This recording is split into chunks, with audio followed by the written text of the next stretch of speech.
Rock, rock. The Most High is my rock. The Most High is my rock. The Most High is my rock. In the name of Messiah, the Most High is my rock. The Most High is my rock. The Most High is my rock. Yeah. The Most High is my rock. I keep my Bible on cop. The Most High is my rock. No time for cupcake and the cutting. Hit the streets and start cutting. The Israelites are bubbling. The Israelites are coming. I don't celebrate Thanksgiving. You can keep the stuffing. It's pagan, disdain, it's vain, it's nothing. The European Union about to hit the button. And I feel sorry for you if you think the Lord is bluffing. That's why I hit the booth and I tell the truth. Are you fishing with the truth? Homie, where's your fruit? If the Most High is your rock, don't treat him like a side piece. Come in this truth plan and treat you like a side piece. He's the God of mercy and wrath. So do you want to fly or do you keep the Bible on cop? The Most High is my rock.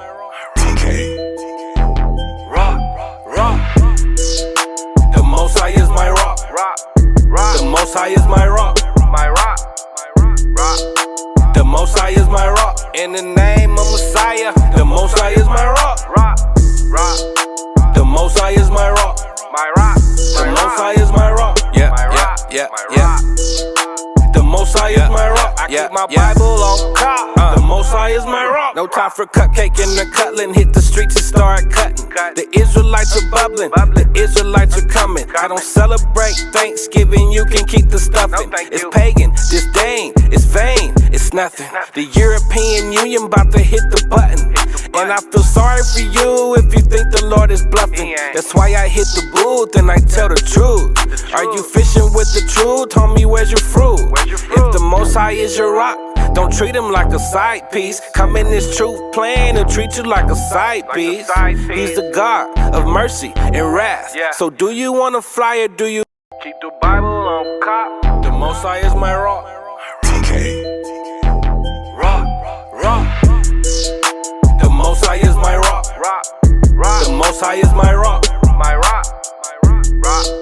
The Most High is my rock. In the name of Messiah, the Most High is my rock.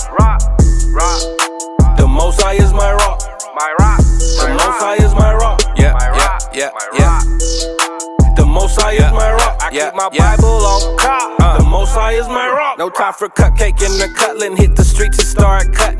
The Israelites are bubbling. The Israelites are coming. I don't celebrate Thanksgiving. You can keep the stuffing. It's pagan, disdain, it's vain, it's nothing. The European Union about to hit the button.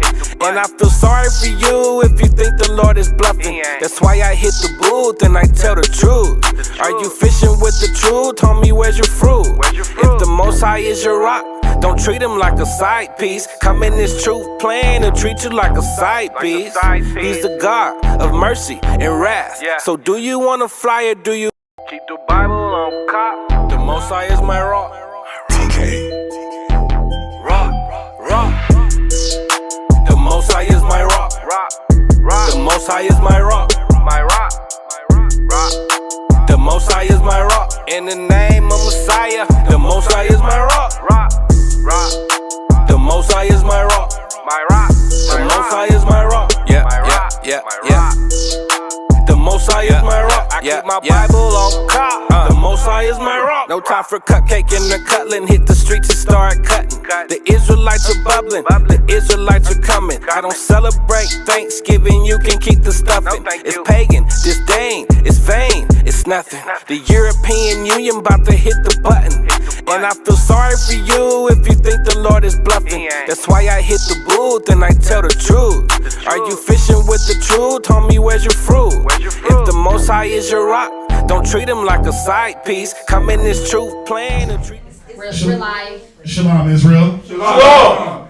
Welcome to another live class. We're here at 8524 South Braesville Boulevard, Houston, Texas 77071. We got classes every Monday, Wednesday, and Friday. Monday and Wednesday 7 to 10, Friday 6 to 9. Today is the Shabbat. We're here from 10:30 to about 2. All right. If you're local, feel free to join us. We also have classes in Virginia. We're at 2610 Granby Street, Norfolk, Virginia, 23517. Right? They do classes every Tuesday, Thursday, and Friday from 7 to 9. We also have a location in San Antonio at 4444 Walsham Road, Suite 201, San Antonio, Texas. And then we have we got brothers out in Albuquerque. We're still trying to get a building out there. So if you know any brothers that want to get class in Albuquerque, please hit us up. We do have Mashaba. He does the Blog Talk Radio out of Albuquerque, New Mexico. Okay, so look out for that every Tuesday and Thursday from about 9:30 to 12. We got some upcoming feast days, right? As y'all all know, we have Purim Thursday coming up, March the 6th, March the 7th. Okay, so we'll be observing the feast day on that Friday, which is the 6th. We'll have class on Saturday, and then we'll have a feast that Saturday night. Or we're still planning that out. All right. Again, if you'd like to participate, just contact us. We got Passover, April the 12th, which is a Sunday. If you like a Passover garment, the link, if you plan on attending Passover, it's in San Antonio. All right, they'll be hosting this year. There's an RSVP sign-up sheet. It's all going to be in the link of the YouTube in the description. Click the link, RSVP. There's also a sign-up sheet if you'd like a garment made. Okay? Make sure you put, just fill out all the information best you can, 100%. That way we can know who wants a garment and who's going to be there. All right? And the Passover is going to be, where's that going to be at? It's La Fontana Springs Event Center. Where's mine? Here it is. Usually I have this stuff memorized. It's La Fontana Springs Event Center, 27618 Natural Bridge Caverns Road, San Antonio, Texas, 78266. And I mean, she's putting it all up so y'all can see it. We go through the same announcements every day, so this is just for anybody that's new, that wants to attend, that's there for you.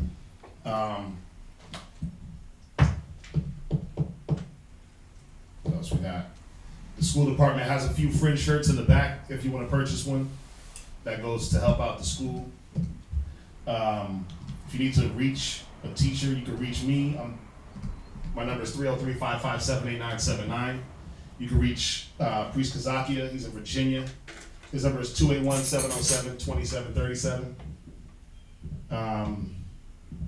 If you'd like to give anything towards the Passover, brothers and sisters have already been donating for the lamb. That is that's the thing that we're gonna need. We need that lamb. All right, we need that lamb. So brothers and sisters been giving towards that. Keep giving. If you'd like to donate, we got the Wells Fargo, we got the Google Wallet. You can mail whatever you need to the schools.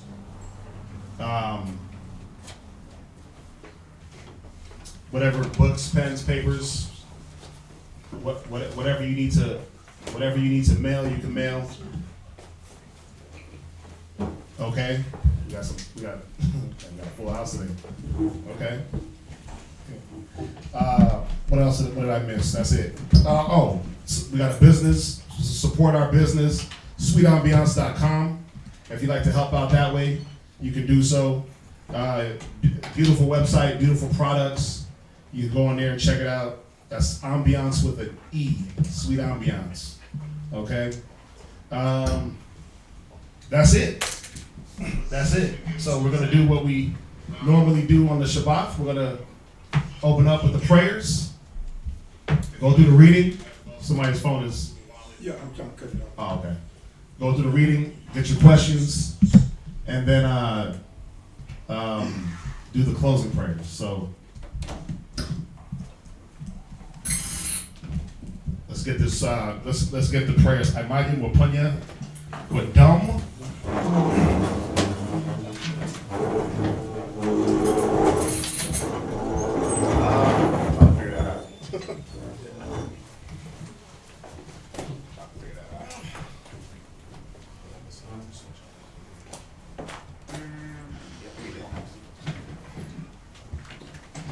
It's on you.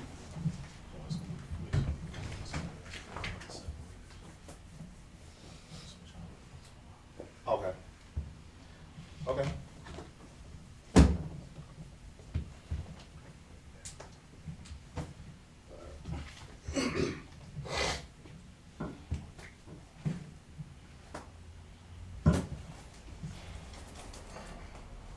Barakatah Yahweh, Barakatah Yahweh, Hashem Yahushai, Hashem Yahushai, Yahweh, Tanlanoah, Awar, Zayawam, the water, Aman. Amen. Bless you, Yahweh, in the name Yahushai, that gives to us this day, thanks so be it. The lights this day. Salah.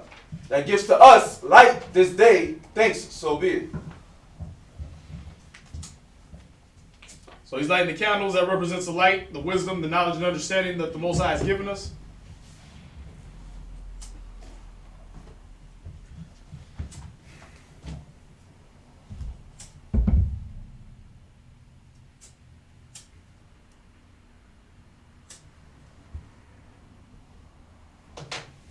Barakatah Yahweh, Barakatah Yahweh, Hashem Yahushai, Hashem Yahushai, Yahweh, Tanlanoah, Rayach, Rayachacha, the water, Aman. Amen.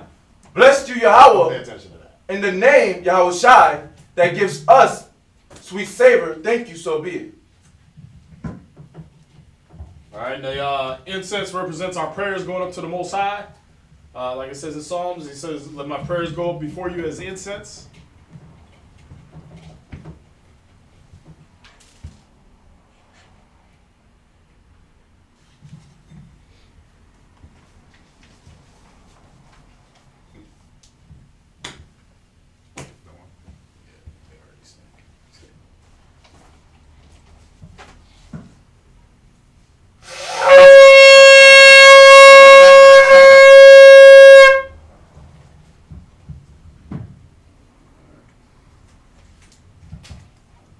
Barakatah Yahweh, Barakatah Yahweh, Hashem Yahushai, Hashem Yahushai, Yahweh, Tanlanoah, Sabbath, Shalom.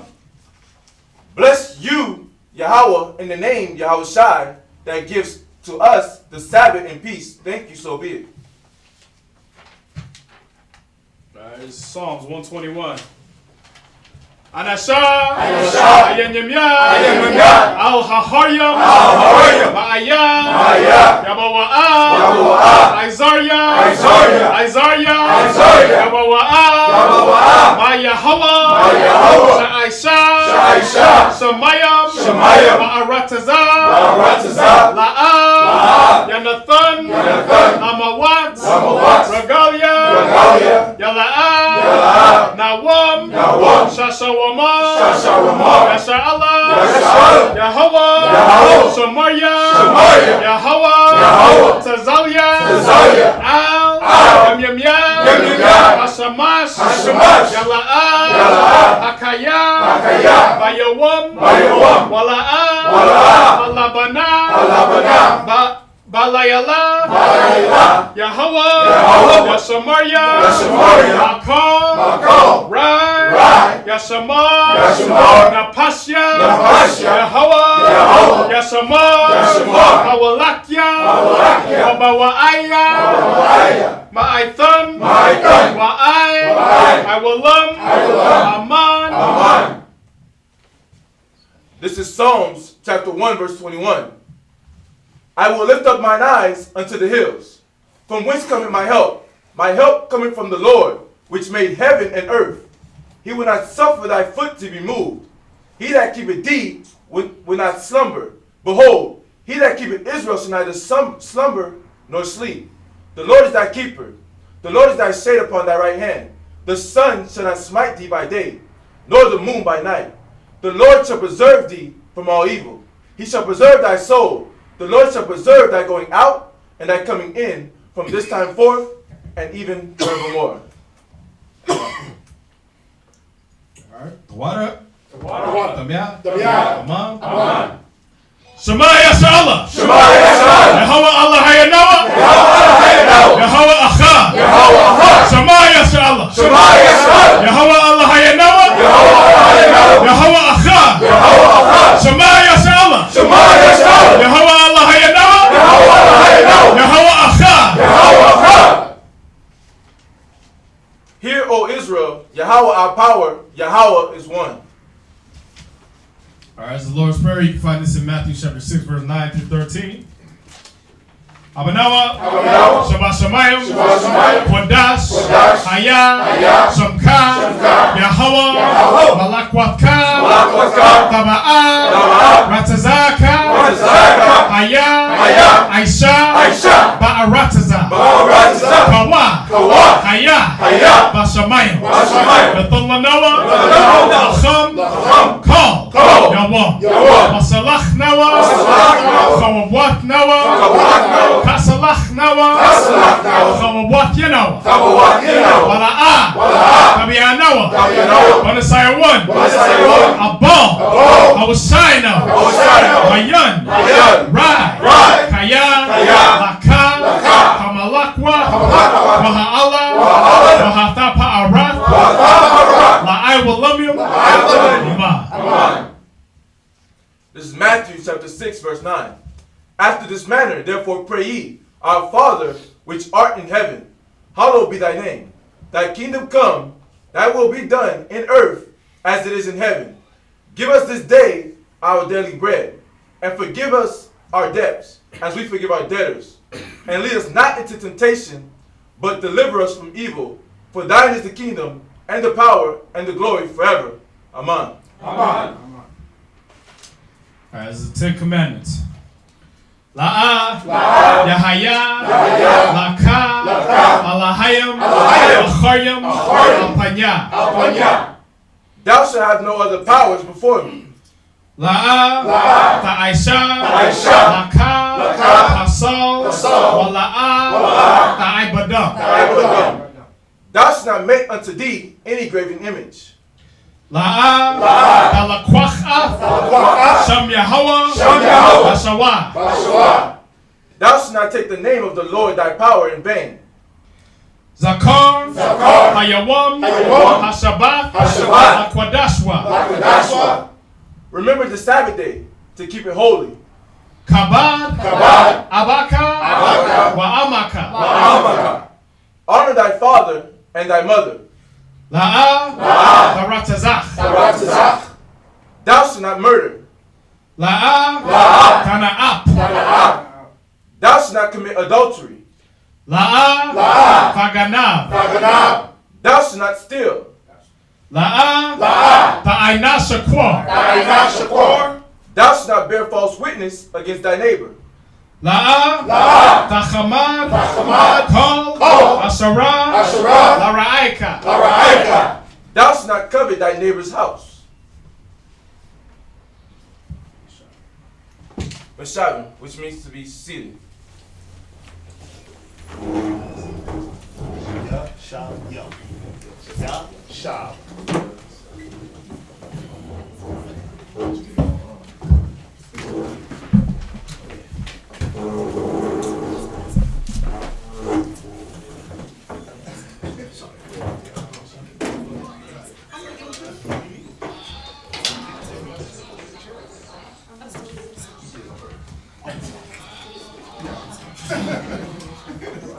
This time we're going to welcome up Priest Mashaba and Priest Banabad.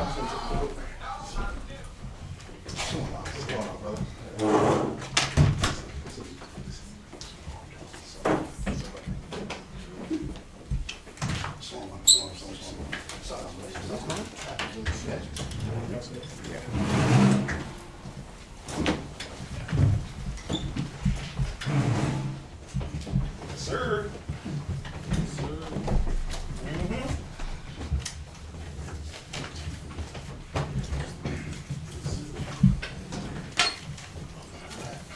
That's what you get. All right, so this week's Sabbath reading begins in Exodus chapter 21, starting at verse 1.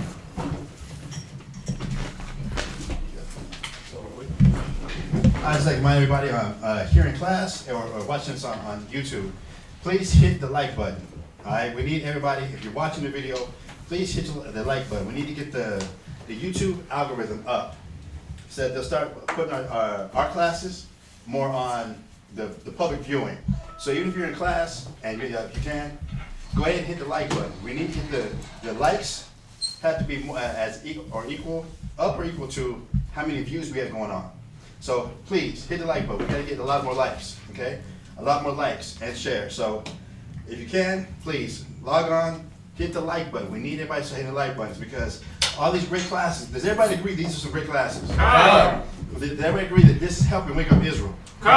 Well, we need to get our likes up so that this can be spread more. Because if a 8-year-old YouTuber can make $6 million a year for playing Fortnite on YouTube, there's no way that we should be getting our classes up and getting the likes more to getting this great information out. So we need everybody to hit the like button. All right, hit the like button. I don't care if you just log on just to hit like and log off. YouTube starts measuring how many likes we have. Okay, on Facebook, don't hit the like button on Facebook, and don't hit the don't ever hit the. If you want something to go viral on Facebook, don't hit like. And don't hit the sad face or the angry face. Don't hit those. Hit either the damn heart button, the heart button, the smiley face, or the wow. Using them on those three because those are the ones that Facebook measures for them to go and spread it more also. Okay, on Facebook.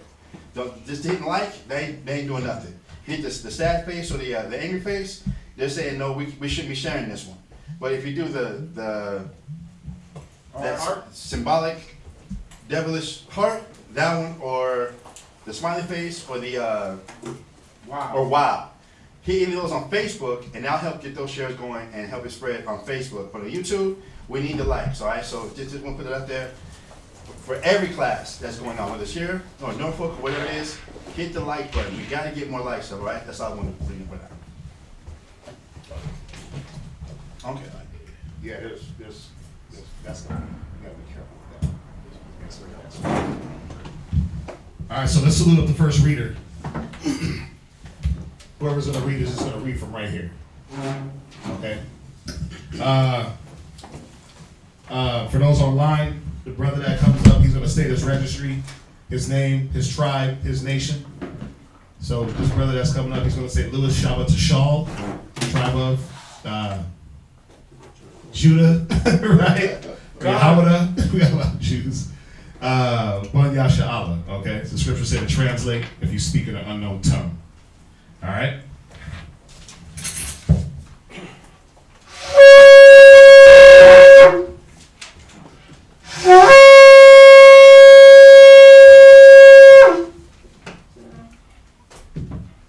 Louis, Shabbat Shah, Yahweh, Bon Yasharallah. Louis, Shabbat Shah, Yahweh, Bon Yasharallah. I imagine. Barak. Yahweh Hashem Yahshai Brakatham. Yahweh Hashem Yahshai Brakatham. So right here, sir? Yes, sir. Gotta improvise. John. You gotta read loud though, so Yeah, y'all be standing and facing the audience. So where we at? Exodus. Exodus 21. Exodus chapter 21, verse 1. First of all, shalom, Israel. Shalom. I'm really nervous. We got a bunch of men here, powerful men, so forgive me if I start messing up.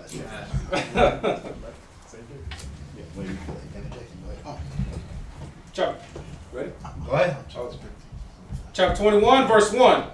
Now these are the judgments which thou set before them.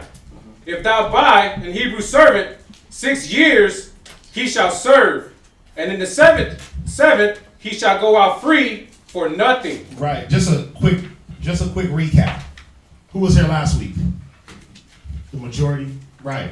So what happened? What happened last week was Moses went up. Where did he go? Who was here? Mount Sinai. He went up to Mount Sinai. And what did he receive?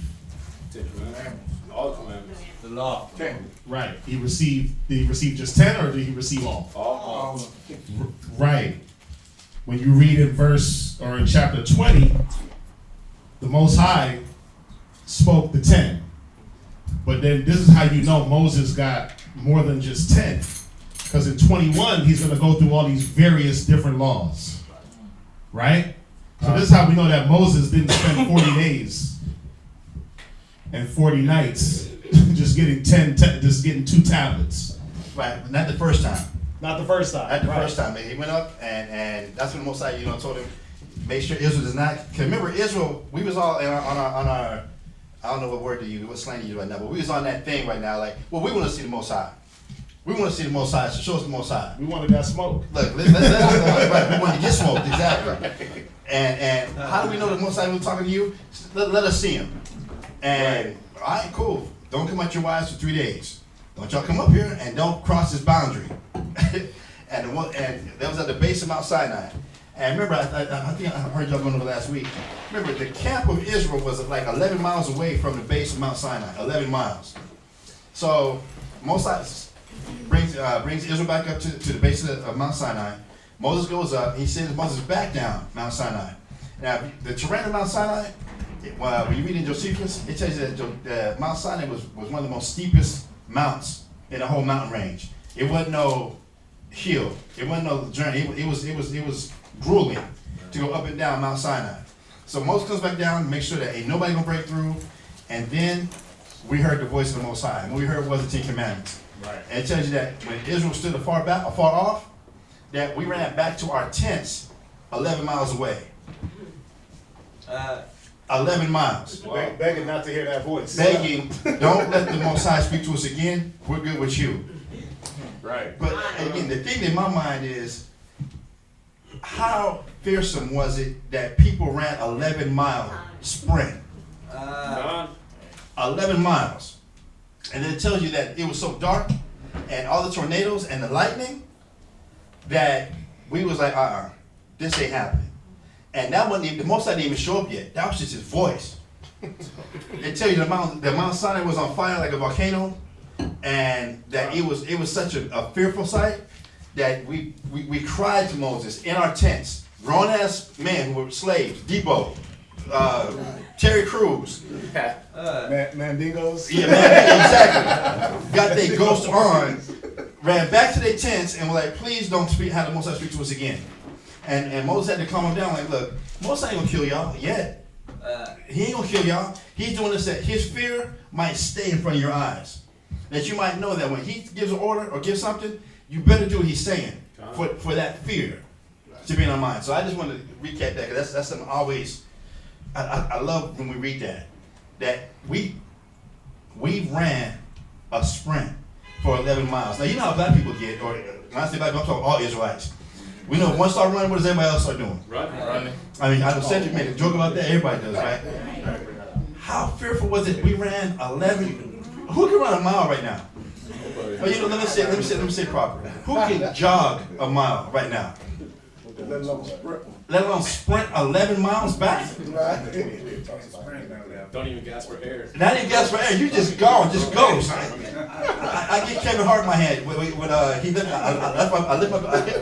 let the gorilla get out the cage. I left my daughter. But this was the fear that the Most High wanted to set in front of our eyes, so that we knew to fear Him and fear Him alone. That when He says something, I better be more afraid of the Most High getting upset than afraid of any man, any king, any kingdom, any consequence. That the Most High is the one I should fear. Right. And then we find out 3 days later we lost that, but that's what we got. Yeah, another thing is, if y'all think he was only up there if you think he was up there for 40 days and 40 nights, 40 days, that's a month and 10 days. You think he was up there for 40 days and all he was getting was 10 commandments? You've been grossly misled. All right. There's another thing. We're going to go to Second Esdras real quick. Because during these Sabbath readings, we don't really read from the Apocrypha a lot, but it has a lot of information, a lot of valuable information to kind of fill in the blanks for you. Second Esdras chapter 14. And you're going to start at verse 3. Second Esdras chapter 14, verse 3. Then said he unto me, in the bush, I did manifestly reveal myself unto Moses, and talked with him, when my people served in Egypt. Go ahead. And I sent him, and led my people out of Egypt, and brought him up to Mount Sinai, where I held him by me a long season. Right, so that's that 40 days, that long season. Go ahead. And told him many wondrous things. See, he didn't just tell him 10 commandments. All right, that wouldn't have you saw how fast we went through the 10 commandments, right? God. All right, we would have been done by now, right? All right, he would have already been done.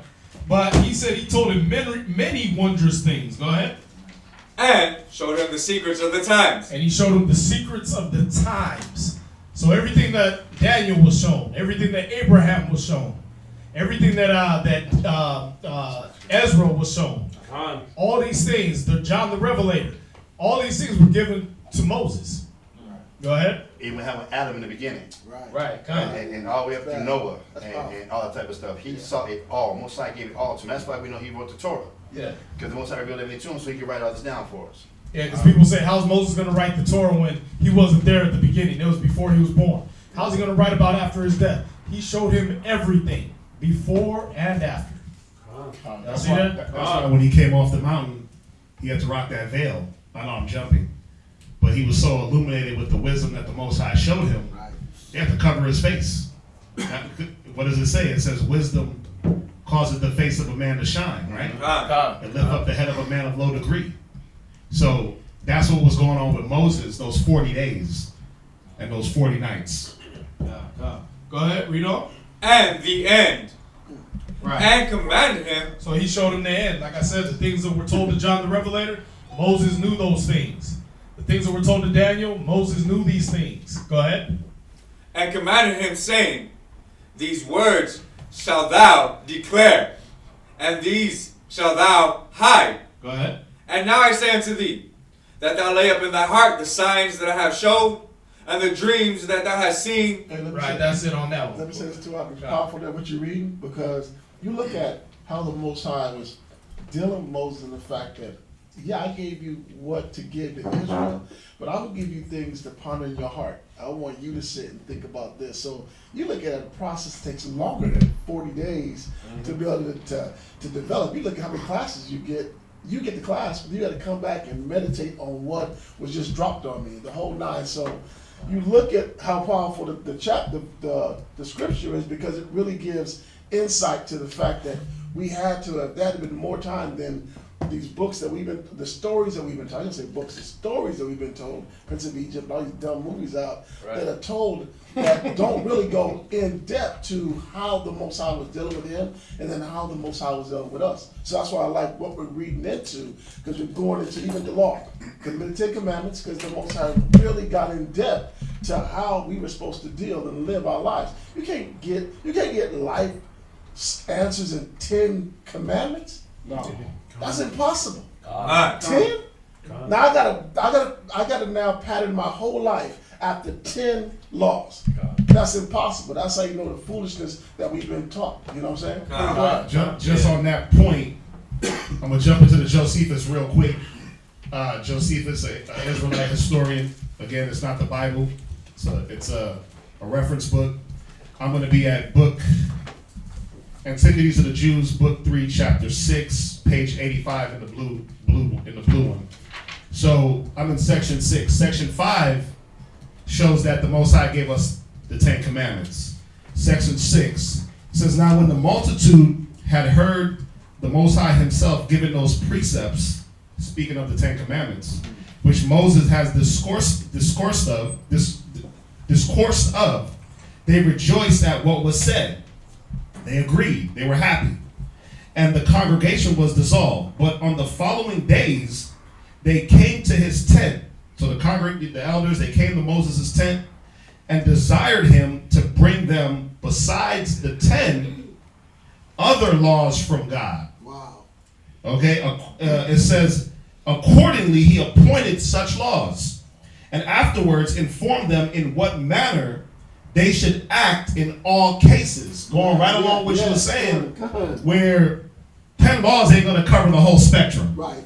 And that's the problem with the churches. They say, oh yeah, just follow the 10 commandments.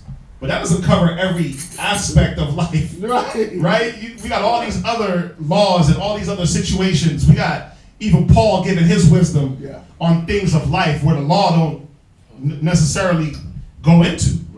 Right? So, just another little point to show that Moses just wasn't up there getting 10. He was getting a whole lot more. What we're going over this section is a lot of the civil laws. Yes. Right. So these are laws governing how human relations. Right. How you gonna treat your neighbor. All right. And how you gonna treat his stuff. How you gonna treat your stuff. All right. So this isn't just morality laws. Thou shalt not kill. Thou shalt not steal. No, these are civil. Like how you gonna if your neighbor's ox falls in a hole, what are you gonna do? You know what I mean? What are you gonna do on the Sabbath days? These kind of laws that govern civility and brotherhood between each other. You understand? Right. Now, one thing I got to bring out about Moses, though, we already talked about. Everybody else ran. They sprinted 11 miles back to the camp, right? Right. Where was Moses? Where was Joshua? Where were your leaders? Mountain. They were on the mountain still, right? God. Enduring that voice, enduring the loud sound, the trumpeting, the lightnings. You understand? They was enduring all that. Showing how to eat that bread of adversity. Right. Now, or that water of adversity. Yeah, and he brought up the point that Moses was having to ponder these things. Why do you got to ponder? Well, because I wasn't just given 613 laws, statutes, and commandments. I was shown what Israel's going to do with these 613 laws. Right. They're going to throw them behind their back. I'm going to come down the mountain. They're going to be butt naked, praising a golden cow, talking about this is what brought us out of Egypt. 3,000 years from now, they're going to be in the streets sagging their pants. They're going to be in the streets killing one another. They're going to be in the abortion clinics filling that mug up with Israelite children. Yep. Yeah. 14 million. Yep. It's everybody. I'm not going. Everybody's. You got to sound like a leader. I got to be prepared for everything that somebody ain't going to like. There you go. So now I got to give you the law, but I got to give it. And I know I'm going to be fighting with you. I know you will have an issue. I know you ain't going to like this. But this is what the Most High want, and I got to get this message. Because you come down, and now we building the golden calf. This is what I knew I was going to come into. But go ahead. I'm going to read you all these laws, and you're going to say amen, and then 10 minutes later, you're going to be breaking them. On purpose. Y'all see that? Then you're going to ask for a king over you. He was showing all this. You're going to ask for a king over you. The king's going to be wicked as hell. Y'all see that? He's going to lead y'all into all kinds of adultery and idolatry and everything else. Every law that I'm about to read to you, you're going to break down to the smallest one. You're going to be having butt naked faces? Right. Yeah. Y'all see that? And so he had to sit there and process this like, really? I got to go down there, read them all these laws and let them lie to my face? And what type of man was Moses to carry out the mission knowing that we were going to just throw everything behind us anyway? Well, he was a man that his job wasn't predicated on what we were going to do. His job was predicated on what the Most High. It's just like Jonah. Why didn't Jonah go to Nineveh? Well, because Jonah was already preaching, like they brought out in Virginia in Zion's class. He was already preaching, and they was rejecting him. Right? So he's like, well, what's the point?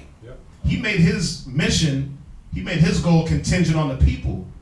And it should be a lesson for all of us that what you got to do towards the Most High, Colossians 3:23, shouldn't be contingent on another man, or contingent on who's going to receive you, or contingent on who's going to like you. It should be contingent on what is the will of the Most High, whether they hear or forbear. Right? They're going to make their heads like flint.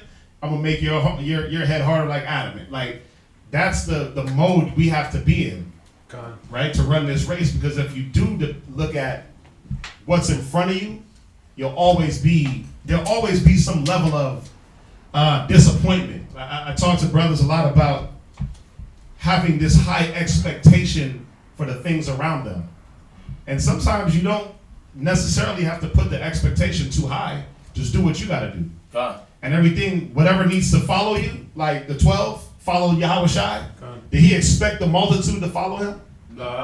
No, he didn't. He expected at least the men that he chose to follow him. And even they didn't. And even at some point Peter bucked up, right? Judas went off. But did that stop Yahweh Shai? Because what was he looking at? Fulfilling the will of the Most High. It said for the joy he endured the cross. The cross was not just him being brought to his death, but it was also having to deal with men that weren't going to listen. Having to deal with people that is almost like I got to grab you by the arm and pull you. Right? And even when I pull you, you're going to be dragging your toes, but I'm going to still try to help. He had to endure that mind state of not wanting to give up on lazy niggas, pardon my French. But he had to endure that mind. So when it said he endured the cross for the looking unto the joy, you got to put something in front of you that goes past man. And that got to be the Most High. That got to be the kingdom. That got to be, like you asked a question last night, what will you be if you commit to the Most High? That's what you got to look at. What can I be with this wisdom? With this knowledge? What can I be when I give myself to the Most High and just walk the way he wants me to walk? That's what we got to look at. Not, well, who's going to be with me? Because the man that's with you right now today, guess what? He be gone tomorrow.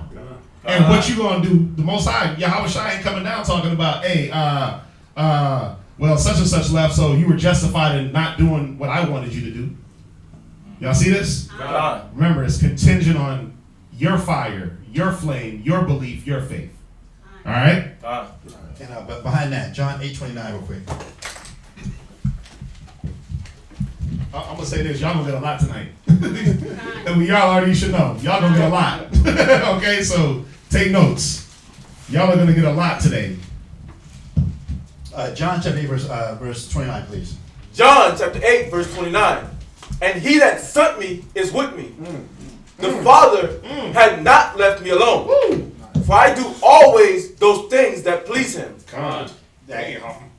And above this, Christ told the disciples, the times will come and y'all gonna leave me. And he was talking about when crucifixion comes, after Peter made this big stand about, they ain't gonna take you, I'm gonna ride or die.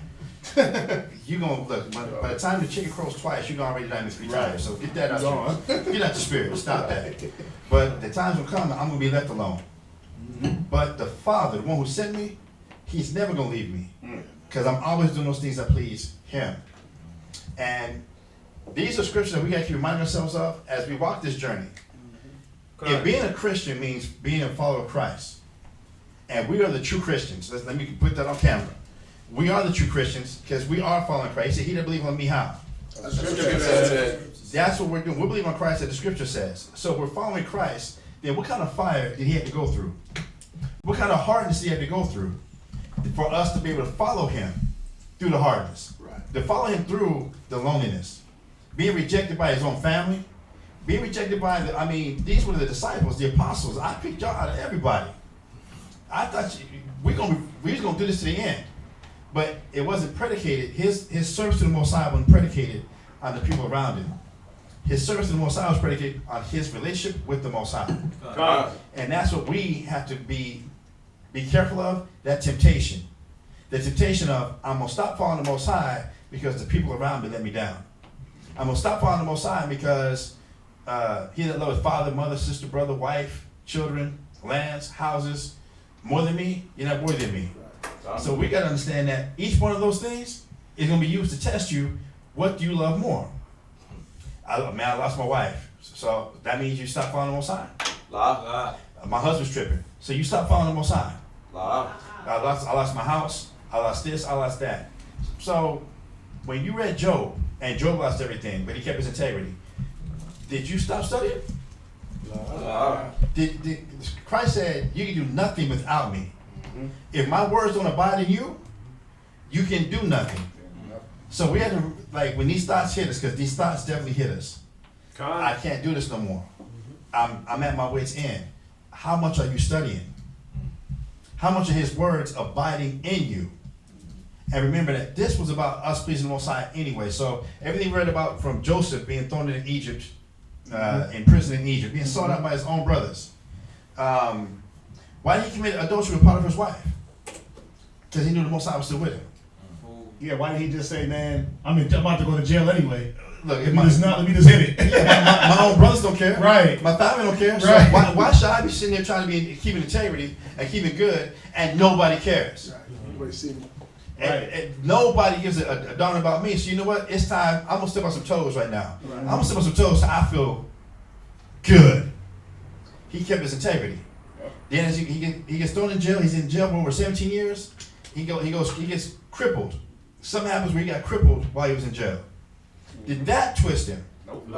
Like, man, where the Most High supposed to be at? Where I thought this was me, the Most High, and I'm supposed to be have, you know, the cars and the jets and I'm supposed to be living the life.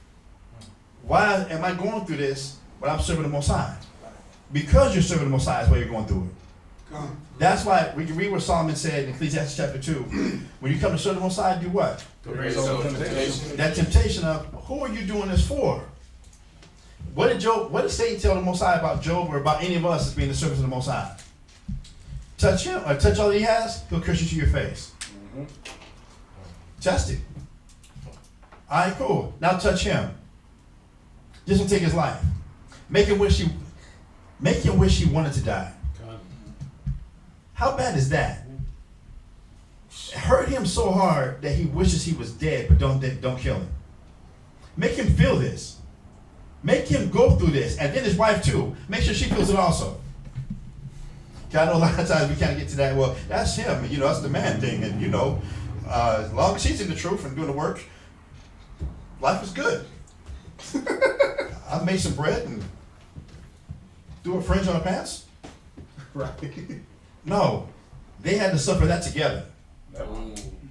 They had to suffer that together. And he couldn't get weak to her.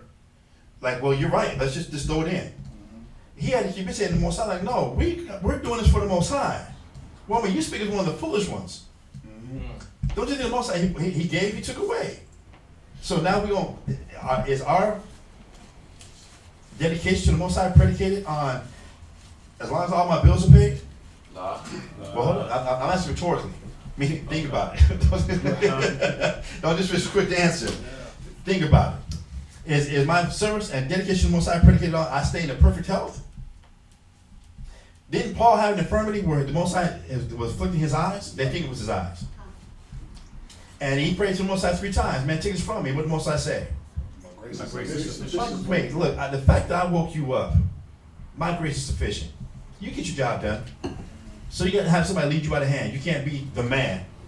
But for all the revelations and all the prophecies I've shown you, the least you can do is now be blind and go through this a little bit. That's the least you can go through. Now you just got to teach. You just keep teaching. Yeah, you can't travel like you used to. It's not on you. It's not how you do things, how you get down, and you know who I am? Paul makes up a reputation. I'm Paul. You know how I get down? I travel, look, I go to this city and people running, scared. Now people look at me like, we run from this old blind dude? Who is he? Who are you? But you have to face all that. And then go through it with our families. That if we're in this truth, we're in this truth. And I ain't gonna say the truth. If we're in this work, we're in this work. And these are things where it said, study to show yourself approved of the Most High. A workman who needed not to be ashamed. Rightly divine the word of truth. It's just because I know how to do the right breakdown. That's part of it. That's a small part of it. But I know how to take these scriptures, and when we're going through the hardness, when we're going through the testing, when we're going through the temptation, do I know how to recover? If it's counseling my brothers, counsel my elders. I say them because they're the ones who are showing you how to get through the hard times. If somebody's not showing you how to get through the hard times, they tell you it's got to be easier. There's got to be an easier way. That's not the scriptures. That's not that. Real quick, I know I'm jumping real quick. Give me 2 Timothy chapter 2, verse 3. And I'm going to give it back. I don't be a lot of reading to do. 2 Timothy chapter 2, verse 3. 2 Timothy chapter 2, verse 3. Read. Thou therefore endure hardness as a good soldier of Yahushua HaMashiach. If it's easy, what you got to endure? I don't have to endure eating ice cream. That's not something I got to see. I need some scriptures. I need somebody to really, we need some prayers, send up prayer warriors to send prayers up, because you know what? I'm going on this ice cream, and it's just so, man, I don't want to do this. I gotta endure this after church picnic. I got to endure this after church picnic, because it's just, it's, man. Do you know how hard this is? You have to endure hard things according to what the scripture says. So if you don't have somebody instructing you, guiding you, directing you, advising you how to get through the hard times, they're not, read verse 2. They're not teachers. Read verse 2. Verse 2. And the things that thou hast heard of me among many witnesses, the same commit thou to faithful men, who shall be able to teach others also. But teach what? Read the next verse. What's the thing that the teacher should be teaching? Read the next verse. Thou therefore endure hardness as a good soldier of Yahweh Shai HaMashiach. Your teachers and your counselors should be teaching you how to get through the hard times the way Christ did. That ain't got nothing to do with the color of Christ. That ain't got nothing to do with doing the 12 tribe sign. That ain't got nothing to do with, man, every time I'm out in the streets, man, I tell people where the school is at, and man, I still pray with my food. Okay? Good. I show up to Show up to a feast day. I show up to a feast day and Passover. You know what I'm saying? I'm there. That is not teaching. Who is teaching you how to endure the hardness? Who's teaching you how to go through and endure the hard, the dirt, the times you're questioning, is the Most High still with me? Not because everything's good, but because things got hard. Like what happened with Job. Like what happened with Yahweh Shai. Like what happened with Joseph. Are they counseling and teaching you how to go through those things? How to deal with loss. How to deal with when you feel that regret. And if you guys, that's why Yahweh Shai had to come down in the flesh, is it not? He had to come down and actually feel what we're going through to show us how to get through it. He wasn't like those soft men. He talks about the Pharisees being soft. Those that wear soft clothing, they're in the, they live in good. They ain't being touched by what you're being touched with. They're trying to avoid that. They're trying to avoid any hardness at all. Right. Yeah, it's about really living my best life ever. Huh? In captivity. You're living your best life ever in captivity. Can I throw one variable in there? Yes, sir. Because the scriptures say endure hardness as a good soldier. God. And we always look at that and just point at the men. Because it says soldier. You sisters got to endure hardness too. Because if the two are one flesh. Right. You're gonna have to, and because I gotta. You know why you gotta say it? You gotta say it because you got sisters that believe that it's not supposed to be hard. That it's supposed to be easy. It's supposed to be convenient. It's supposed to just flow. And then what happens is when a little bit of turmoil, a little bit of rocky. The two are one flesh. So if he's getting in, I'm getting in. Right. I'm gonna get it off of his coattails, but I'm not gonna be willing to go through the hardness. God. You sisters gotta see that you gotta go through it too, and your husband is there to show you.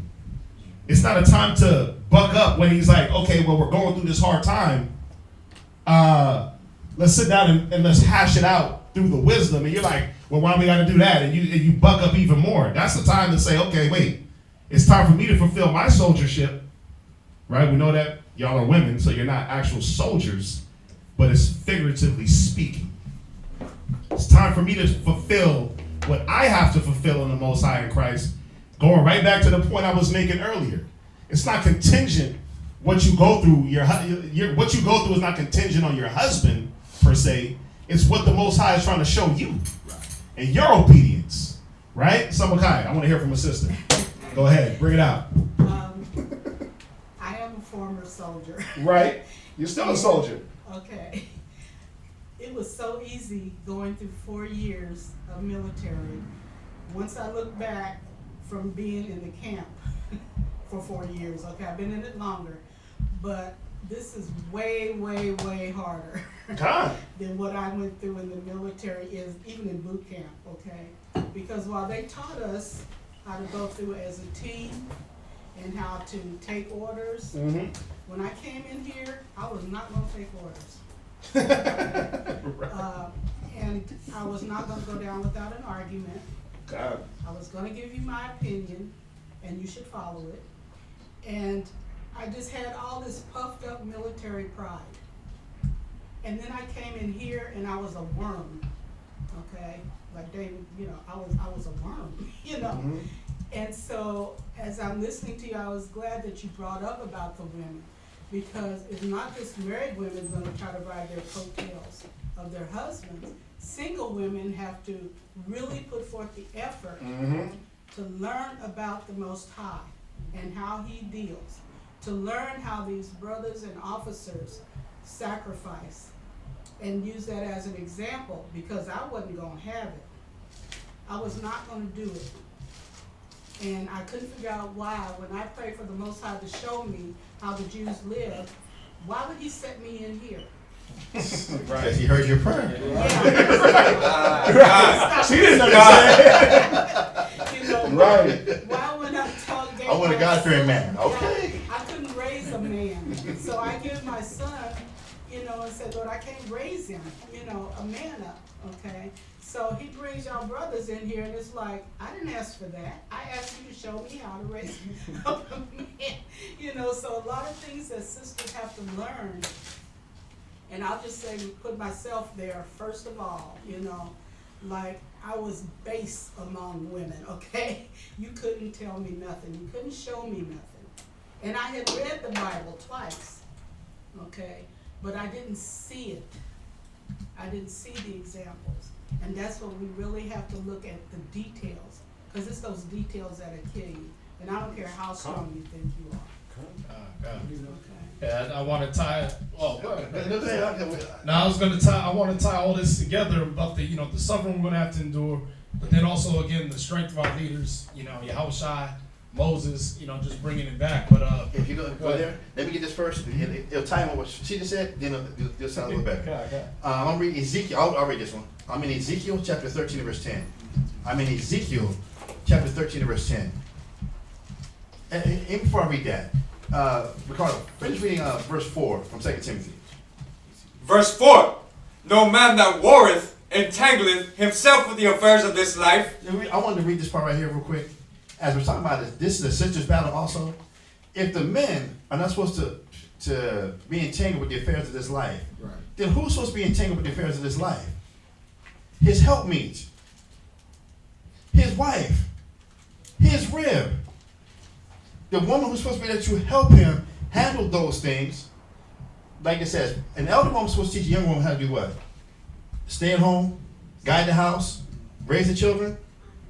That's what an elder woman is supposed to be teaching a younger woman. Keep your ass home. An elder woman is supposed to teach a younger woman what? How to love your husband and how to love your kids. Because you don't know it just growing up, just because you had kids, all of a sudden you know how to love.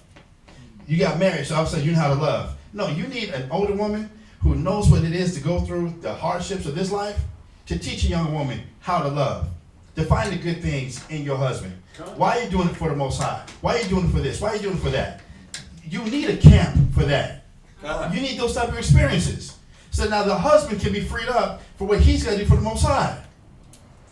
This is what do you call it, a symbiotic relationship? Right. This is where all this works together. That's why it says she's a pillar of rest. Because she can handle these affairs, so he can be freed up. When we go back to Proverbs 7:31, I'm not going to make this a woman bashing class. This is a unity.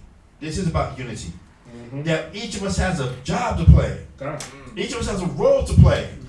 And none of us is exempt from it. If the man, it says, verse 4 again? No man that warreth entangleth himself with the affairs of this life. Then who's supposed to be able to handle the affairs of the life? Like, to make sure the bills get paid. Make sure the house, this is being done in the house, that's being done in the house. If the man's supposed to be doing things for the Most High, then who's supposed to be doing things for the house? And if the man's doing these things for the Most High, that'll make him a deadbeat dad. You don't want to be married. All the stuff people say about why their idea of marriage isn't there, or their idea of manhood isn't there. We were called for a job. So now give me Ezekiel chapter 13 verse 10. Ezekiel chapter 13 verse 10. Right? Because they have seduced my people, saying, peace, and there was no peace. From Ecclesiastes, the 3rd chapter, he said there's time for everything, right? So are we in a time of peace and love right now? Are we in a time of building and war right now? We're trying to build a nation of Israel. One thing I try to take my spirit, or take my mind through at times, even though Esau stole the land, no doubt, but for them, when they first came from the 13 colonies from the East Coast, how grueling was it to travel by wagon from Boston to Houston? Right now we can cross the 10. Who's ever crossed the 10 through Louisiana over all that bayou and all that swamp, alligators, mosquitoes, cottonmouth, critters. The guard, the alligator, the all that stuff. But Esau understood what? When they had to come and make those trips, there was no weather meteorologist to know what was going to happen, to know when this storm was going to happen, to know when if a tornado was going to rise up. But they understood they had to endure those hardships for what? So that their children would have something. Yep. When they had to go build a log cabin, there wasn't no Home Depot. They was living in the wagon, and they had the tools there. Then they had to go chop the trees down, shave them down, and actually build the dirt floor log cabin. They had whatever grizzly bears were out there, black bears were out there, whatever wolverines, whatever snakes. They had to endure all that. But why did they endure all that? For their children, for their generations. To build, and from their sacrifices, how strong did America become? From their sacrifices. So if we're building the nation of Israel right now, then how much of our sacrifice do we got to put in?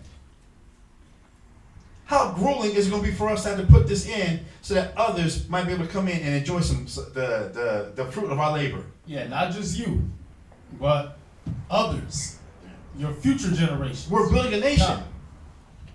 So I look at what did Esau have to do in fighting off the Indians when the Indians was going to come back for revenge, and some of the greatest warriors on the planet, but they had to endure that.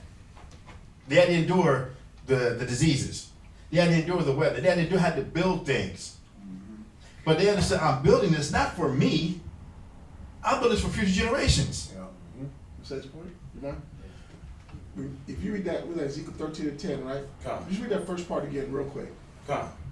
Because they have seduced. They have what? Seduced. Go ahead. My people, saying peace. You know, I like that point that you just pulled there, because you look at, that's the problem with Israel as a nation and why we can't grow, because I've been seduced with peace.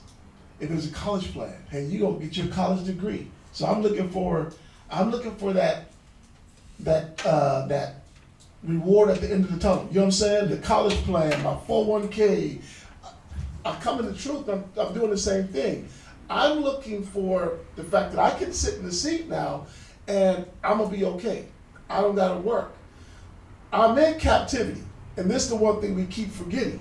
If I'm in captivity, you in the worst situation as a nation. You have to keep working to get out of that situation. But what kills us is the allure of peace. Like, this is gonna be easier. Or if I come in here with you guys, man, life's gonna get better. Well, how can we promise life to get better if we sitting in the ghetto? You know what I'm saying? If we're in captivity, now people in the condition that they in, there ain't no peace. But if I keep promising you peace, everything we watch, everything that we do in this world is somebody promising us an answer to something that's going to work. And it's only by what you do to get out of the condition that you in that's the only time we ever going to see peace. The scripture says when they say peace and safety, he said then sudden destruction must come. So the thing I'm looking for, and I only go by that point because there's a brother or a sister that come in this truth and don't realize what they're working to get out of. If you don't figure out this, you got to work to get out of something. But if I'm looking to get comfortable, you can't get comfortable in captivity. That don't even make no sense to a person in jail. Jake has gotten comfortable doing that. I'll go to jail and I get comfortable. We have learned. We made the projects happen. Yeah, we learned to get comfortable in every environment. If it's the projects, I'm gonna get, I'm not got my cable TV and my food stamp card, I'm gonna get comfortable. And that's all we've been doing is that allure of peace. Everything we watch on TV is allure of peace. Forgetting that. Didn't also say that he will make us envious for those that are no people? God. He put us here to be made envious. The land of milk and honey. We went into the land of milk and honey with servants. Yeah. So what work were we doing? No. Listen, What work were we doing? It said we took over houses that the Wills already did. Right. The land of the Amorites was giants. They were giants. Dang. Everybody remember that Bugs Bunny when he went up the beanstalk, he got into the garden and seen all them giant carrots. I was just like, just mesmerized, hypnotized. We took over the land of giants. So how big were the houses? Castles. If we took over the bedroom, how large was the bed of a giant? Then now you just took it over. King size. How large were the baths? Ooh. I think about who your boy, Scarface, Al Pacino, the character he played, Tony Montana, and that big, remember that big ass pool he was in? Like, just give her another Quaalude, she'll be okay. Right. Sure was. But I ain't talking about the Quaalude part, but I'm talking about how big was that tub he was in? And that was in the middle of his bedroom. That was in the middle of his bedroom with real gold fixtures. When we came to the promised land, this was the Most High give us a blessing. Yeah. For what we just went through in Egypt and the 40 years we just endured. This was his gift. What do you think we came? You think really it was just a little tent that the wind came and kind of blew over? We was like, oh. We were just dusty. We just had one donkey. We had one, it was Shrek or something. That's what we had going on. So what to tell about is, the Most High said we had castles. Castles. Levi priests had castles, man. The scripture, we had furniture. All the best furniture. What kind of furniture are giants sleeping on? Flocks, herds. Yeah, we just came and just took it over. Now we got a refrigerator. Now a freezer. I got a freezer and I'm doing well. I got some steaks up in there. I got the Sub-Zero. I got the Sub-Zero and I'm doing like from Cash Money. He remember when he got his champagne, the way he kept it cold was he had diamond rings that he kept in the ice box. So he took the diamond rings out the ice box and put that in the champagne. Said, "This is how I keep my champagne cold. My Cristal, excuse me, my Cristal." I thought that, at the time, I thought that was some of the most baller stuff I ever seen. This nigga's keeping his ice cold drink with diamonds, real diamonds, but keeping them ice cold. He broke down. Yeah, he broke now. I ain't got nothing now. But do you know what we had coming to the promised land? That's the point. And now we're comfortable because I paid off a mortgage? Yes. No. We're comfortable because I got a mortgage. But I paid my rent. I got a mortgage. I got my rent paid. Yeah. And I'm good. That makes no sense. That we're looking to get comfortable here in hell. In a place he said, this place is going to destroy you.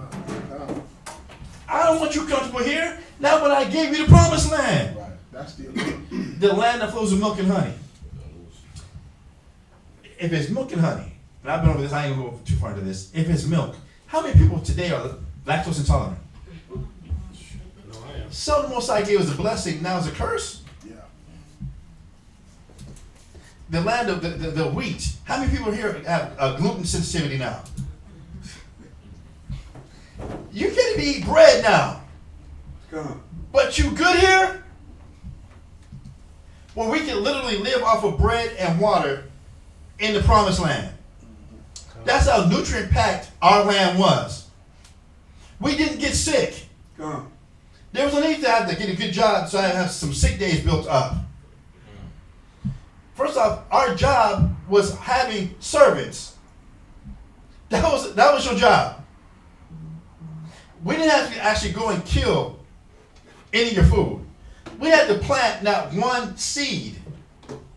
What do you think all them servants were for? Why do you think some of the lands, some of the cities we took over, Mother said, no, don't kill all of them because you need somebody to work for you. since they already been living in the land, just take over the houses, take over the mansions, take over the castles, and have them sleep in the shacks, and let them keep working the land. All y'all gotta do is, men, show up twice a day. In the morning, bring a sacrifice of a lamb, year old. In the evening, sacrifice of that's it. He's a foreman. And we got upset at that. Even when you went to war, the Most High fought for you. He didn't fight. We went to war wearing our best jewelry, real gold, real rubies, real sapphires, we went decked to war. We didn't go home and change, like I'm about to get the dust up. You know what I'm saying? I'm gonna take my good Sunday clothes off and my club clothes. Right. Like, why don't everybody wear good clothes to the club? Because the thought is, if you wear good clothes to the club, you ain't gonna fight. That's supposed to be the thinking. Yeah, man. Back in the day, we went to war dressed up because we knew it was gonna be pretty. Yeah. We knew it was gonna be good. Look at us now. I'm telling you. Hey, you think you're doing something because you got 3 cars, 2 cars? You got a car that's gonna break down in 5 years anyway. No. Let me finish this real quick. Finish Ezekiel, then somebody else give me real quick Jeremiah 8 and 11. Ezekiel 13 and 10. Because they have seduced my people, saying peace, and there was no peace. But now, go ahead. And one built up a wall. No, that was it. That's all I want. Now give me verse Jeremiah 8 and 11. Jeremiah. In seducing our people, who are they attacking first? Whose mind are they going after first? Let's read. Jeremiah chapter 8, verse 11. For they have healed the hurt of the daughter of my people slightly, saying, peace, peace, where there is no peace. So what are they trying to guarantee our women so that it doesn't have to be so hard? Peace. Peace. Do it this way. From welfare back in the day to don't make sure there's no man in the house to we'll give you education, we'll give you a job, we'll give you this, we'll give you that. We'll make sure you go to college and get the degrees so you'll be in a higher tax bracket than these niggas. Than your man. You don't need no man. And you'll have peace. Yeah. You can pay your own bills, you can buy your own cars, you can do whatever. You don't need no man. They've gone after our women with this promise of peace. That it's not going to be any fight. It's going to be easy. That's what they've gone after. And now, as we grow up, guess what do single moms tell their young boys? Make sure you don't be like this. Make sure you don't be like that. Make sure you do like this. Make sure you make it easy. But that's not reality. If you're a Hebrew Israelite, that is not reality. If you're a Hebrew Israelite. We have to endure hardness. It's going to be a battle. It's going to be a fight. And if you're not staying in these scriptures, to go through, for those of us who have been in jail before, maybe in prison before, it seemed like those things were easier because, that was just you take care of you. God. But now, the way you have to walk this walk is by using the scriptures. So you can't just talk your way through it. You can't just act your way through it.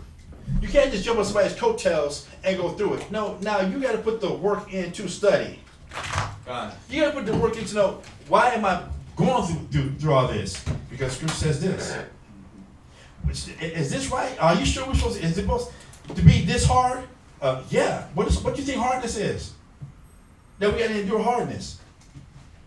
Yes, you have to use the scriptures. Yes, you have to apply the scriptures. It's not in the church. I need to go sing a song in church. As long as you're in church and you sing on Sunday, you right with God. Everything's all good. But when you actually come and deal with the Most High, I know we're reading in Exodus. When we actually heard the words of the Most High, how far did we run to get away from the words of the Most High? As far as we could. 11 miles? If the camp was further, we would have ran further. We would have ran further.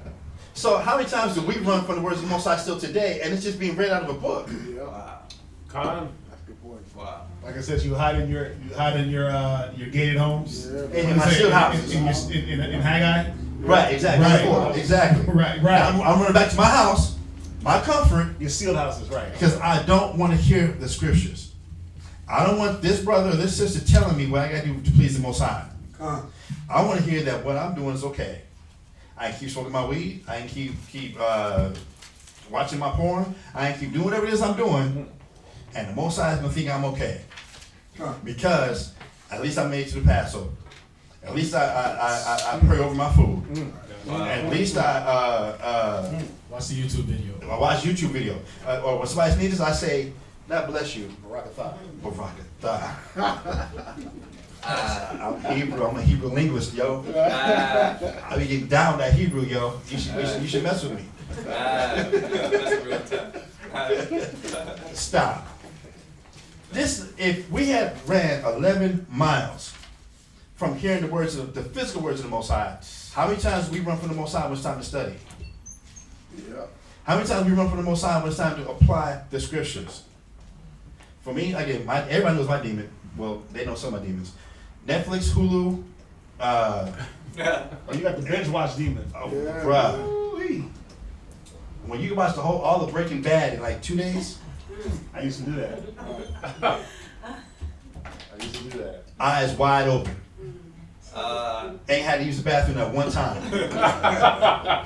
just as soon as you gotta study, you fall asleep. Yeah. Breaks.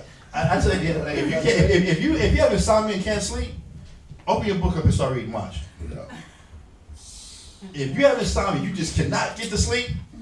Open your book up and watch how quick you'll just forget NyQuil, forget Xanax, forget Ambien, bars. I guess also out there. You really want to go to sleep and get some good REM sleep.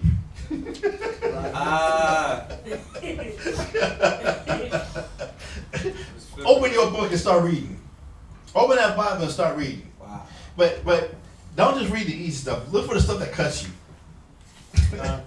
Look for the stuff that makes you have to go. Ugh. That stuff that makes you feel crunchy, and you will be right out. You will be knocked out.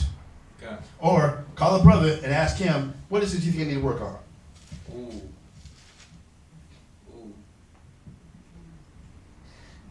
You will be out like a baby if you really have that problem.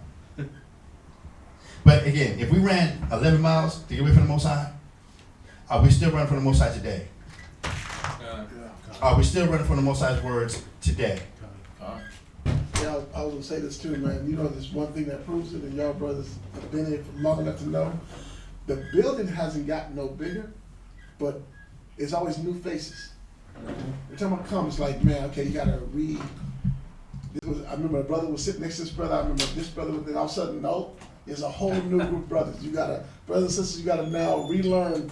That's how you know that's how we know we're running. I'm trying to run home to. I don't want to hear. I think if you ain't saying it out, if I'm not listening to it anymore, then I don't gotta follow. Oh. That's how we look at. That's the mindset we go into. If I'm home and I don't hear it every day, I don't gotta follow it. I can turn the music up as loud as I want. I can turn the TV on.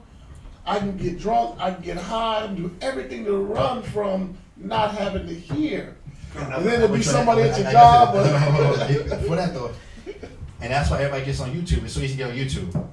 Because as soon as I hear somebody saying something I don't want to hear, let me go to another camp. Yeah, I can turn it off. Oh. I can turn the channel. I go to another. These niggas is off. Yeah, these niggas is off. Hold on. You know what? Wait, hold on. Is that the shield of David? Did they have the shield of David? Yeah, see, them niggas was off. There you go. They told me I need to go to work. I need to get serious. I need to stop playing. See, I knew there was something off. I knew something was wrong with them brothers. Click. Let me watch Mike Tyson's top 10 fights. That or no. Let me watch these other cats who've done research and found out that everybody from One West was wrong. Right. You know what? The Native Americans and the Mexicans, they ain't the Israelites. Nigga, what? All the tribes are black. Yeah, let me go watch that nonsense and watch these debates. Right. I'm not even into Egyptology, but you know what? Let me go watch these brothers debate these Egyptologists. See, that's the work. Wow. That's the truth. No, it's not. If you're an Egyptologist, that's the work. But this is about you and your spirit, and you have shepherds that are responsible for your spirit, responsible for your soul. They have to give an answer to the Most High for you. Remember, it says in Hebrews 13 and Yeah, real quick. Hebrews 13:7. And I got one variable to throw in after your. After your. I got to throw it out. I got to throw it in the share people. Scripture says, the word of the Most High is consuming fire. Hebrews chapter 13, verse 7. Remember them which have the rule over you, who have spoken unto you the word of the Most High. They spoke to what? I'm sorry, they spoke to what? Who have spoken unto you the word of the Most High. Go ahead, I'm sorry. Whose faith follow, considering the Who's what? whose faith follow. So, when they go through hard times, how they get through? And what scriptures are they giving you to get through the same hard times? That goes back when we talk about Moses. We talk about Moses and those men, those elders that stayed on the mount. They didn't run 11 miles. They stayed and had to endure all the fire that came from that voice, all the fear. I had to sit there and now humble down to what was being said and now make sure that it was passed on, that the rest of the nation had it. Okay, continue. Read on. Considering the end of their conversation. Because what they've gone through the same thing also. Right. Read. Yahushua HaMashiach, the same yesterday and today and forever. Verse 6. Verse 6. So that we may boldly say. No, I want the scripture that says, obey them who have the rule over you, for they watch for your souls. It is 13. Hebrews 13. 16. Verse 16. 17. Verse 17. Obey them that have the rule. Start at 16. Verse 16. But to do good and to communicate, forget not. Now, is all scriptures good, right? Is it good to communicate and forget not? Now, is communication a two-way street? Always I'm asking this because a lot of people will use the scripture. I told you how I feel. But if communication means, okay, you tell me how you feel, now I'm going to tell you what you need to do. But no, I told you how I feel, and that's the end of this conversation. Well, then we ain't having a conversation. That's called dictation. You're dictating what you're feeling, but you're not letting me tell you what you need to do. Ooh. You think that just because you got off your chest, that is done. No. A conversation is, and in communication, you told me what you're going through, now give me the opportunity to show you what you need to do. Not you tell what you're going through, and now because you told what you're going through, I'm supposed to make sure it stops. Then how are you going to endure hardness? Reading on. For with such sacrifice, the Most High is well pleased. The sacrifice is not just that you communicated, you sat there and listened to what you need to do now. Read. Obey them that have the rule over you. So after you communicate, what are you supposed to do after you communicate? You're supposed to obey those that have the rule over you. All right, you're uncomfortable. You're going through this. You lost this. You don't have this. All right, cool. Guess what it's time to do now? You got it off your chest? Good. Now that you got it off your chest, it's time to do what? It's time to obey. Read. And submit yourself. And do what you're being told. Don't just sit there quietly and just wait for the shepherds to finish. Okay, come on. Hallelujah.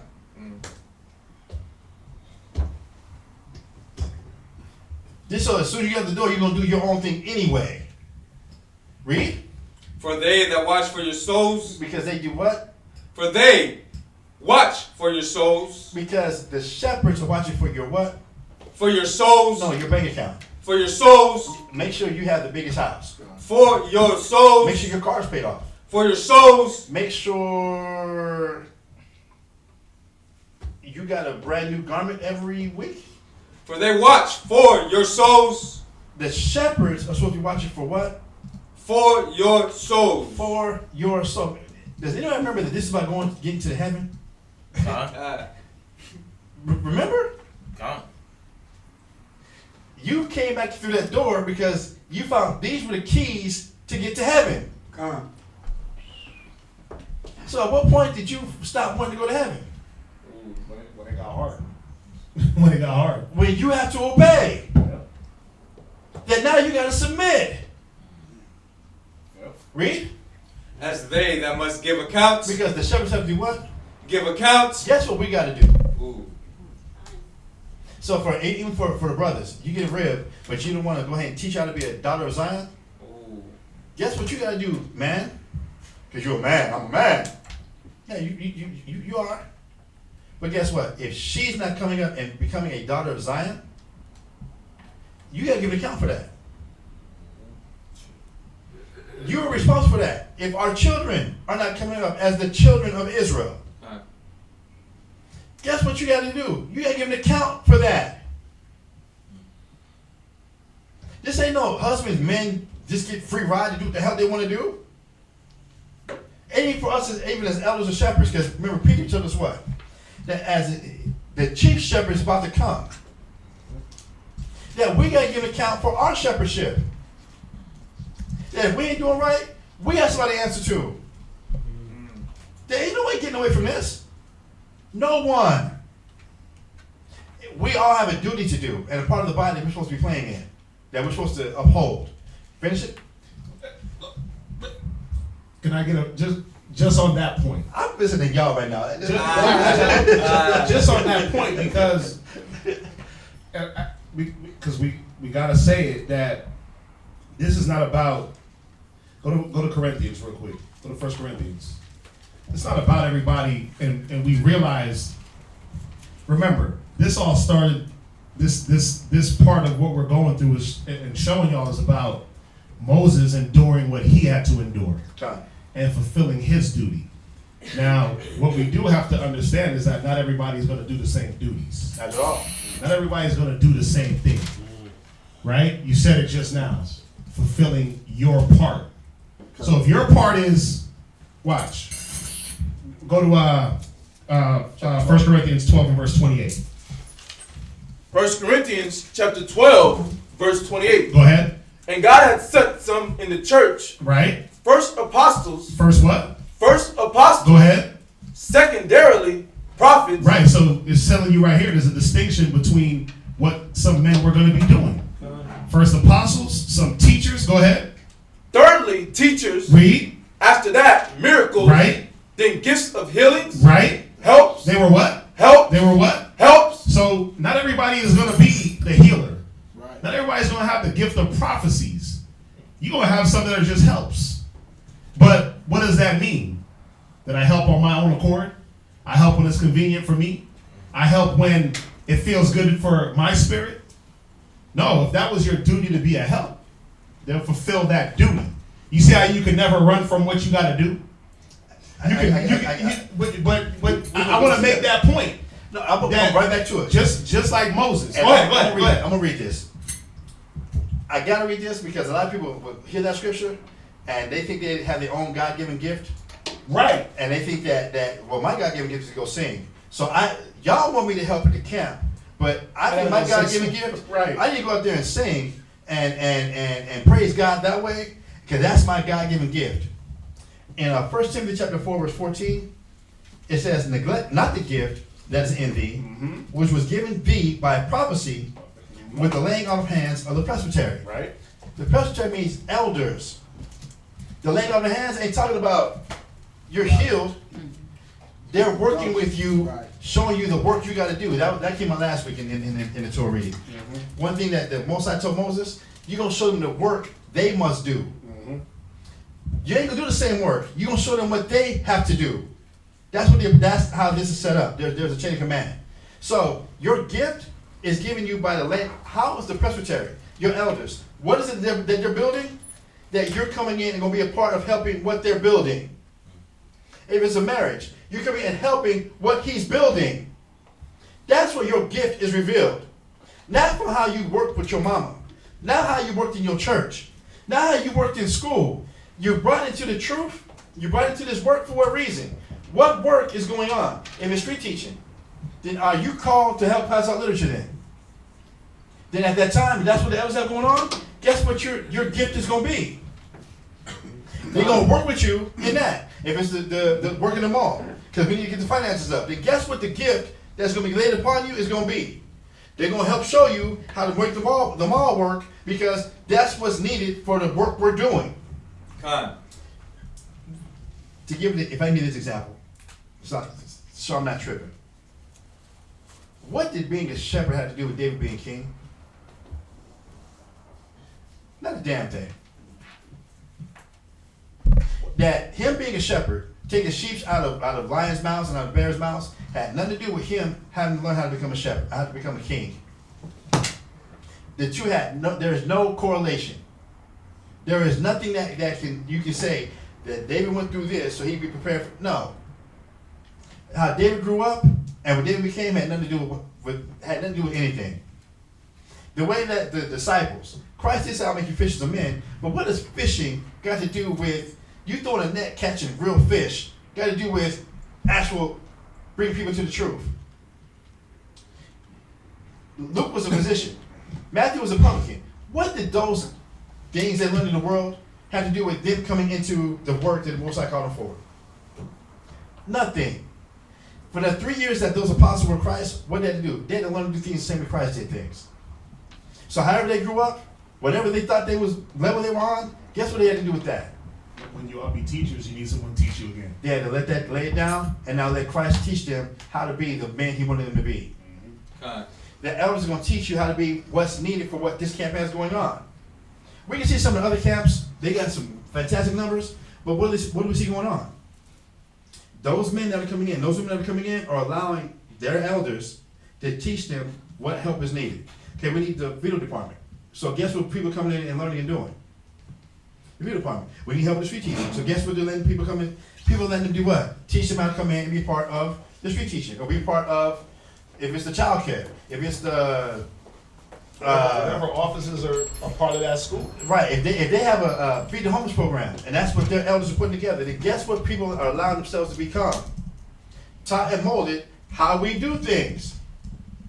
That's why the scripture says what? As the judge of people as themselves, so are what? The officers. So, because the officers learn the same mind as who? The leader. That leader. They allow themselves to be molded to be like that leader. A wife, the one that says the beautiful wife is in what? How well her mind can be molded. How well she can be instructed. Instructed to do what? Like her husband. Help her husband in what he has going on, and being that help for her husband and what he has going on. That's why the three things that are beautiful are what? The unity of brothers, the love of neighbors, and what? They agree that this is what we're doing. This is the direction we're going. That's what makes it beautiful. So I just want to bring that part in, that the gift that you get is not what you came in with. The gift you get is what work is going on that the Most High called you into and what's needed. And you're helping out with that right there. So that means you probably ain't going to be the head. If LeBron James came in here, is LeBron James about to sit behind his desk? Unless he's just reading the Torah? Nope, you're going to sit right All right, LeBron. We're reading Exodus chapter 13, verses 1 through 40. Read. Okay, LeBron, did you pay your tithes? That's the help you're going to get. But being back here, directing? But if it was like, okay, we got to go work out, he might leave that. He might leave that. He might. He might leave that because he has an experience. But then as shepherds, we had this, hold up, no, his pride is there. Right, no, right. We're going to make him do this workout. Right. We're going to train you in this one first. Right. We're going to train you in how we do things first. And then exactly. see if you, but that's why, and go right back to that Corinthians 12, because it tells you right in the scripture, if you didn't get it, and then the precept he came with, read 1 Corinthians 12 and 28 one more time. And God had set some in the church. Where did he put them? Set some in the church. Where? In the church. In the what? In the church. In whatever congregation you were in. This set you up there. Recamp. Yeah. Recamp. Put the word camp. And God had set some in the camp. You see that?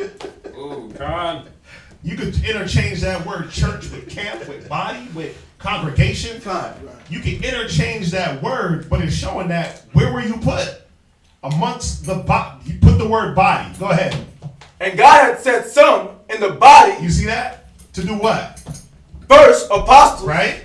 Secondarily, prophets. Go ahead. Thirdly, teachers. Read. After that, miracles. Right. Then gifts of healings. Right. Helps. Governments. Diversities of tongues. Read verse 29. Are all apostles? It's a question mark. Are all apostles? Go ahead. Are all prophets? Read. Are all teachers? Read. Are all workers of miracles? Come on. Have all the gifts of healing? You see why he's asking these questions? What's the answer? What is the answer?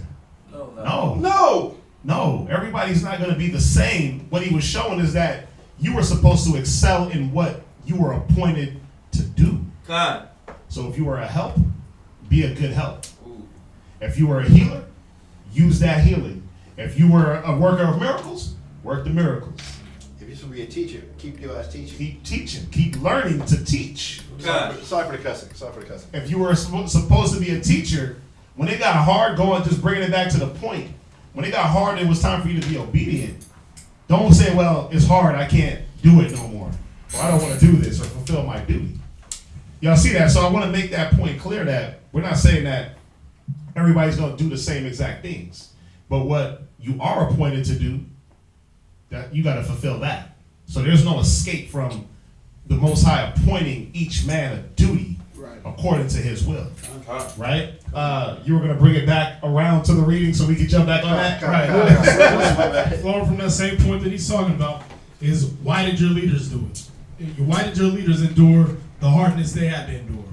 Why did Moses endure them voices, them thunderings and lightnings? Why did Yahushua endure the same things from the Most High? Remember, it says, the only begotten of the Father, he has beheld him. So it wasn't just Moses. Moses was in the presence of the angels, the glory of the Most High, right?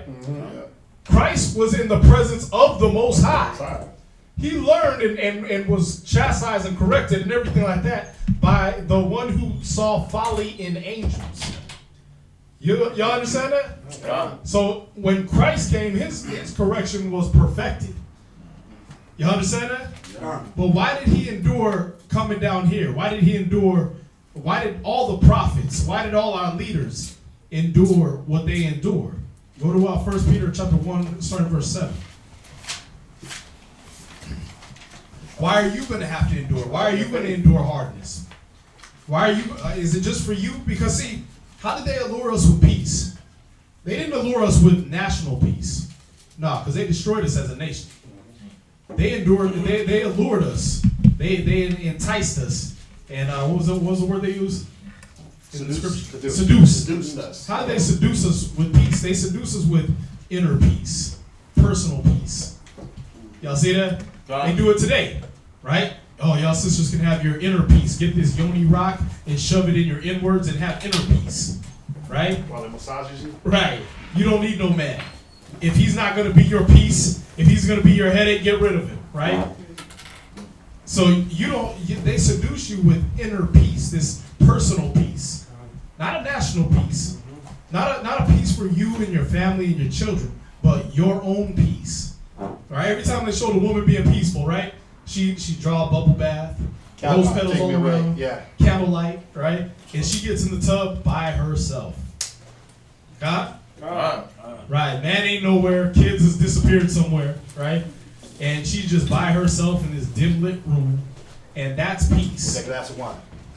With the glass of box wine. And that's peace. Y'all see that? But the reason our prophets kept doing what they were doing, even in the face of being shown that Israel was going to go off. The reason why Christ still crawled up on that cross, even in the face of knowing that everyone was going to deny that cross.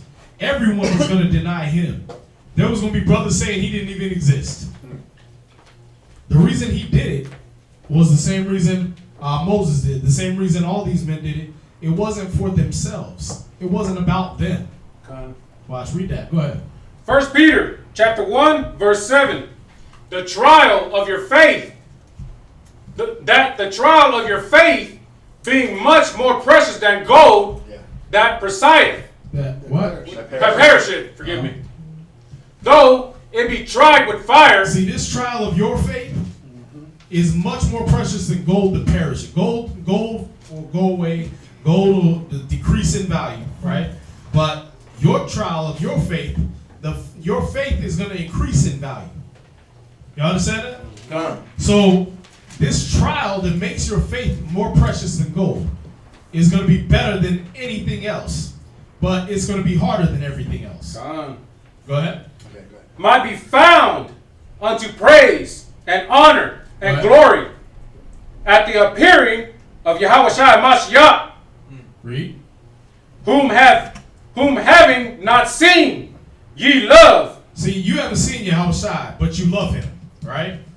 That's why you're enduring this trial of faith. You're enduring it for, I'm going to get to see Yahushua someday, right? That's your personal goal. Con. Go ahead. In whom thou now ye see him not, yet believing, yet ye rejoice with joy unspeakable, Right. Even though you don't see him, you still believe and you still keep going. Go ahead.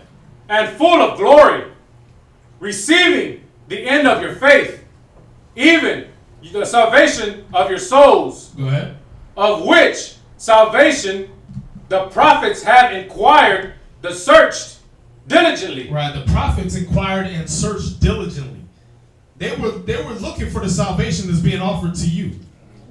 The trial of your faith, the things you go through day by day, those prophets were looking into that. Remember, back then, servants did all your work. Now you're the servant. Wow. Now you're scrambling to get into the kingdom of the Most High from captivity, from hell. You're having to dig your way from hell to heaven. You understand that? Back then, they was halfway there. They was already in the kingdom. Y'all see that? But the prophets diligently inquired to go through what you're going through. Read. Who prophesied of the grace that should come unto you. Right. They prophesied of the grace that what? Should come unto you. Why did they endure trials and tribulations? Why did they endure the voices on the mountain? Why did they endure not running 11 miles back to their tent? For you. Y'all see that? See, another thing that Moses was shown, he wasn't just shown the wicked and the wickedness Israel was going to do. He was shown the elect, the 144,000. Those one from a city and two from a field. And that's who he kept doing it for. Just that, not the 2/3 that was getting thrown off boats to sharks in the 1600s, right? Not the 2/3 that was going to get killed in gang violence and shot up at a gay club somewhere. You understand? No, he was showing those few righteous. He was also showing those few righteous, that one from a city and two from a field, and he did that for you. Yeah, not for all Israel, but for you, for the generation to come that was going to be thinned down to 144,000 and 1/3 of Israel. That's who he did it for. Y'all see that? Y'all got to have a better vision in your head than just your own personal peace, your own personal relationship with the Most High, or your own personal feelings and your own personal goals. Your goal got to be that all Israel shall be saved. You understand? Your goal got to be that we got brothers and sisters that don't know and are dying in their sins. That's got to be your goal. Your goal got to expand more than just what the church people have. The church people's goal is what? The building fund. A building fund. Right. Building fund, pay my tithes, try to somehow get the Super Bowl in and go to church and make it to heaven. And how do I get to heaven? I got to die. So basically, I'm just living. I want to live my best life and die. What separates them from the sinners out in the world? They're doing the same thing. I'm going to live my best life and die. Or let me say this thought one too. Huh. Or you look at religions today, or even now, you look at some camps, you look at the only focus is to build that church or to build their camp and not the nation. You know what I'm saying? But as we read through the Bible, we came out of Egypt as a nation. You know what I'm saying? Moses gave the law to Israel as a nation. So what makes it different from the world is the fact that our focus is to now save and rebuild our nation, not my individual camp or my, you know what I'm saying, like my church. I got these segments and this is all I'm worried about. Nah, it's supposed to be bigger than that. So I like the point that he is getting to the point of making that if we're learning the law and going about now developing and building us as Israelites, when Christ come back, he ain't coming to get you because you was this acronym, or you had this one on your shirt, or you wear yellow and green, or you wear this color. He coming to get us as a nation. We're supposed to be preparing at that level. That's why maturity is supposed to now come in. We're supposed to now get to the point of working on myself so that I'm learning to live right, so that as a nation, because individuals ain't making it. The Most High, he didn't go into captivity as an individual. He went in as a nation. So as a nation, I'm now coming back for those people that are now learning to live right in the eyes of the Most High. And we're still here longer because we can't come together as a nation. We all believe the same thing. Every group give or take a little bit. Some of them got some outlandish ideas, thoughts, and those are the things that keeping us separated for no reason. So I only want to go to the point of, if we don't go into now the reading of what we were supposed to go over today, is good in the point that it gets to start showing the changes, the things we need to do. I liked it because I read it, pre-read it ahead of time. I read about, like we talked about earlier, where we were. And it starts to point out where we were and then what we've diminished to be now. And then what's got us there. Before we get that, if I go behind your point, or we finish that scripture? I just want to finish this to verse 12 real quick. Okay. Verse 12? Where Read verse 11? Yeah. Searching what manner of time the Spirit of Yahushua, which was in them, did signify, when it testified beforehand the sufferings of Yahushua, Go ahead. and the glory that should follow, Read. unto whom it was revealed, that not unto themselves. Right. So not unto Moses was these things revealed, not just for themselves and for their own personal peace. You understand? Not just to themselves. Oh yeah, this is what's going to happen to you. This is what's going to happen for you. These are the blessings that are going to happen in your time. Nah. He said not just unto themselves, read. But unto us. But unto us. You right now reading this. Y'all see that? Like David said, this shall be written for the generation to come. No doubt. They didn't endure all the things they went through for themselves. Joseph, when he said, listen, take my bones into the next place, right? He wasn't enduring everything he endured for himself. He said this happened to save much people alive.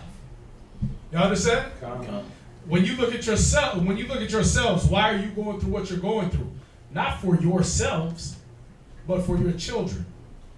Not for your own children, but for the next brother's children and the next brother's children. You understand? Y'all doing this for your nation. Moses wasn't enduring those things for himself. He knew he had to stay his butt up on that mountain for you, because you wouldn't have got the law, statutes, and commandments. If he would have gave up, if he would have ran back to his tent, none of y'all would have got the law, statutes, and commandments. None of y'all would have been counted worthy to be in the sight of the Most High, or to be known of the Most High. You understand? You wouldn't have had the opportunity to be cleansed and be presentable to Yahushua. Y'all get that? So this was not for themselves, but this was for you. And you got to look at the things Moses endured. Like he said, Sinai, steepest, basically cliff that you got. Him and Joshua had to climb up that just to get those commandments. There wasn't no, I'm going to run now. Now that I'm hearing the voice, I'm going to run. Where? I'm going to jump off the mountain? You understand? No, I can't do that, because there's people that I've been shown, this generation to come that I've been shown, they need this. They need these laws. They need these statutes. Because even though all the rest of these niggas is going to be butt naked worshiping a golden cow when I get down this mountain, there's going to be one or two that need this law. They're going to need to teach their children this law. They're going to cling to this law like it was dear life. Y'all see that? He did it for y'all, man. You understand? But that was it on that. If I can get one more. If somebody please give me Job chapter 23. We're going to verse 10, 11, and 12. Job chapter 23, we start verse 10, 11, and 12. Job chapter 23, verses 10, 11, and 12. Job chapter 23, verse 10. But he knoweth the way that I take. When he hath tried me, I shall come forth as gold. So what did Job even understand? Why he was able to endure? Job understood that the Most High knows the way that Job is going. The Most High knows where each one of us is going. He knows what path he already... Remember, does the Scripture talk about us being predestined? So he already knows. Now it's up to us if we're going to choose to choose life or choose death. But it's already predestined. If we do the right thing, the reward we're going to get. If we choose not to do the right thing, he knows consequences. But he says, but he knoweth the way that I take. The Most High knows which way we should be taking. When he hath tried me, I shall come forth as gold. We're going to be gold. Read. My foot hath held his steps. And now, as we're being tried, what are we supposed to be doing as we're being tried? Read it again. My foot hath held his steps. Are we holding on to the way the Most High wants us to walk? Or am I being seduced by some mysterious peace? Some mystical peace? Am I understanding if I go through the hardness? Come on, for those of us that have children and teenage children, whatever, don't we teach them they gotta go through hard things? If it's a test, if at school, if it's sports, if it's Just this life. life, don't we teach them they gotta endure? And then how many times after a while, when they just keep having a temper tantrum, we have to say, look, you're gonna go through this. If not, if you really want to cry, I'm gonna give you something to cry about. But we say that why? Not to be cruel, but we say that because why? You had to go through this so you can see you can do it.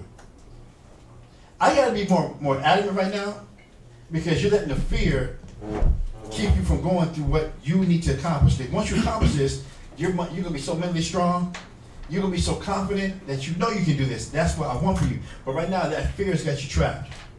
So right now, the fear of me getting the belt, or the fear of me taking over the Xbox, or the fear of me taking over your phone, whatever it might be, I gotta let that be even greater than the fear that's telling you not to go through what you're going through.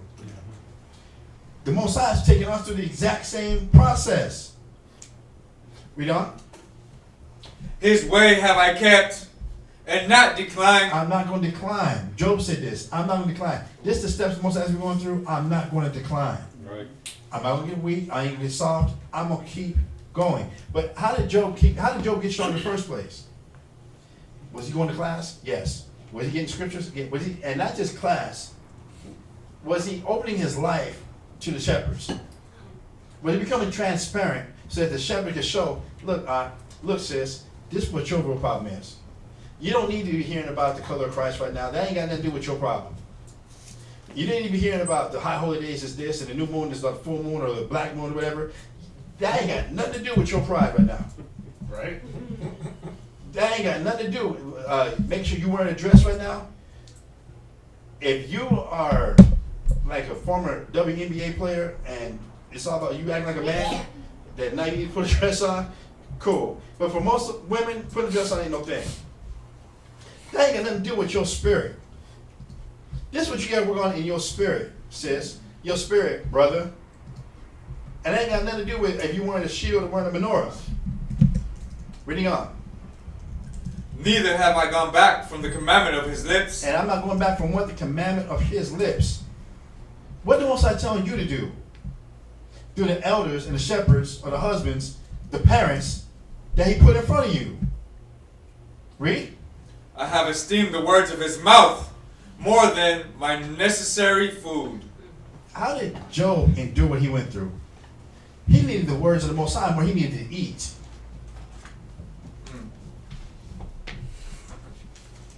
That's how much he made sure he stayed right with the Most High and keeping the commandments and hearing the words of the Most High. And then to have elders, like with Moses, like what's being brought out. Right. So to bring it back to the reading, he couldn't run from the voice. He couldn't run from the harshness. He couldn't run from the fire. Job had to endure it, just like Moses. In last week's reading, and what's called the Mishnah, which is basically Israelite commentary, similar to Josephus, but it's commentary on the scriptures. It tells you that, because last week we read about how Israel went through the Red Sea, right? Mm-hmm. But when you put it together with Josephus, you put it together with what's called the Mishnah, which is just a commentary. It tells you that after Moses encouraged Israel that the Most High going to be with us, don't worry about the Egyptians, it's going to be good. Remember, how long did it take that wind to blow before the sea started to split? Was it instantaneous like they showed you in Bruce Almighty or the Ten Commandments? No, it took some time. It took all night. It tells you it blew all night long. Then it tells you that Moses was doing all this praying, and that Moses had to tell Moses, stop praying and go do this. I heard you. Now go do this. Now it's time to put this in action. Then it tells you that as Moses stood there, and the sea didn't even start to split yet. It tells you in the Mishnah that it wasn't until the first Israelite, the leaders, got in the Red Sea and the water got up to their nose, that it wasn't until it got to that point, that's when the sea opened up. So who's going to be that leader that's willing to go ahead and walk out there on faith that this is going to work? Think about that. Not the ankles, not the knees, not the waist, not the chest, not your chin. The water's right at your nose. But somebody had to be a leader to walk out there first, and then the Most High split the sea. Then it was dry ground. And then it tells you in the Mishnah, which again is just Israelite Jewish commentary from the 1500s and further.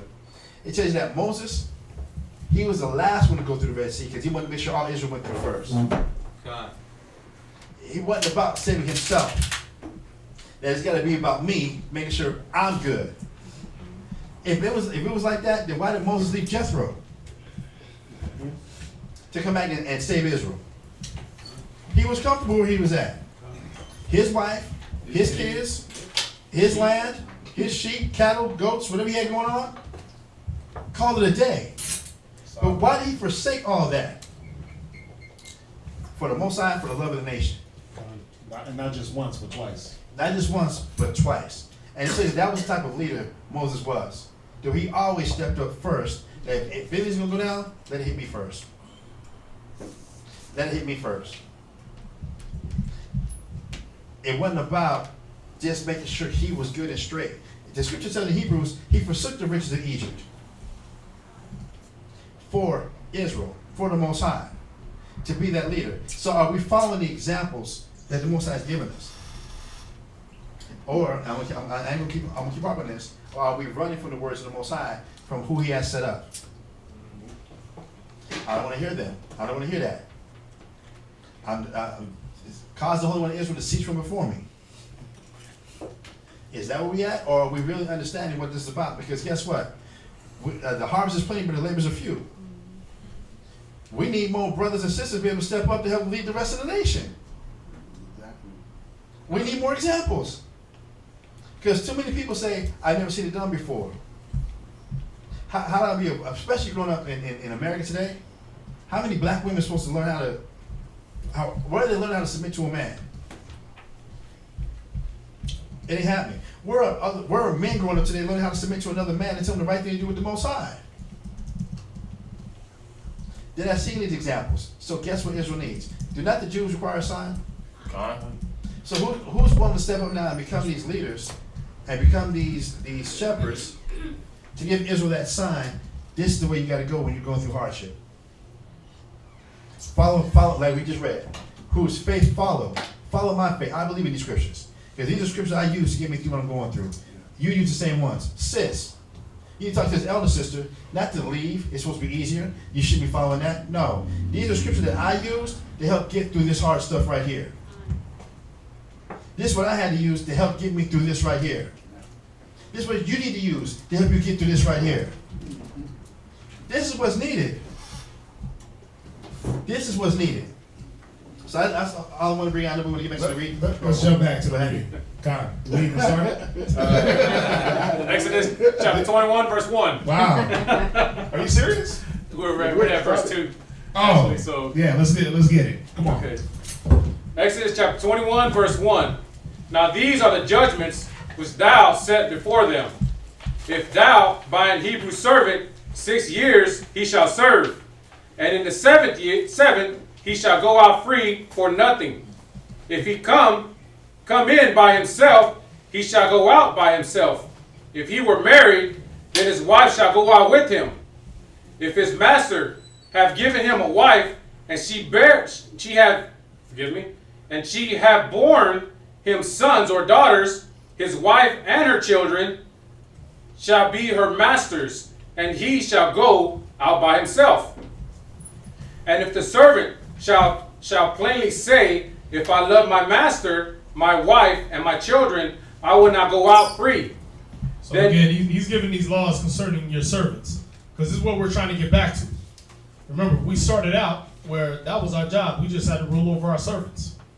You come home, you made sure, hey, the servants had everything in order. You didn't have to come home, sweep the house, do the dishes, throw in a load of laundry. You understand? Your servants was having to be on top of this. So this is how you're gonna need to know these things to get back to this position. You understand? To be able to maintain these responsibilities that we're gonna have in that next kingdom. All right? Go ahead. Then his master shall bring him unto judges. He shall also bring him to the door, or unto the doorpost, and his master shall bore his ear through with an awl. He shall serve him forever. Right, so basically, this servant was serving you for whatever reason. All right, if they owed you money, or if you had conquered their land and they were serving you, right, for whatever reason. If they owed you money and they decided, you know what, you're a good master, you take care of me, you know what I mean, I'm living good, I'm living better than I would be, okay, well then they had to go and get they had to get a hole punched in their ear, right up to the doorpost of your door. It was basically a marker and a symbol between you and them, that forever they was bound to you. Y'all see that? And some people, some historians allude to this in this same scripture, that in order for people to know that you had given yourself over to family forever, that they had to put some type of, there was a hole in your ear, but there had to be some type of signet, a family crest or something to show that you were the property of this family, so that you were owned by this family. Because just putting a hole in your ear is not, how is that supposed to know that you actually belong, you gave yourself to this family? That you actually had that the hole put in your ear, then there was something put there, so that if anybody saw you, it was known, no, I volunteered and I sold myself to this family, and this is the proof. That we didn't use earrings for decorations, nose jewels, we know that that's from Ezekiel chapter 16, but our servants, that we want to give them some type of jewel, some type of something that is known that you belong to this family forever. That, and I like what the brother Faraj brings out. Israel had servants. America had slaves. How well were servants treated that they said, I want to be with you forever? Yeah. This wasn't, what do you call that, the Stockholm Syndrome? This wasn't no Stockholm Syndrome. I like that point. That it was so horrendous and Thanks so for the terrific. matches. I love you. Exactly. Thank you, Master. He beat me on Monday, beat me on Thursday. No. We treated our servants so well. They said, why do I want to go back to that life? And there's a difference between servanthood and slavery. There you go. We were, because what it is they took these same scriptures and hit us with these type of scriptures and made the Bible look like we were taking our people, or it was okay to have slaves in the way they did it. Remember, this is saying if you buy a Hebrew servant. So why would I buy? Why would I buy a Hebrew servant? He brought it out. Or why would I have a Hebrew servant? Obviously, we haven't read all the other laws that go into if you owe a man and you can't be redeemed, then you would work a time to work off your debt. But that didn't give me the right to punch you in the eye, stab you in the face. We dealt with each other, again, you said civil laws and moral.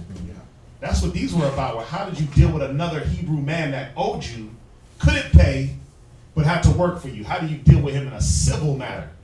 How do you deal with him with morals, with morality? So we weren't treating the way they dealt with us in slavery, or even if they wanted to call it indentured servants, right? We didn't deal like that. That's how you know that they took the Bible Because Kemet, they love to, the Bible's white man's book, they took it and they made us slaves. And no, but that's how they took the words of the Bible, twisted it for their agenda.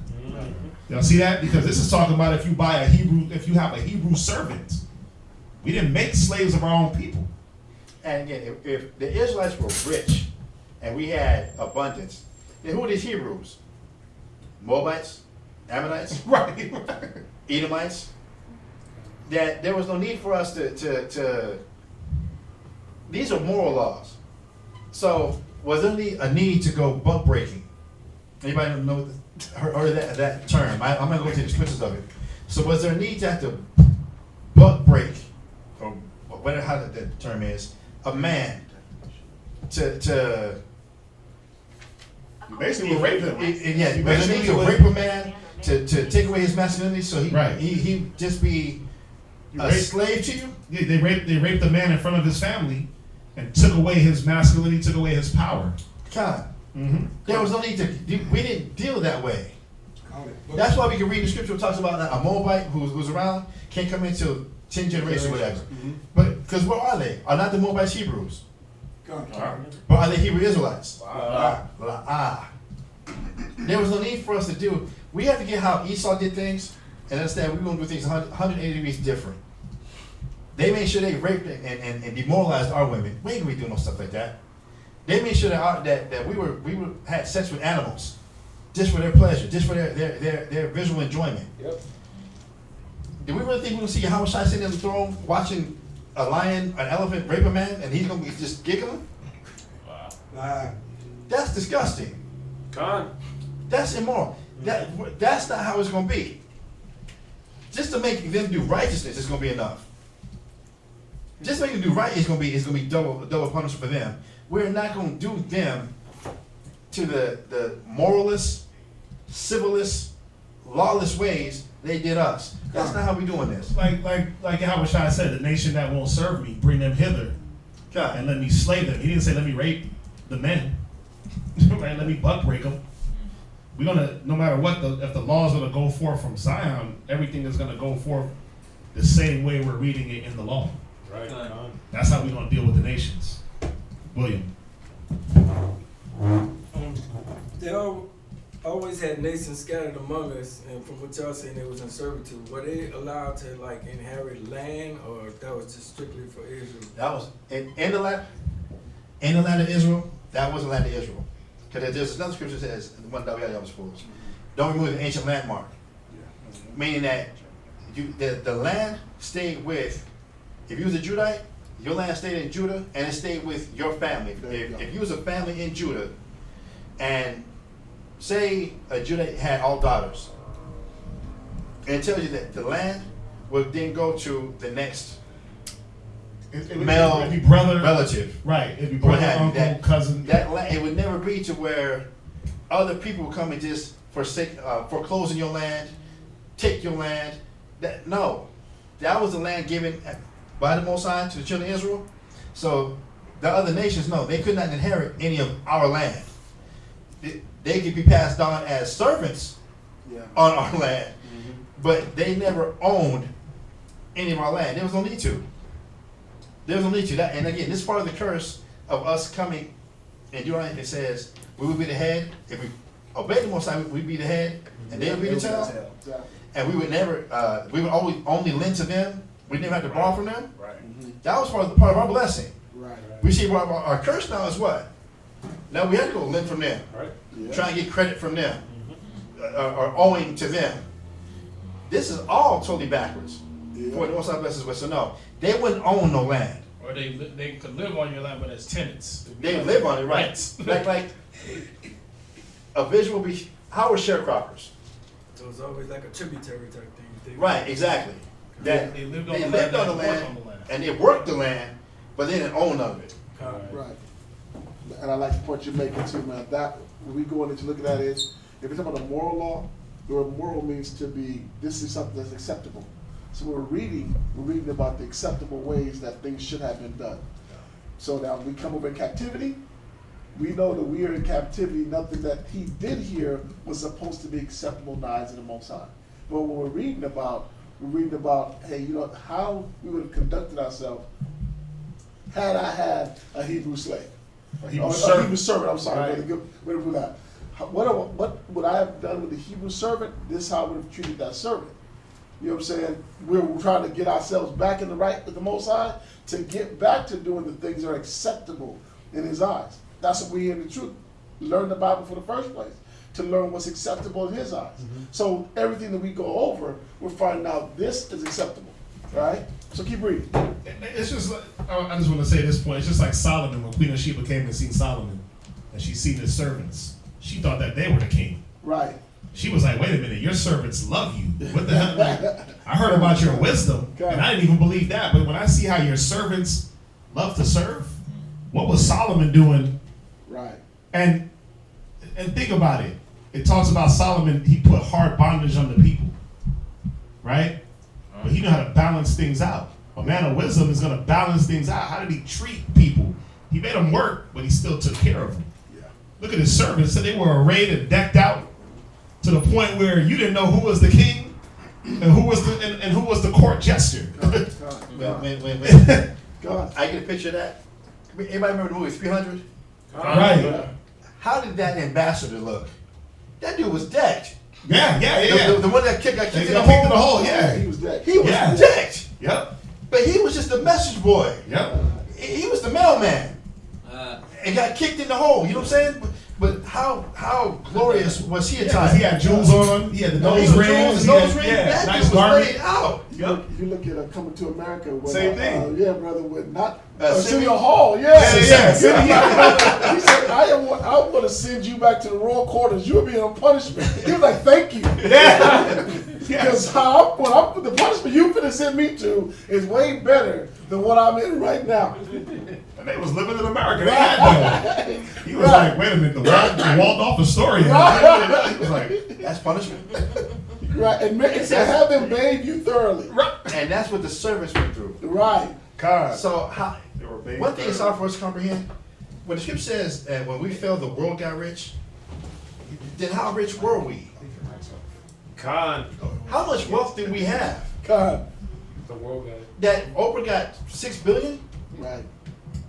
Please. But Abraham had 300 trained servants. Right. And There you go. God. There you go. That way more worth than. Right. to have 300 trained servants, now we've gone through this math, that were born in this house. That means that each of them had a mother. That's 600 people right there. That means they had a father. That right there is 900 people right there. Give each one of them, now we don't know how many was above that number or how many kids they had, but give each one of them a child, that's well over 1,000, that's 1,200 people right there. Now, how you gotta feed 1,200 people? That means you had to have crops, you had to have cattle or whatever to feed 1,200 people. Right. That means you had to have housing for over 1,200 people. That means you had to have garments for spring, summer, winter, fall for 1,200 people. Right. You had to have crops in order to feed these people for 1,200 people. Yeah. This was a small city that he was dealing with. And that's why when you put it into perspective, where it said Lot and Abraham, the land couldn't bear them both. Right. Right. A land can't bear two men. How Well, much it wasn't did just two men. It wasn't just 2 men. It was, like you said, a small city. It was Because A-Leaf. to have the king of Egypt come out and greet you on that level, Right. that means it wasn't just, again, like Shrek. It wasn't donkey, Shrek, and the donkey, Abraham, and Sarah. Right. No. Just walking around being led like that. No, the wealth that we had. It's hard to imagine the wealth that we had. That's all I can say. To our servants, why would a servant be like, no, I'm not going home Yeah, I'm gonna chill with you for life. for life? That, and as we're going to read on, as we get back to the reading, and if you gave him a wife, Right. Right. gave him a wife, Right. Yeah. Yeah. and he bore children. Yeah. Cool. Now, if you want to go, you can go, but they stay with me. Yeah. So where they, you know what? And that wasn't like in a threat or in a they were being held for ransom or like that. No, we're being taken care of so well They volunteered to want to stay with us. Yeah, I built up. And it wasn't no sweat off. It wasn't no. It didn't hurt us. Yeah. We weren't so hurting for it. Our economy was so bad that I can't afford to let them go. Please, That was we had LeBron. so much. That was LeBron. Yeah, man. We didn't have to. What we gave up, we really messed up bad. I'm gonna say it like that. Wow. We really messed up bad. That for the Most High, He was the gift of the land of milk and honey. With the servants, with everything that we had going on, that for our servants to get, remember when it says don't glean your crops? Gone. There was a need to go back and make sure you got every last grape, every last olive, every last apple. No, go through once. Whatever you leave there, leave it. Matter of fact, if strangers come in your land, if they go and live on your land, that's not hurting you. Sure, right, it's true. They just can't take the food back to wherever they're going. But if they decide to set this tent up or whatever and just live and just eat off your scraps, what's it hurting you? Yeah. I bless you with so much. That's the least. That's the. You was throwing that away anyway.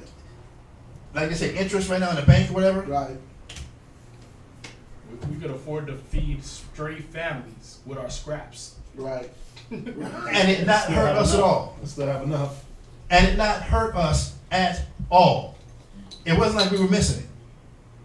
You know, like you see McDonald's, how many hamburgers they throw away every night? A lot. Yeah. And we'll put it in a dumpster and lock the dumpster. Wow. They ain't gonna let people feed. Y'all sell millions and millions and millions of burgers every year. This is hurting you? Yeah, right. You was throwing it right. You're right. You throwing it away anyway. Right. I mean, it's ostrich meat or whatever the hell it is, but you throwing it away anyway. It's going to hurt you to help as many homeless people are in America. That would really hurt you. That would really hurt you. Yep. For us, we didn't live like Esau. We got to get out of that Edomite mindset. Right. There you go. We didn't do things that way. Right. This was It's when we started doing things that way, most had to bring us here. con. But we had so much that to let them get it, it wasn't about the bottom line, like that Esau mindset. Right. The make sure we stay in black. Get in the red. What do you get in the red? And rappers talking about spending 2 years ago's money. Yeah. We were spending our great-great-grandfather's money. We ain't even got to ours yet. For what our great-great-grandfather had stored up, we were still spending that. And just stacking for our, remember it says a good man leaves an inheritance for his children's children's children. Right. That's how we were living. Generational wealth, man. That was true generational wealth. It wasn't based on, well, when I die, I get the life insurance, and that way we can go ahead and Con. get something done, because that's wisdom. No, wisdom is us going back home. Con. Right. Wisdom will be for us to get back home and have generational wealth to where we get to enjoy it, and our children's children get to enjoy it. I mean, and even our servants get to enjoy it. You weren't even counting at a certain point. For what? When you dealt with Abraham and he went to try to buy the burying place for Right, his right. What is He it? said, the land's worth like 400 shekels of silver. What's that between me and you? Yep. Like, That's what I was actually we ain't looking even for. counting at this point. Yep. Like, just take the land. Yep. 400 shekels of silver, that's what? Like 750 pounds of silver? Yeah. He was giving Pounds, the king not at the ounces. time. Yeah, Pounds. of He silver. wasn't even the king. You're right, man. Hey, but you look at one thing too. I like they just learned to do what's acceptable in the eyes of the Most High, and they kept growing. You know what I'm saying? Like if you learn to do it the right way, you watch Esau in his kingdom. He's gotten more and more destructive, but he used to be idolized. Every Jake in the world is idolizing with how they do it, how corporate America run business to everything else. What we should be figuring out is if we do it the acceptable way that the Most High laid out for us to do it, this where we prosper. This where we excel as a nation. But go on. We go back to the reading order. Yeah, go back to the. I thought that would be one of. Y'all see how much we've been through what 4 verses, 5 verses, That's verse 7 right now. and okay, 7 verses. Yes. Does it seem like it's going on 3 hours that we've been in here? Con. No, shoot. When we really get into the Most High, this is the point I just want to read real quick. When we started getting into the Most High, y'all done it in your own studies. How does time just disappear? Like before you know it, does. The sun's coming up. Right. So how was it when Moses was talking to the Most High directly? That's the 40 days. That That 40 days, that was impossible. fast, like. Shoot. That's deep. It's impossible to do 40 They days. got time to eat. They got time to drink. You know, but just like when I'm binge watching TV and thinking about the time, or when we study, and y'all had those study sessions where you're into the book and you're just absorbing so much, and time is gone. Right. So how easy was it for Moses to go ahead and go within 40 days and not even think about it? It wasn't even a challenge. It wasn't even you're dealing directly with the Most High. Yeah. To where you're shining that wisdom, yet you just shining that way. True. That's deep. We get the same way when we get those study sessions. And you come out the book like, oh, snap. And everybody looks at you like, yeah, he been man, what you see? Come on. Right. Well, you got to call somebody. I got to call. I Yeah. gotta tell you this, man. We get, man, once I just share this with you. The Israelites, we didn't do things on the same time scale as Esau. Yeah, that's true. That time, that's the way we dealt with servants, that's the way we dealt with anything. That when we was dealing with the Most High, this was the fountain of youth. This is how you did stay young. It wasn't because you wouldn't find the magic elixir, you wouldn't find the magic herb, you wouldn't find the magic fountain. The fountain was the wisdom of the Most High. And just getting into it, and absorbing it, and meditating. It says that the Psalms chapter 1, that man who meditates in the law of the Most High, his leaf shall not wither, and whatever he puts his hand to is going to prosper. You got the energy. You got the, and time doesn't make a difference. I'm not pressed for time because you're dealing with the Most High. I just want to bring that point out. I saw what I would have been from earlier. Where was reading? Exodus 21:7, right? Yes, sir. Yes. Exodus chapter 21, verse 7. And if a man sell his daughter to a maidservant, she shall go out. She shall not go out as a man's servants do. No. She's going to be in cotton fields, picking cotton right next to her husband. The women didn't go out with the men and do the exact same jobs. Right. Right. That's how we did things, not the way Esau does things. Yep. A woman's a steel worker right next to her husband, next to her daughter, right next to her son. Right. 12 years a slave, she had to bring in the same amount of cotton as all the men. He did right. same amount of pounds of cotton. We were civil. Yep. You don't do things like that. And then put a bullwhip to them because they didn't meet the quota. Right. We didn't operate the way that Esau does. She's the breadwinner now. You know what I'm saying? She for all the wrong reasons, but she's a breadwinner because this is the way society's set up. You know what I'm saying? As opposed to just being, hey, you know what? This man, men did this, women did this. So look at how we grew. Our parents did. My mother was at home. My father went to work. My mother's at home. That was the way I grew up that way. So you watch things change more and more. But we look at getting back to the scriptures. There were certain things that men were expected to do, and women was expected to go do. You know what I'm saying? So when this man went out and did what he's supposed to do, even for the Most High, if I'm out doing it, this is what's expected of me to go out here and do. But my job is not. I'm not expected to do the same thing you're doing. We're not equal on that level. The Most High have things He expected me to do. I got to go out and fulfill the duties that the Most High have for me. My woman is supposed to be doing the things that the Most High have fulfilled for her. That's why you even go to is it Titus? Where the Most High tell you about the aged man, the aged woman. That aged woman. She's directing this woman or this young woman on what her duties and what she's supposed to be doing. Taking care of the children, taking care of the home, taking care of her husband. But then you look at that aged man, he's supposed to be guiding that young man on what his duties are supposed to be. So he ain't supposed to be daddy at home. You know what I'm saying? He was supposed to be out doing what was expected of him, of the Most High, and of the, even like we going to, of the camp. There was expectations that we needed men to go do that women can't do. You know what I'm saying? If they out there, that's what the Father said. He said, the flock of my pasture are men. So a lot of the duties that we supposed to be out here doing, if it's out teaching, if it's out street speaking, if it's passed out literature, that these are the duties that we are supposed to be out here doing. That's our job. You know what I'm saying? The things that the woman's supposed to do at home, those are her job. But now we live in a society that You got everybody doing all the same thing. Listen, women can do what men do. I don't know who said that, but that is the phrase that we've lived on. Women do what, right? Listen, she can be your boss now. He's the mommy at home.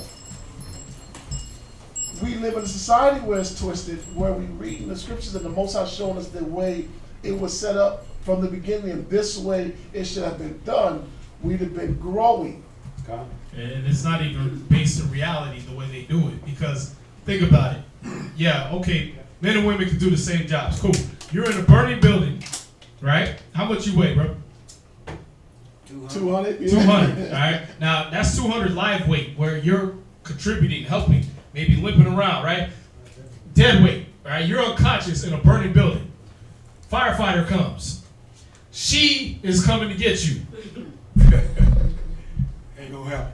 Right. Would you rather she be coming to get you or he be coming to get you? I could ask a woman the same question. You won't get the same answer. You'd rather that brother be coming up to get you, right? It's true, man. Right. And that's the thing is, it's not based in reality. Like I said, we're not equal. They're seeing it now with the sports, right? Now they're trying to outlaw all of it. Transgender. Oh no, transgenders can't be in if you're born a man, you can't be in female sports now. Why? Because niggas was whooping their ass. Right. They was going in there. The UFC, he crushed her head. He punched her in her head and crushed part of her skull. They was like, nope. with the runners, right? The 400 meters and all this stuff like that. These dudes was dusting these women, man. Why? Because we're not equal. We're not the same. There's one type of flesh of man and another flesh of women, man.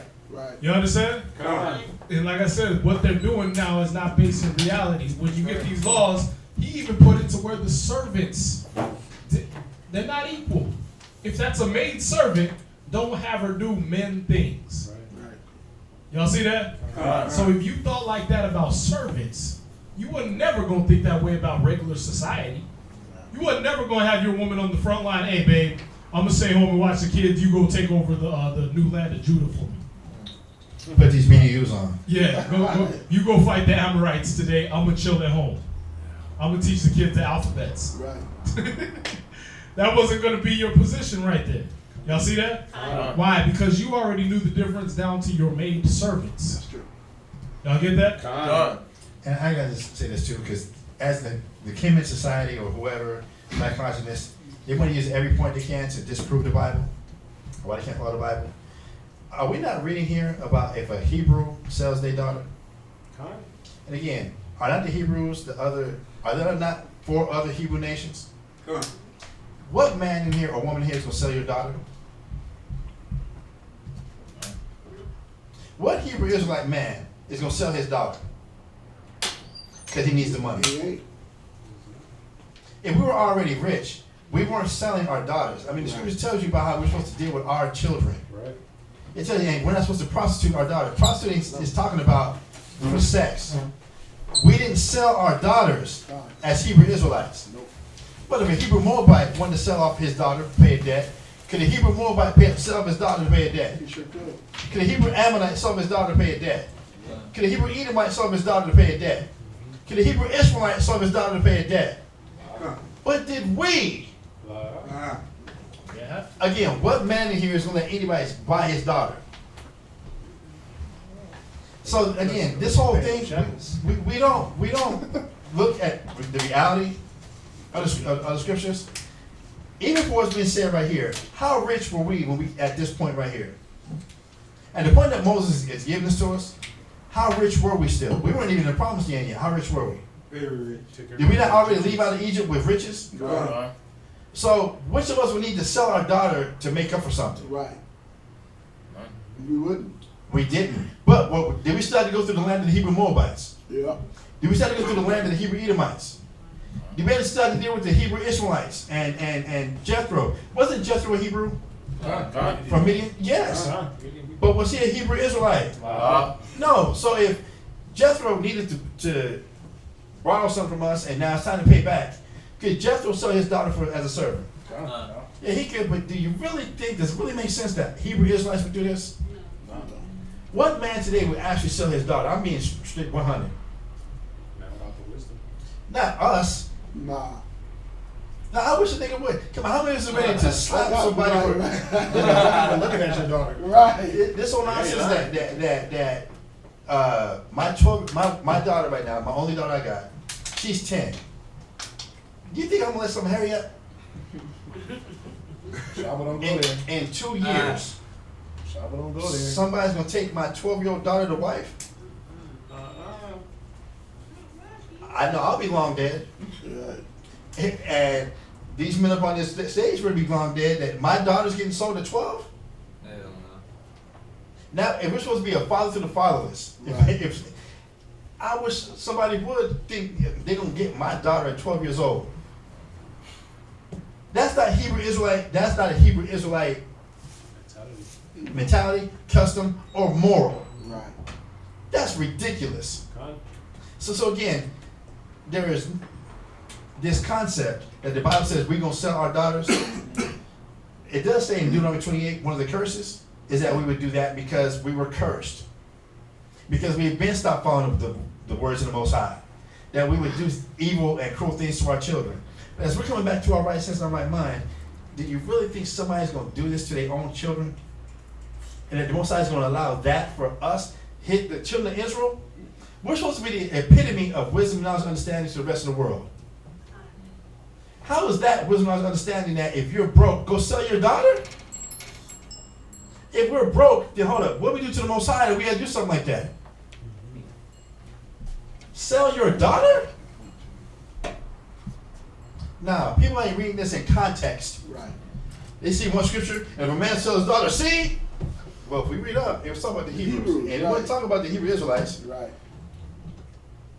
Does everybody kind of get where I'm getting? I'm seeing some like some. I don't know, get the wheels turned or what. But this nonsense, people are illiterate when it comes to this Bible.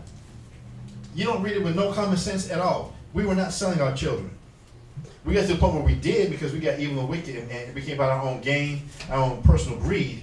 But when we was in our right minds, if we had to treat our female servants this way, if we had morals for our servants, we didn't have morals for our own daughters, Exactly. then now we're going to sell our children? Ain't going to happen. Ain't going to happen. I just want to read that point out as we're doing Nah, this. read verse 2 again, just so it's in context. Read that again. Verse 2. Exodus chapter 1, verse 2. And if thou, by an Hebrew servant, Yeah, 21 verse 2. Go ahead. if thou, by an Hebrew servant, Right, so again, he's saying Hebrew servant. Y'all see that? So this was not Right. Once Zop owes me $12, he got to sell me Naomi. Yeah. You understand? Nah, this was, you got Esau, you got Ishmael, Moab, Ammon, and then Israelites. These are all Hebrews. You understand? In Hebrew, if the same word for father, being Abba, is the same word for uncle, Abba, the relationship that we had was an uncle or another was like a father. If it takes a nation, if it takes a village to raise a child, then there's no way I sold my daughter to you. Not when she's calling you Abba. Right. Already. Right. The relationship is you're already like a father to There you her go. anyway. Or I'm a father to your children anyway. If it was a mother, the same word for mother is ama. Whether and let me slow down. The same word for mother is the same word for aunt in Hebrew. Right. It's ama. So when we call each other ama and abbas, and our children call each other abba and amas, what's the relationship? What is that relationship? It's, when it says honor your father and mother, honor your abbas, honor your mothers, honor your uncles, honor your aunties. And then uncles and aunties looked at the rest of our children as what? Children. Their own. Children. It's parental. Right. Yeah, we didn't buy each other's kids. Right. We weren't doing no madness like that. We were already looking at, they're like my kids anyway. They're like your kids anyway. we're not going to the point where, how cruel would that be? I'm going to let you, instead of just giving the money or letting the debt go, Right. of what you owe me, no, sell me your daughter. That doesn't sound like an Arab thing. Sure do. Come on. That doesn't sound like a heathen thing. Yeah. That doesn't sound like an Egyptian thing. As opposed to, before you go sell me your daughter, bro, don't worry about it. We're good. Right. That the only recourse is to sell me your daughter? That's why Yahweh had to come back and get that understanding, man. Come. Listen, if a man, he take your cloak or your coat, give him your cloak too. For real. You know what I mean? That's gonna go into that. That's your Israelite brother right there. He need this from you. Listen, if he ready to sue you at the law for this, listen, just give him that. Give it to him. You know what I mean? That's your brother. He didn't say do that with all the nations and everything. But nah, you were supposed to learn that. You were supposed to learn that from the law. Just from verse 2 where he said a Hebrew servant. He didn't say an Israelite brother. Y'all see that? Nah, you were supposed to learn that from the law. Just the law alone was supposed to be able to teach you these things. But that's why before Yahweh had to clear it up, he had to tell them, you have heard. You have heard. They wasn't reading the law no more. They was hearing the law from the Pharisees. Pharisees were giving them the law according to what was convenient to them. Y'all see that? So you have heard that it had been said of old time, right? Just like you got, when you were coming up, before we cleared it up for y'all, right? You heard eye for an eye, tooth for a tooth. Right. What did that mean to you? You hit me, I'm gonna hit you back. There you go. You hit me, I hit you back, right? Revenge. But the law, that was for a servant, a slave. You had a slave of another nation, they messed up, broke something in your house, broke some family antique, right? And they was being an evil servant in your house, and you went, lost your temper, punched them in the eye, and you knocked their eye out. You had to restore eye for an eye. You understand? You had to pay them for the loss of that eye. That wasn't a revenge thing. That wasn't never supposed to be used as revenge. But by the time you got to Christ, and even to this day, right? Eye for an eye, tooth for tooth means I gotta get you. You got me, I gotta get you. Y'all see that? But see, you heard that. You didn't read that in the law. In the law, in context, that had nothing to do with revenge. Y'all see that? Where you at? That's what it's gonna go into. This whole thing that we're gonna read into. Yeah. Verse 8. Exodus chapter 21, verse 8. If she please not her master, who hath betrothed her to himself, then shall he let her be redeemed. So if you decided, hey, I'm gonna marry this woman that has been given to me as a servant, right? She's a servant already to pay a debt. Okay, but I'm gonna go ahead and marry her. But now I'm like, you know what? She ain't good at bed. You know what? She can't cook. Okay, read. To sell her unto a strange nation, he shall have no power. Right, you can't go now sell her off to the Greeks. You understand? You can't. Oh, I don't like her. I'm gonna go sell her off to the Greeks today. Make this money back. Nah, go ahead. Seeing he had dealt deceitfully with her. Why? Because you went and married her, man. That's your wife now. Yeah, you can't go sell her off. Now that you decided she looked good, so you hit it. And now, she doesn't have no skills, so I'm gonna sell it. I'm gonna sell it to a whole nother nation. She'll never see her family again. You got her pregnant and she got fat. Right. She's fat now. Nah, that's your wife now. You see that? You done dealt deceitfully with her. Go ahead. And if he had betrothed her unto his son, he shall deal with her after the manner of daughters. Right, now she's your daughter. You saw if you married her off to your son, that's your daughter now. That's not a servant no more. All right, she's no longer, hey, go get me a plate of chilled Jello from the Alps. You understand? That's your daughter now. Right, so that's your son's job to lead her about, teach her. Where you at? Verse 10, sir. If he take him another wife, her food, her raiment, and her duty of marriage shall he not diminish. Wait, hold on. If he take him another wife, he's wicked.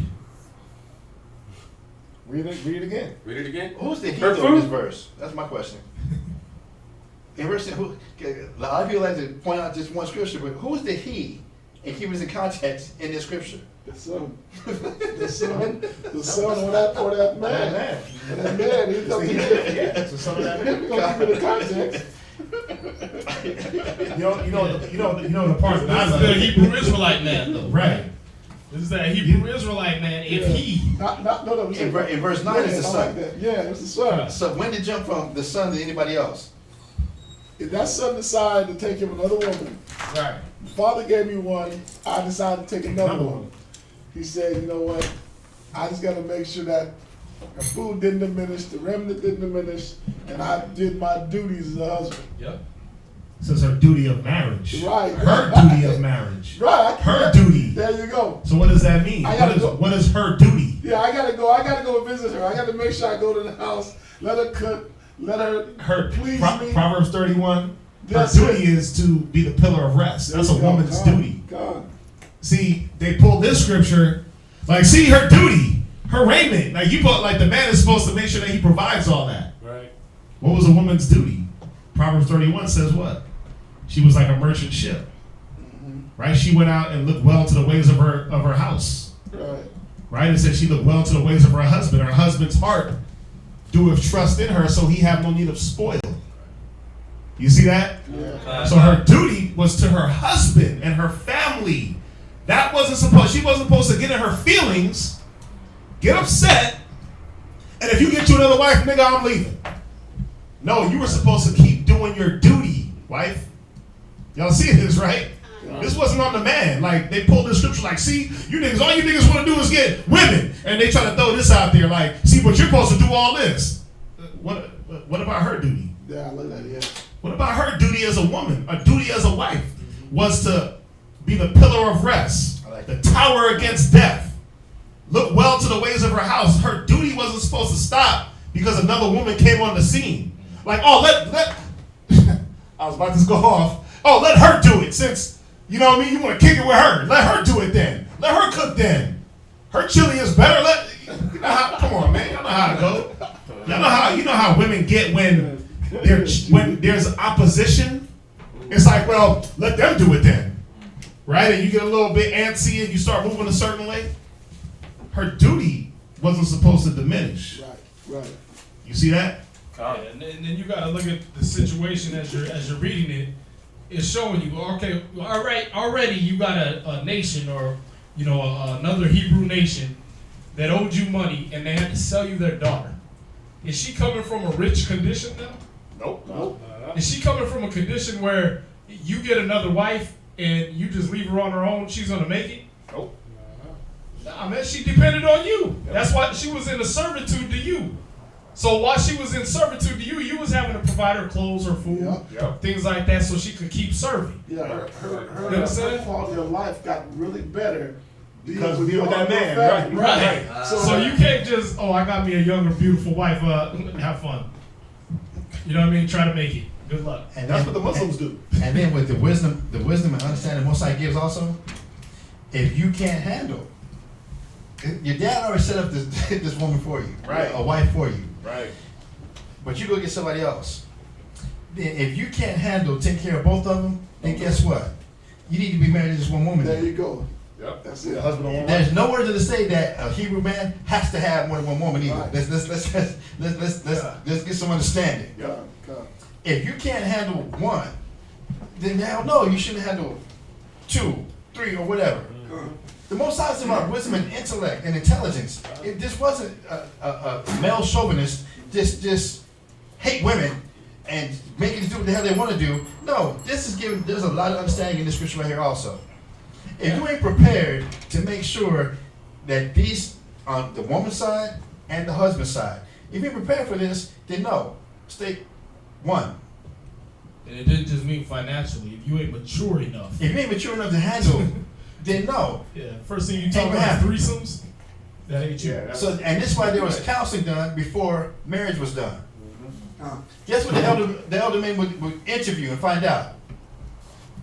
Hold up, you want to take this one as a wife, but hold up. Did your dad already set this up? You could barely handle this one. Now, and your dad setting this up and things being set up, whatever, why are you taking this one? Are you prepared?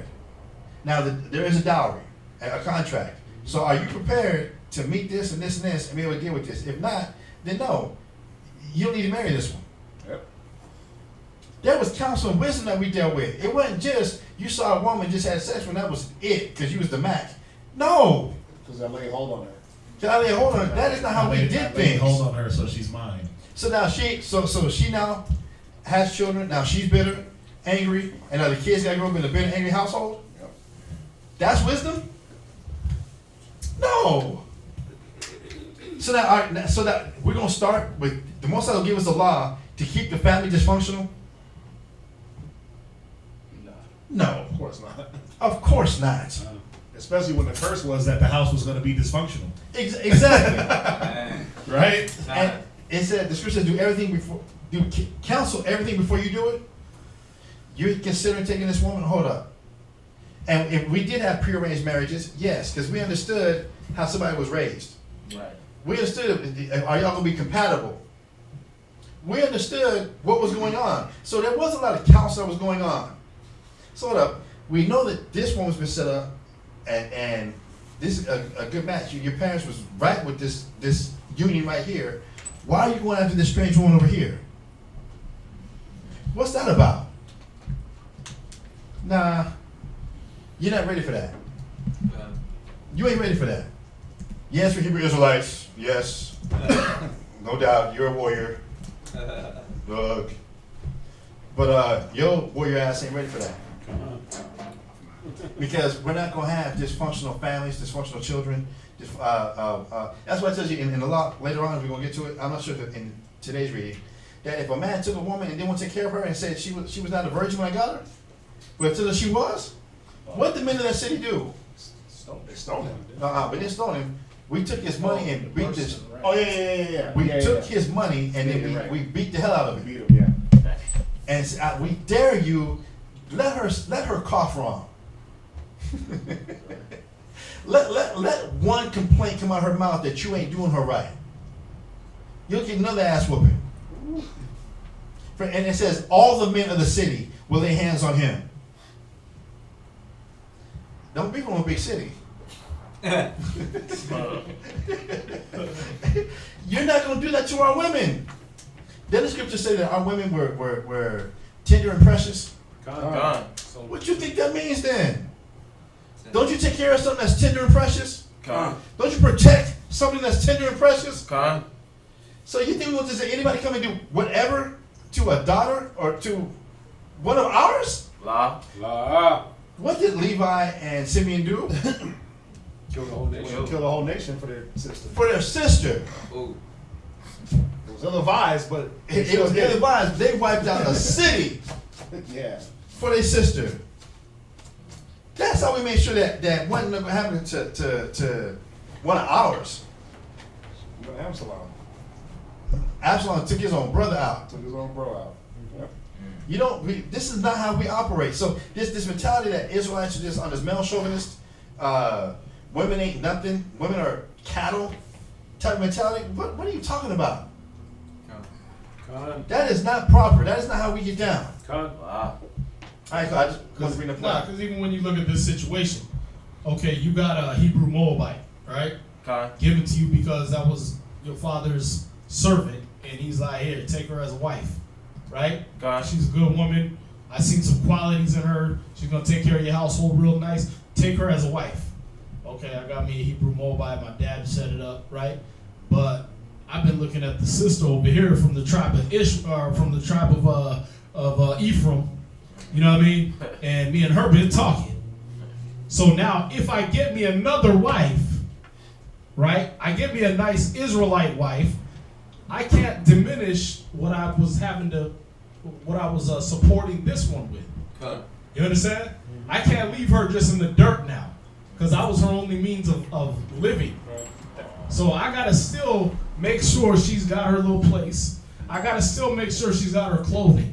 I gotta make sure she's still taken care of. She still got food. You see that? Now, nowhere in there did it say if he get another wife, he's wicked, he's off. The men of the city shall stone him. He should be immersed in 100 shekels of silver. No, it's normal. This was normal life. If you got another wife, Y'all see that? But again, not disannulling anything that was said before. You still got counsel. You still made sure, hey, can you support both? Not just financially. Obviously, we had it financially, right? He was giving away 50 shekels of silver just to get the woman. Y'all see that? So we had it financially. But are you going to make sure you're a leader? Are you going to make sure you're a guide and a counselor? Are you responsible? God. The Muslims, this is what they do. They get all they'll get with a woman. They'll be in their 20s. They'll get with them. The man, she starts getting old. He starts getting old. He'll go out and seek out a young one, and he'll cut off the old one. He'll cut off the old one because now I got to support this young tender, right?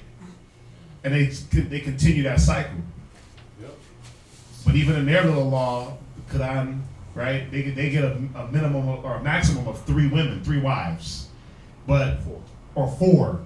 But they don't even practice. Well, let me keep up her raiment. Let me keep up the things that I was doing in the beginning. They're like, oh no, she's old now. Push her to the side. Got my new young tender.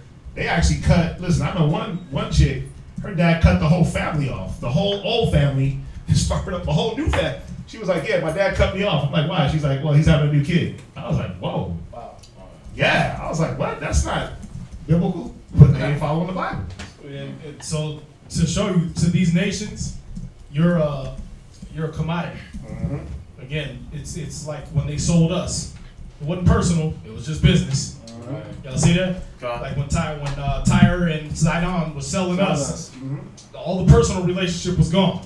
Oh, I love David. He's my guy. We're gonna put you on this ship and give you to the Greeks. Yep. See, it wasn't personal. It was just business. Here, the Most High is making sure that any woman, all right, Hebrew Israelite or Hebrew Moabite or whatever, any Hebrew woman was going to be well taken care of. Right. Y'all see that? So this is not a chauvinist book. This isn't, the Bible was written by men and the God is a man and da-da-da. Where do you see that when you got this care given to even a handmaiden? This kind of care where there is a law explicitly about how you deal with the maid servant. Y'all see that? Where is that the Most High is this chauvinist male God up in the sky playing with his dingling? Y'all get that? So you can't be tossed about with every wind of doctrine, man. The Comedics like to do that. They like to act like, the Bible's chauvinist. It's all about men and this and that. The black woman is God, but the scriptures are showing you, man. The Most High, He said He cared for sparrows, man. Mm-hmm. How much more is He gonna care for a Hebrew woman? Y'all got to think about this. Where you at? Verse 10, sir. Mm-hmm. If he take him another wife, her food, her raiment, and her duty of marriage shall he not diminish. And if he do not these 3 unto her, then forgive me, I can't read right. Then shall he go out free. She shall go out free without money. Right. So that debt is paid. Okay. If you took her as a wife, or you gave her to your son as a wife, and either one of you decided, you know what, she ain't good enough to be in our family. After you don't lay with her, that debt is paid. I'm not going to be responsible? God. Yeah, you're not going to keep that duty of marriage up. You're not going to keep the raiment and everything like that. You got your other wife and you're moving on. Okay, well, the debt is paid then. Yep. She ain't got to work for your father no more. She ain't got to work for you no more. She's not your wife no more. She's free. And you can't sell her. God, you got no power over her. Yeah. All right. She go back to her daddy's house. Yep. God. Go ahead. He that smiteth a man so that he die shall surely be put to death.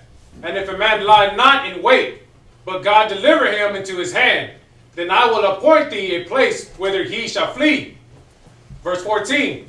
And if a man, so if he wasn't plotting on this dude, right?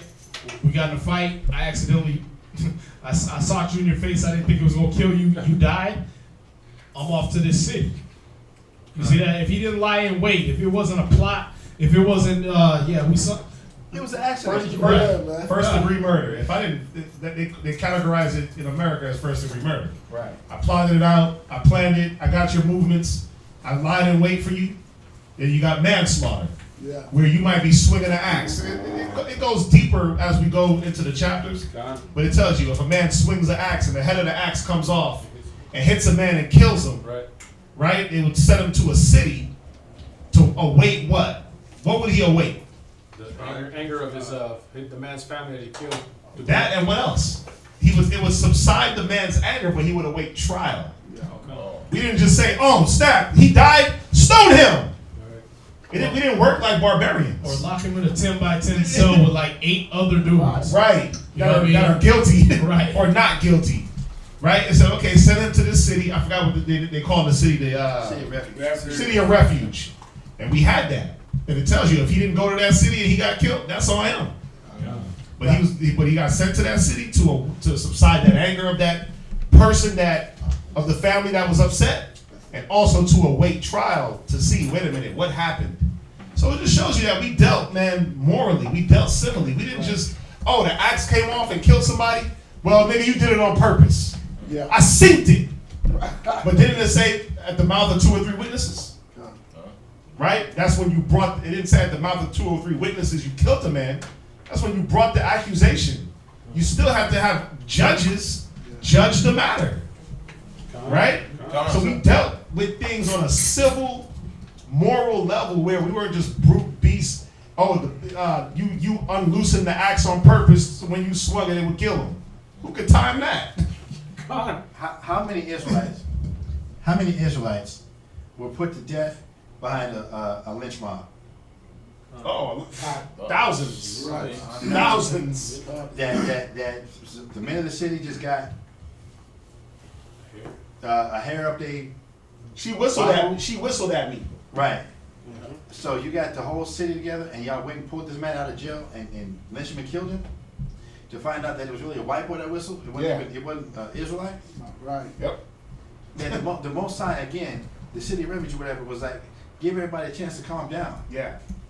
We dealt with, we didn't deal with just straight emotion. Yeah, you couldn't get into mob mentality. Right, how many people, that mob mentality. Because we're going to read that later on. In the same reading, it tells you about don't follow mothers who do evil. Because that mob mentality is real. That everybody gets to feel this way and get caught up. Ain't that what happened with Christ? Yeah. It became a mob mentality. So even in the law, again, the Most High is a God of intelligence. He's a God of wisdom, knowledge, and understanding. Before, it might have been a Trayvon Martin, might have been a teenager. All right. Before we just mob up and go and get the man who killed him, we gotta find we have to make diligent inquiry first. We can't let just our emotions take over. How many people have been killed by the lynch mob mentality or thrown in jail for years behind some just madness? And it'd be false. And it'd be false. Yeah, you see it on Facebook every day. This brother got out. He spent 31 years in jail over something he didn't even do. But DNA evidence exonerated him. And right. But yeah, mob mentality is what got him locked up. The Most High was not with that emotional, just how I feel, and that's all there is to it. Most High, that was not how we as Israelites are supposed to operate. That is just about my emotions. That's just about how we feel. That is never how we as Israelites are supposed to be dealing as judges. That is a real rash judgment. That is not spiritual. That is not following the Most High. There's got to be a diligent inquiry made. And then even at this time, as we get the thumb them in the urim, where we can actually speak to the Most High to find exactly what happened, that everything done in darkness will come to light. It wasn't just about how you felt about what you saw. There had to be steps and procedures that were followed, not just a feeling. Like Esau does. Esau gets the feeling, and that's it. That's what the Most High is trying to teach us. This is what you don't do. You don't just get your emotions, carry everybody away, and then all of a sudden it's over. But now we done lynched this person, cut pieces of his body off, did cut pieces of her body off, did this, that, and the third, and then find out, once we let calmer hands preside, they didn't even do it. The Most High is a God of wisdom, knowledge and understanding. I guess we knocked out Dawayat's question without addressing it. Well, he was asking if this was a Hebrew woman being sold. Right.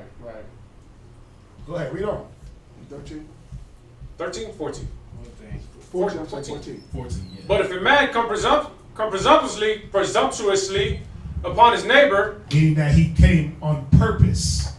He came knowing what he was going to do. He premeditated this thought into action. Go ahead. to slay him with guile, To slay him with guile. See, he thought about it. He sat back on his bed. This dude, his ox keeps coming over and crapping in my lawn. Or eating my crop.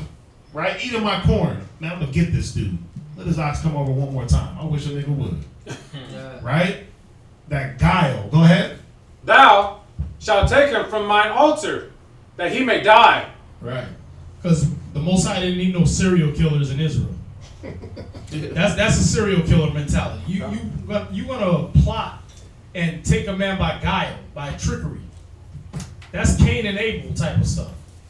Y'all see that? Yep. I already know. Hey, listen, let's go talk over here in this alley, and then I'm gonna stab you like Joe Abinadab. Yeah, there you go. Joe Abinadab, that's my favorite story. You took him and smote him under the fifth rib. Like, come on over here, let's talk. Yep. And then I'm just gonna stab you up under the gate. That right there, that's you coming presumptuously. You already got it planned in your head what you're gonna do. You're a serial killer, man. Y'all see that? And rather than have your serial killer self go and make children that's gonna have that same mental disorder, we just put you to death now. Yep. Cut that off. Y'all see that? Esau like to have that. They like to have that in their communities, man. That's what they kept breeding. They didn't like to put people to death for those things. You was giving heroic welcomes for stuff like that. So what? Now they got serial killers, man. Now you got niggas like Dexter. Yep. Right. You know what I mean? Next thing you know, they're strapping you up in plastic rooms. Yeah. Cutting your throat. Yeah. Why? Because that's been bred in their culture. Yeah. The Most High will put an end to that. He will put an end to your whole line right there. Come on. Where you at? Verse 15, sir. Uh-huh. And he that smiteth his father or his mother shall be surely put to death. There it is. You didn't get Jerry Springer episodes. You didn't get a Ricky Lake episode. Yeah, come on. You know what I mean? Where you get to smack your mom. You got put to death. So why do we have to sit down with our children and give them the law? To show them if you touch me, nigga, you done. There's certain things you can do, son, as a little 7-year-old, 6-year-old, that might get you killed by the whole nation. Y'all see that? Even the kids had to know this law, man. That's why you put it on your post. That's why you talked about it all day and all night. You sat your son down. Hey, listen, don't ever smack your mom. Because I'm going to have to be the first one. In certain scriptures, it said that your hand's supposed to be the first one upon him. Imagine that. You a daddy. You come home, your son done smacked your wife.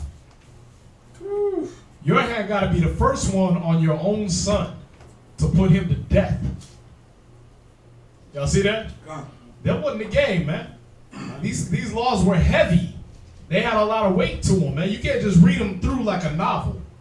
You got to read that and put yourself in that context like, damn. Yeah, it was supposed to play on your conscience as a man with a son. You were supposed to say, damn, if I got to kill this boy, let me rather kill him with the law. Let me drill this into him.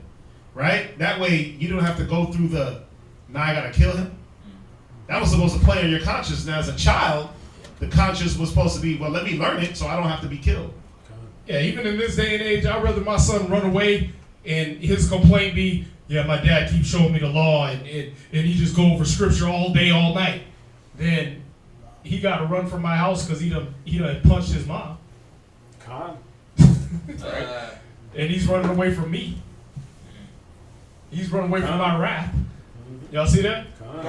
Nah, you'd rather they have to leave because you know what? I was enforcing, I was reiterating the law, statutes, commandment to the Most High to him, and he couldn't take it. He ran.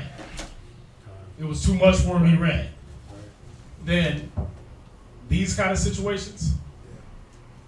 Y'all see that? And then again, right? Knowing that we dealt with counsel and wisdom, why would it get to a point where we've seen situations or examples where each parent will use the child to attack the other parent? to disrespect the other parent. If we grew up in a society that was not dysfunctional, then we wouldn't have this going on. So not even to the point of smiting a parent. You know, long before a child smites a parent, there's been all type of disrespect going on. There's been all type of disrespect going on, and that's been promoted where the father would have the child disrespect the mother, and the mother would have the child disrespect the father. And the child gets put in the middle of all that to where now, why not go ahead and smack somebody? But if we're keeping the laws of the Most High and we're following the counsel of the Most High, then if we're growing up in loving relationships, we're growing up in relationships that have been put together proper by the Most High, where there's been a counsel about who you marry. Whether you're a woman, who it is you're marrying, or you're a man, who it is you're marrying. Then why would it get to the point where somebody would be disrespected or get hit? It wouldn't.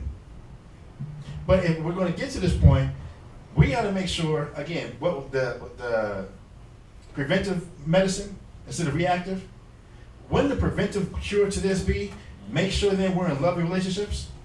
Time. Wouldn't that prevent all this? To where they never see the father being disrespectful to the mother. Right. All right. They never see the mother being disrespectful to the father, to where now, nigga, you did this to my mama.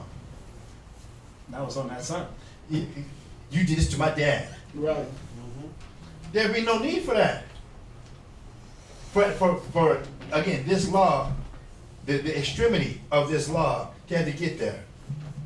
If we're following the there's steps to all of this. But how many times do we don't follow counsel?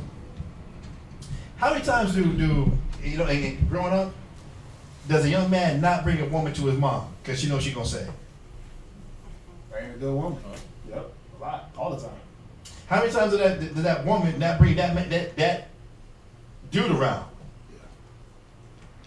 I don't want to hear it, but I love him. You don't even know what love is.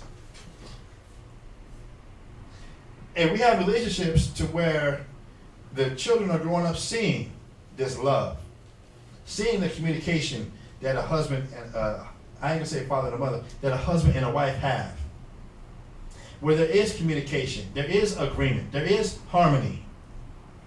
Then what do the kids who grow up looking for?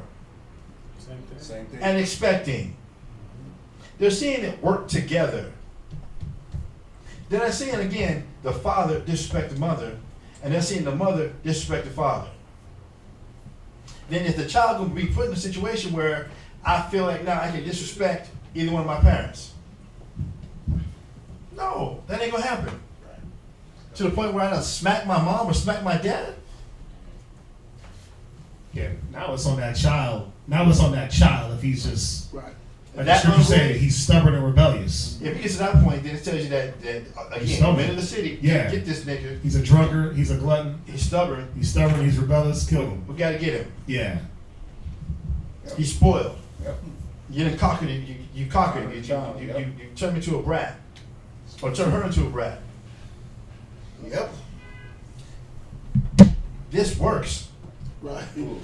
Because one thing we're definitely saying is, when we don't use this, Time. Now your son wanna be a daughter, Yeah. right? Yep. Now, yeah, that's your only son, right? That's one of my big fears, right? I got one son. Me too. Imagine he grow up and he want to be like Zaya, Right. Dwayne Wade's kid, right? Zion. Where's my lineage gonna be? Down the toilet. It dies with him. Yeah. It dies when he get AIDS. It dies when he get whatever, you know what I mean? Coronavirus or whatever. Damn. It's dead with him. You see that? So that's the thing, man. That you were supposed to sit your kids down, man, with this law. That's love. All right, that whole buying them everything they want, that's not love. Buying them everything they point at Toys R Us or Walmart or whatever, that's not love. Sit them down with these laws, statutes, and commandments is love. That's that real love, because it's going to show them how to be a grown and functioning human being. Not just adult, but a human being. A person with actual compassion and love for another person. Y'all see that? Where you at? Verse 16, sir. And he that stealeth a man and sell him, or if he be found in his hand, he shall surely be put to death. Right, so if you kidnap somebody and you try to sell them, you shall be put to death. Simple as that. Go ahead. And he that curseth his father or his mother shall surely be put to death. Yeah, I quoted this one, that verse 16, I quoted that to a cop while I was sitting in the back of his car. Wounded his whole spirit. Because at first I was like, you know what you're doing, you know, it's unlawful. I was telling him I teach the scriptures and all that. He's like, yeah, I got a lot of people that like to try to hide behind the Bible before I take them to jail. I was like, okay. I was like, I quoted him this scripture. I said, what you're about to do is you're about to take me. You just took me from my car. You're about to take me down here, and you're about to use me for money. You're about to sell me. I said, and I quoted him that scripture right there. And then he knew I wasn't just playing with the Bible. You understand? He just got quiet the whole rest of the ride. He still did what he was going to do, but that hit his spirit. Y'all see that? All that arguing back and forth, you know, even when you go into that sovereignty and, you know, you go into all that law stuff and everything like that, they're always going to point you right back here. Because all their laws are based off of this. Y'all see that? So you can go into all these statutes and try to do all that Moorish science, quoting laws and all that stuff, but once you hit them with an actual scripture, that goes to their spirit. Like it says, the word of the Most High is quick, sharper than a two-edged sword. You understand? It divides asunder to soul and spirit. It's like when Stephen, before they stoned him, he was dropping the whole history of Israel. Yeah. So they were cut to the heart. Right. They were so cut, they were like, man, let's get this nigga out of here. They were going to do it anyway, but they were like, man, let's hurry this up. Listen, they were cut when Yahweh Shai spoke. Right. So he cut them to the heart, man. He didn't speak his own words.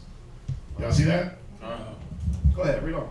And if men strive together, and one smite another with the stone, or with his fist, and he die not, but keepeth his bed, if he rise again and walk abroad upon his staff, then shall he smote him. He'll be quit. Smote him. Then he shall forgive me, man. I don't know why. It's all good. Slow it down. Then shall he that smote him be quit, and only he shall pay for the loss of his time. Right. So if y'all got in a fight, if you and a brother got in a fight, you and another Israelite, you and another Hebrew, y'all got in a fight, and somebody got injured, that bedtime, that time off, that time that they weren't out making money or doing what they were supposed to do, that time that they were away from their family, their servants and all that, and not being able to maintain their household, you paid for that. That came out of you. You understand? Go ahead. And again, when this be servants, who's going to lose time? That they need to be reconciled for their time for losing work. Right. Yep. Yeah, we was in the gates. Yeah, we waiting tables. So if two servants was fighting and went through this, then cool. Okay, this servant hurt that servant. Well, you got to pay for it now. Right. we didn't operate on that base of a level. I just can't.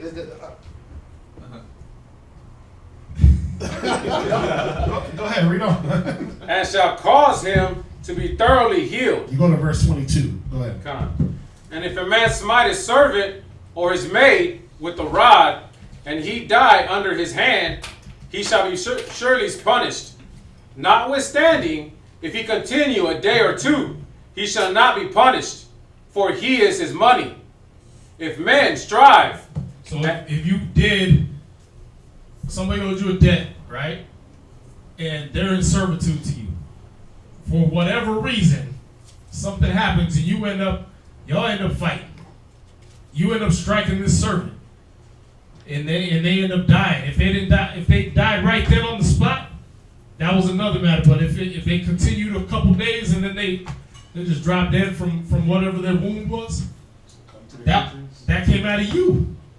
That's your money. That debt is paid now. You messed up. You see that? You got to think about this. We're not talking about little money here. We're not talking about $20 here. You understand? When you was dealing with the nations, again, you've got to think on the Abraham level. you got to think where 400 shekels of silver, what's that between me and you? You got to think like, this person owes you money because you gave them over a well. You know what I mean? They was traveling, they needed food and water for their flocks and herds, and you gave them your well. And they said, okay, you know what, I owe you for that, but I don't really got it right now. Okay, well, you get to serve. Now y'all in an altercation, right? Y'all in an altercation because of whatever reason, and you hit this guy. Now what? You just lost that. That debt is paid. Y'all see that? You struck him to where he died. Okay, he's not just serving no more, but that debt is paid, man. You just lost your money over being angry. Wow. That emotion just lost you all that debt. That well is theirs now. Y'all see that? I'm saying wells because back then that was an income. That was wealth. All right, you traveling and you got a well. Everybody needs that. Gas station. That's yeah. There you go. Gas station. Modern day gas station. Yeah. All right, so you just lost. You got to think about that. You own the Shell gas station down here, and the owner or the ex-owner of it, you own that because or you got into something and basically gave that to a man because he needed a business. Now he owes you because he gets to use that as a business for himself.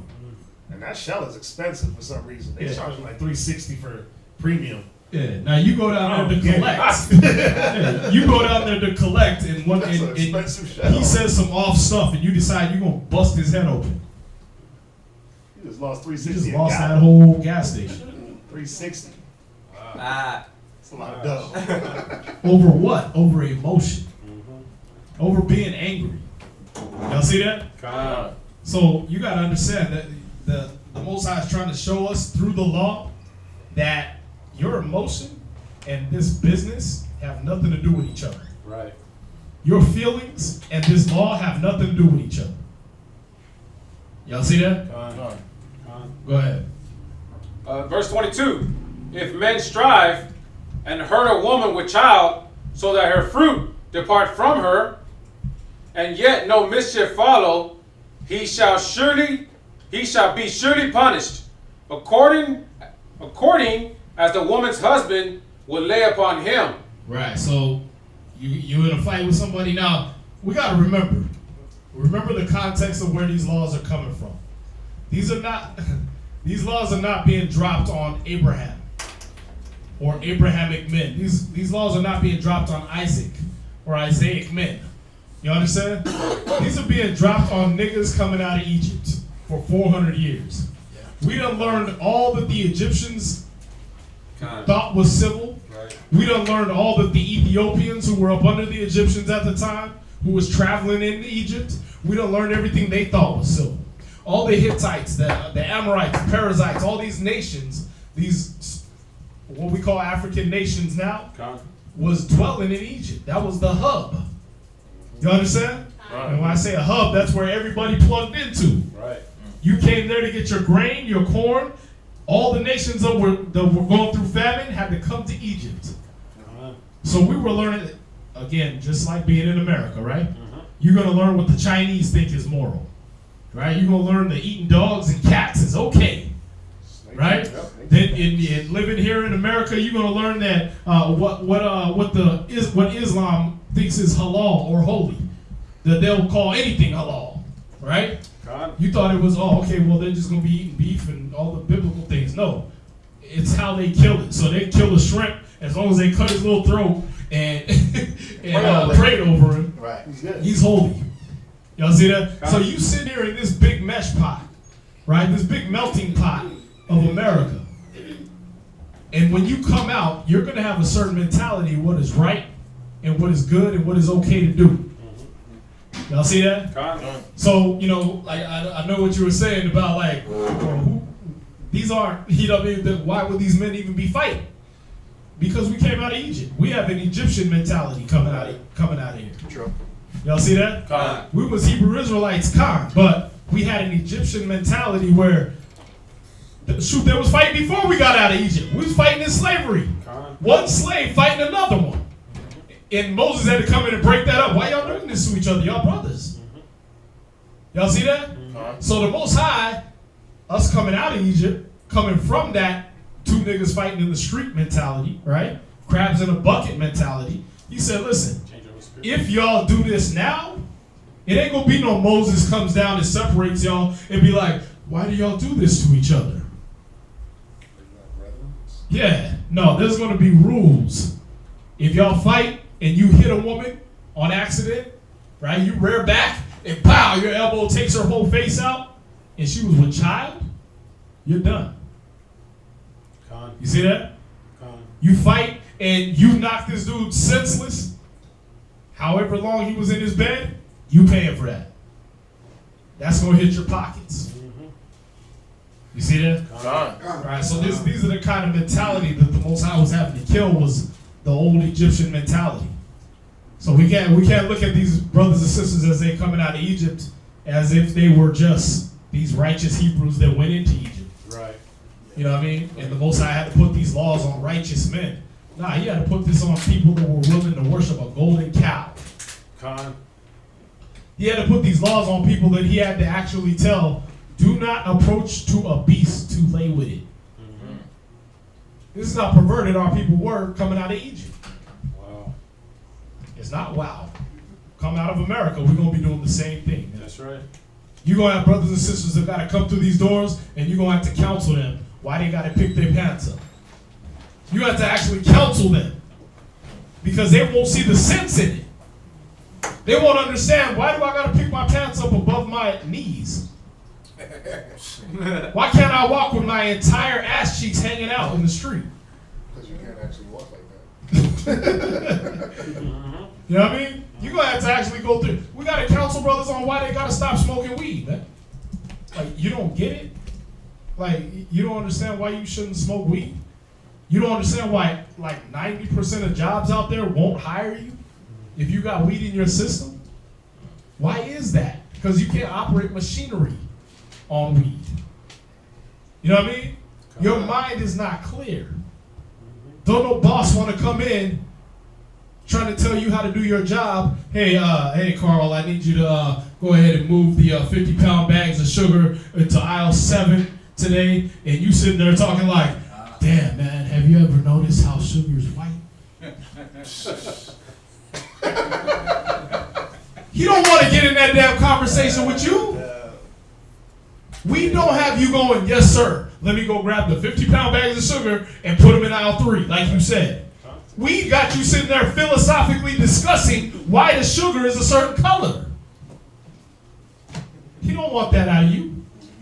The Most High don't want that out of you. For these niggas to think that smoking weed is going to be in the kingdom. Or that it ever was. Like, come on, man. You really think they were sitting there smoking weed in the tabernacle? That's insane, man. You think a Levite priest was sitting there playing with the Urim and the Thummim, the lights and the was it the lights and the what is it? The Thummim, Urim, and for the ephod. Yeah, I forgot what it is, the lights and something. But he's sitting there just watching the lights twinkle, just high off his ass. Oh, look at that! Look what the Mosai talking to me, young. Come on, man. That would have been one of them that's dropped dead, and they had to pull him out when they heard the bell stop ringing. Where we at? And he shall pay as the judges determine. Right. So again, this was not for righteous men. Again, the law is not for the righteous. The righteous are already not doing a lot of this stuff. The righteous ain't getting in fights to where a pregnant woman is getting hurt. The righteous ain't fighting each other. The righteous are talking. Let us reason together like men. That's what the righteous are doing. Let my lips utter knowledge clearly. That's what the righteous are doing. Y'all see that? But this is for us coming out of Egypt. This is for us coming out of America where a nigga step on your shoes and that's worth his life.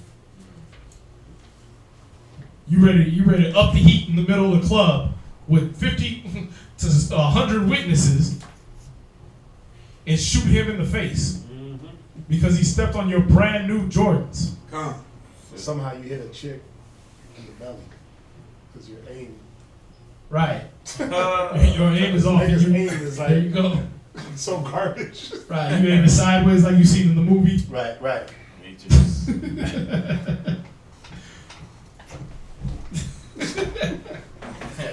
Go ahead. Next reader. Next reader, sir. All right. Y'all are too funny. Y'all making it too much fun.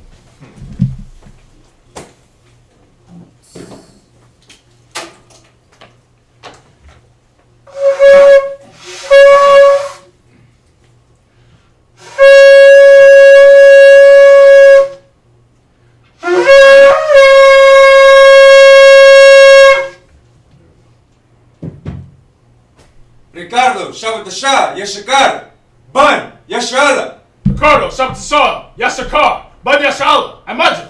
Barak. Yahweh Hashem Yahushua Barakatam. Yahweh Hashem Yahushua Barakatah.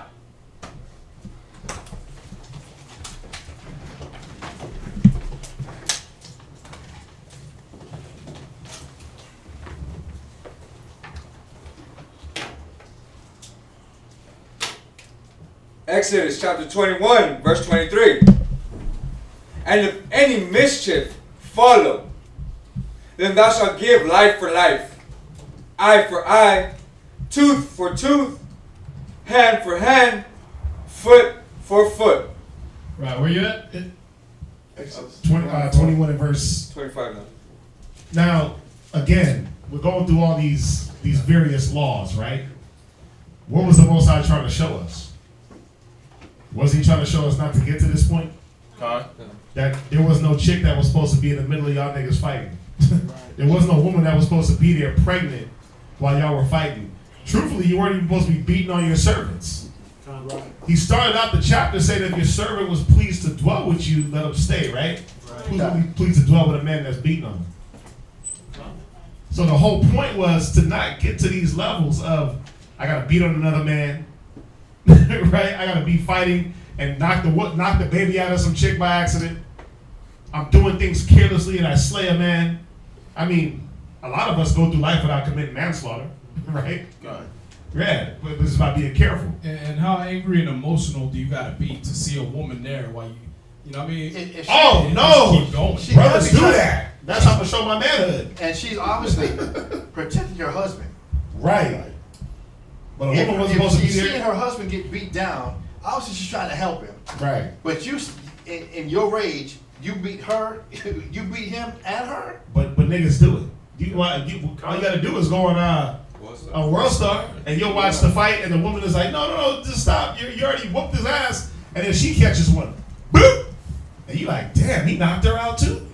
He just started knocking the whole block out. Boom. World Star. And then World Star, so you see it, but the whole point was, listen, don't get to this point. Because now it's going to be eye for an eye. Now you're going to have to give up something that you took. Life for life. Life for a life. That was the point, was the Most High. Going with that abortion thing, the class he just put out though, he said life for life. That baby that was inside her, that counts as that life. Right. You gonna pay for that. You see that? So if you, that's why I said if they're striving and mischief follow, right? If the baby die, guess what? You restoring life for life, man. Y'all see that? Ain't no, it was only a 6-week-old embryo. It was just a cell. It ain't gonna be none of that. You gonna restore life for a life. And the point is that the Most High said he take not pleasure in death or destruction of the living. So he didn't create death, and he takes no pleasure in destruction of the living. If we were supposed to be living for the Most High, living for Yahweh Shai, and we're doing these things to bring death on us, what was the point? There wasn't one, right? So the whole point of Moses coming with these set was to say, listen, man, don't get to where it gotta be, you gotta die and lose your life or give up a life because of your presumptuous sin or even by accident.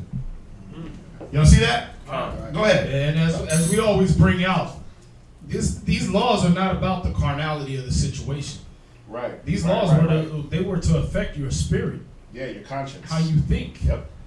You understand? How you function. This was supposed to make you. It was supposed to bring you to righteousness. That's the whole point of the law. Right. It wasn't about fights. It was about the anger that caused the fight. Yep. It wasn't about did you hit this woman. It was about, did you think in the midst of what was going on, did you think and consider your surroundings? Yep. That you so mad at this person, you ready to fight him in front of his wife. Y'all see that? You ready to fight him and take his life in front of his family. That don't even make no damn sense. Yeah, it wasn't about did you beat the servant. Why would you have to beat a servant? Did you find a different way to motivate? Did you instruct? Did you instruct? Did you teach? Right. It wasn't about like did you hit him? Did you find a different way so you wouldn't have to get to that point? That's why Yahweh Shai always came back. I mean, we're gonna get into the part where he says, and he quoted it, "Have you not heard? Have you not read?" What did he say? Thou shalt not kill. But he said, if you have a grudge with your brother, that's worse. Right. If you were angry. If you were angry because it led from the anger to the grudging, now you a murderer. Right. Now y'all bringing that up just made me think back to when I was younger, Mhm. riding around with my father. I see him getting into stuff with people, and he would always say, "You lucky I got my son with me." Yeah, but a lot of times that don't stop nothing.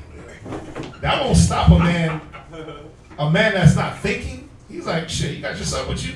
I was watching my little TV show, and there was a shootout, and this dude was shooting. It was funny. The lady was like in the front seat. He bust out the back seat. She was like, "But my baby is in the back." He looked down and he just started busting the gun right over the baby. He didn't care. He was shooting at the cops. I was like, dang. He didn't even take into consideration the baby. He did not give a damn. So some people don't care about that. Some people don't care. It should never. The point is, it shouldn't get to that point where I gotta threaten. Oh, you lucky my son is here, or you lucky this, or you lucky I'm because niggas do that. You lucky I'm with my girl. But in some cases, like, shit, I'm with my girl. I'm gonna put her in danger, Right. or I'm gonna put your girl in the dirt with you. Should never. The point was not letting me get to these points. Holding grudges, hating your brother. Right. That's Right. I remember that opening scene to Way of the Gun. Ryan Phillippe and the guy Benicio del Toro, right?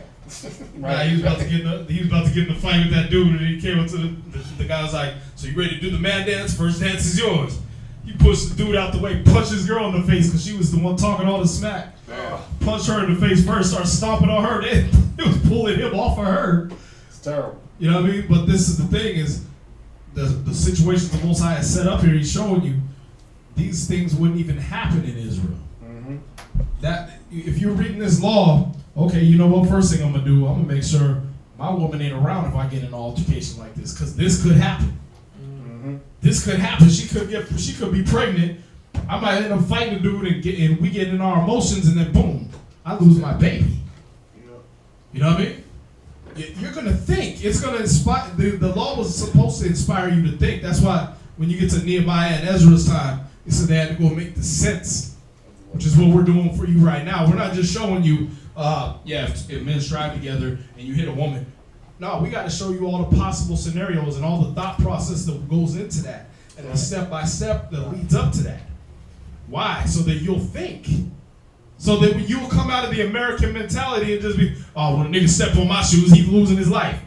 Nah, grow up, think first. What are the possible, what's the word? Scenarios. Ramifications. Ramifications. Right. What's the consequences? There we go. Right. What is the possible outcome that can happen here? And let me say this too. You know, I like the point you're making, because that's why the scripture you read, it says, and if any mischief follow. The first thing somebody had to find out was, okay, why is your woman there? Or what's going on? Now, somebody had to inquire, see if is there any mischief going on? Was there something behind? Was there a reason y'all got into a fight? What led up to the fight? You know what I'm saying? And we just didn't. It wasn't emotional, like we started out earlier. So it wasn't the fact that, okay, these two was fighting. We just going, this happened. He's the bad guy. Or hold on, why was they fighting? Did this team start the fight? There's going to be an inquiry to find out what's going on. That would be wisdom in doing it that way. Then you would ask, brother, your woman is pregnant. why is she out here? You know what I'm saying? Or, like you said, the point could have been, she came out because she was trying to help this guy. But if you don't know what's going on, like we live in a country that's built that way. Don't nobody know what's going on. Half the time you watch the news, you see, oh, this person, black on black crime, the cop shot this person. And you try to figure out, well, what happened? Then it will be, then all of a sudden they can show us one side of where the cop had right. Next one, he didn't have no right. But if I did social media, if I let the mass show it, the story they can work the story the way they want to. You go to court. They're the king of that. Going to court and they work to your emotion. Where you come now and you going in the scriptures, the Most High like, nope, we gonna work to the facts. And as the facts come out, okay, cool. Now, let's deal with the situation based on this. If it's to this point, then you get punished. Now, hold on. It could be the fact that there was mischief. Okay, now there's mischief. Eye for an eye then. Or life for a life. We can take it to that extreme because it was found out this was going on. Yep. If it wasn't, okay, now we can deal with it at this level. You might get punished or you might get off on it. But you know, when you walk into court in America, you know, you walk in there, you can be tatted up. Yep. Don't be in tattoos. All of them, you already a criminal. Your background, you already a criminal. So I'm already judging you a certain way because this is an emotional country. Where we coming back now, when we look at the Bible, the Most like, nah, we didn't deal with emotion. We dealt with, there's the fact, there's a law to it, there's a way this should be done. And that's why I like when we're dealing with the fact that we're dealing with moral. Can we take the way we deal to another level? Because when you look at it even now, bro, we can camp bash, and I'm not going all into that, but I'm saying we can look bad in another group only because of we heard what somebody else said. I don't even know nothing about the group. Right. But because I heard this, automatically I got emotional, and now I had to jump on the bandwagon because I got emotional without even figuring out. Like we do today. Our people all day long, because of the emotion of the crowd and what everybody else is going through, and they out riding. Well, something must be bad because why they doing all this out here then? Why are they marching? Why are they protesting? And we don't even know what's going on. And I love about the scriptures because we reading, the Most High set up a way to find out what's going on. You know what I'm saying? He found a way. If this situation is going on, this is the guidelines that you're going to look at this. What happened? What was going on? So now if in any situation, the man that got dealt with or the sister that got dealt with, let's make it just. If we're going to stand up for righteousness, let's find out what's true, what's right about what's going on. And then you look at, if you read Daniel, you look at how Daniel dealt when it was Susanna. You know what I'm saying? When it was Bel and the dragon. When you read these stories, man, you read this woman who was about to get killed because two priests did what? They lied. It took him having to come and use a little wisdom to say, wait a minute, hold on, let's look into these stories to find out in the story. I asked a simple question, what tree was she under? Let me ask him what tree she's under. Come to find out, two different trees. But this woman's going to lose her life because the mass was going to roll with it. Bel and the dragon, same thing. Mentality. And this when we look at the thing, we find out, man, the Most High mature way of us operating and dealing where he saved lives. And I do punish where it needed to be punished. You know what I'm saying? That's why I like what I'm hearing. Because you can look at every scenario, this is what an elder would look at. What was she doing there? What happened? Why was y'all fighting? We deal with brothers all the time. There two brothers in there, they going at it. You're like, brother, what happened? And then you know most brothers be mad at? You be trying to get rid of the emotion. You like, you gotta calm down, brother. Figure out what's going on. Yeah, I want to hear what you're saying. Or as a sister, her and her man in there. She crying the whole time. Well, I'm not hearing the real story because them tears is trying to pull on me. Hold on, sis. Wait a minute. Stop crying for a minute. Let me hear what happened. So we go to the Bible now, we can give you the wisdom of the scriptures. Right. And that's what we read now. We get a chance to go through and read the wisdom that's in the law. Conduct and how we should be dealing in every situation. There's a way to it, but is instead of it just being emotion, let's come here and let's deal at this level. So I like what we're reading. And then you know what? If it's severe, we take it to that severity. If it's not, then that person just got punished. But we can balance out, and the Most High give us the wisdom to be able to deal. We look at it now, I'm going to give it back to y'all out. We look at it now, even half the problems that we have now in Israel. If instead of us coming together and working out the problem like we were reading, whatever situation, how severe it was to how was it, we was able to come together through counsel, through judgment, through sitting for judges, and the situation got worked out between those people. So now, the person that if I lost a family member at that point because an axe did actually swing and my father got hit, we can find some peace to this now. You know what I'm saying? Right. It might have been this dude was plotting. Okay, then righteous punishment went out to that person that killed. That family got compensated for whatever, you know what I'm saying, they lost if it was an accident. Those how problems should be resolved, but we don't resolve problems that way. See, in Israel today, our way of resolving problems is if you offend me or if you do this or you trespass against me, I'm going to go to the next group. And now I'm going to talk about what you did or what happened to me in this group, as opposed to now let's resolve the problem that was here amongst it. And it just doesn't start with us as groups. It's been going on. Then you have men that split in different groups because as we all started with one group, and you know how you know that? Because everybody teaches Christ is black and we the Jews. So if it started at one place, then problems could have been worked out amongst people so we could stay unified. Because that's the whole purpose of what this is about. Stay in one nation, staying unified. The way you do that is you let the law, this was in the law, let's follow the law. You know what I'm saying? And then in the law, it's going to tell us how to conduct, how to deal with the situation. And then, you know, at that point, if it's that fair, then that person, then it will be between that person and the Most High and what they choose. You know what I'm saying? Because it wasn't emotionally done. And that's why I like what I'm hearing. But go ahead now. What you want to say? I just want to just to add to what's going on, not to just know, but to add. For America to be a God-fearing country, again, I'm just thinking about the scenario. How many of our women, if a man was getting beat down by a slave master, how many women at first tried to step in to help their husband? But she wound up getting beat down even worse, and there was an abortion, and she wound up dying. Right.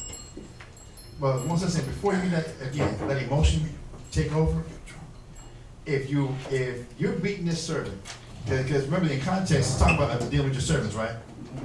So if we're keeping it in a little bit of a context, if you're beating this servant to where the wife has to come in to try and stop you from beating her husband mercilessly, and then she loses her baby, and then she dies, if you get to the point you got that so out of rage, it says life for life, truth for truth, whatever. And how many mothers of our women here in America went through something like that similar? To where it gets to the point where I'm not even going to help my own people. Right. If I help my people, I get done worse than if I do try and help. Just looking at, again, at for all the perspectives, that we can see that it was about keeping a calm head, and that, again, in what situation would a woman be trying to save her husband? Right. What do we go through in America? And if this is a God-fearing country, then what should have happened? Then life for life, truth for truth, eye for an eye. So now you don't get the Harriet Tubman syndrome. You don't get the Stockholm syndrome. You don't get the remember with the Harriet Tubman, they said she was supposed to have been freed, but she didn't get freed. She was going to get whipped because she wanted to buy her freedom. In a case like that, we weren't merciless like that. We weren't cruel like that. Cause don't you hear that argument a lot? Well, if y'all just do to us what you did, if y'all just do to us what we did to y'all, how is that justice? How is that fair? No, we're not gonna do what y'all did. Y'all will still pay. Most I said that you can still have to go through double, but we're not gonna do it the way y'all did it. That's not proper. That's only perspective for everything that was brought out. That I want to be also. God, and you got to understand that this law was to the subjects as well as to the Levitical priests. Yeah. See, they weren't going to judge off of just emotions, because any of us here, two men were fighting and a baby got killed. That's what we're processing, right? We're automatically one of these cats is one of these men did wrong, right? But picture that scenario in this day and age. Because it ain't no more women jumping in to protect their man. That's pretty much over. That day is gone, right? That left with the cotton fields. What are two men and a woman with a baby? What's the altercation usually about? Like cheating on somebody. Yeah. That's my baby. There you go, right? So this is where the Levitical priest was supposed to be able to think now and say, you know what, I gotta ask the right questions. Yeah, it's a mystery. God. Because what is a pregnant woman doing there? That's true. You know what I mean?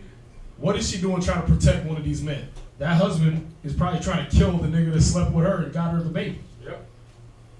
In this day and age, that's what we would be dealing with, right? So, you know, again, just adding another perspective to this altercation, this was for the Levitical priests to be able to look over and really consider how they were going to judge a situation. Y'all see that? And the questions they were going to ask, like Daniel. Okay, let me find out for real, because in Daniel's time, dealing with Susanna, right? Two men are saying that this woman slept with another man. The mob was right. They was right to think, hey, she did it. That's two witnesses, right? Yeah. But Daniel had to not get caught up in the emotion and say, let me think. Let me inquire. What tree were they doing that under? Oh, this one, they were under the mulberry tree. Oh, well, they were under a poplar tree. Okay, well, y'all saying two different trees now. Separated them. Yeah.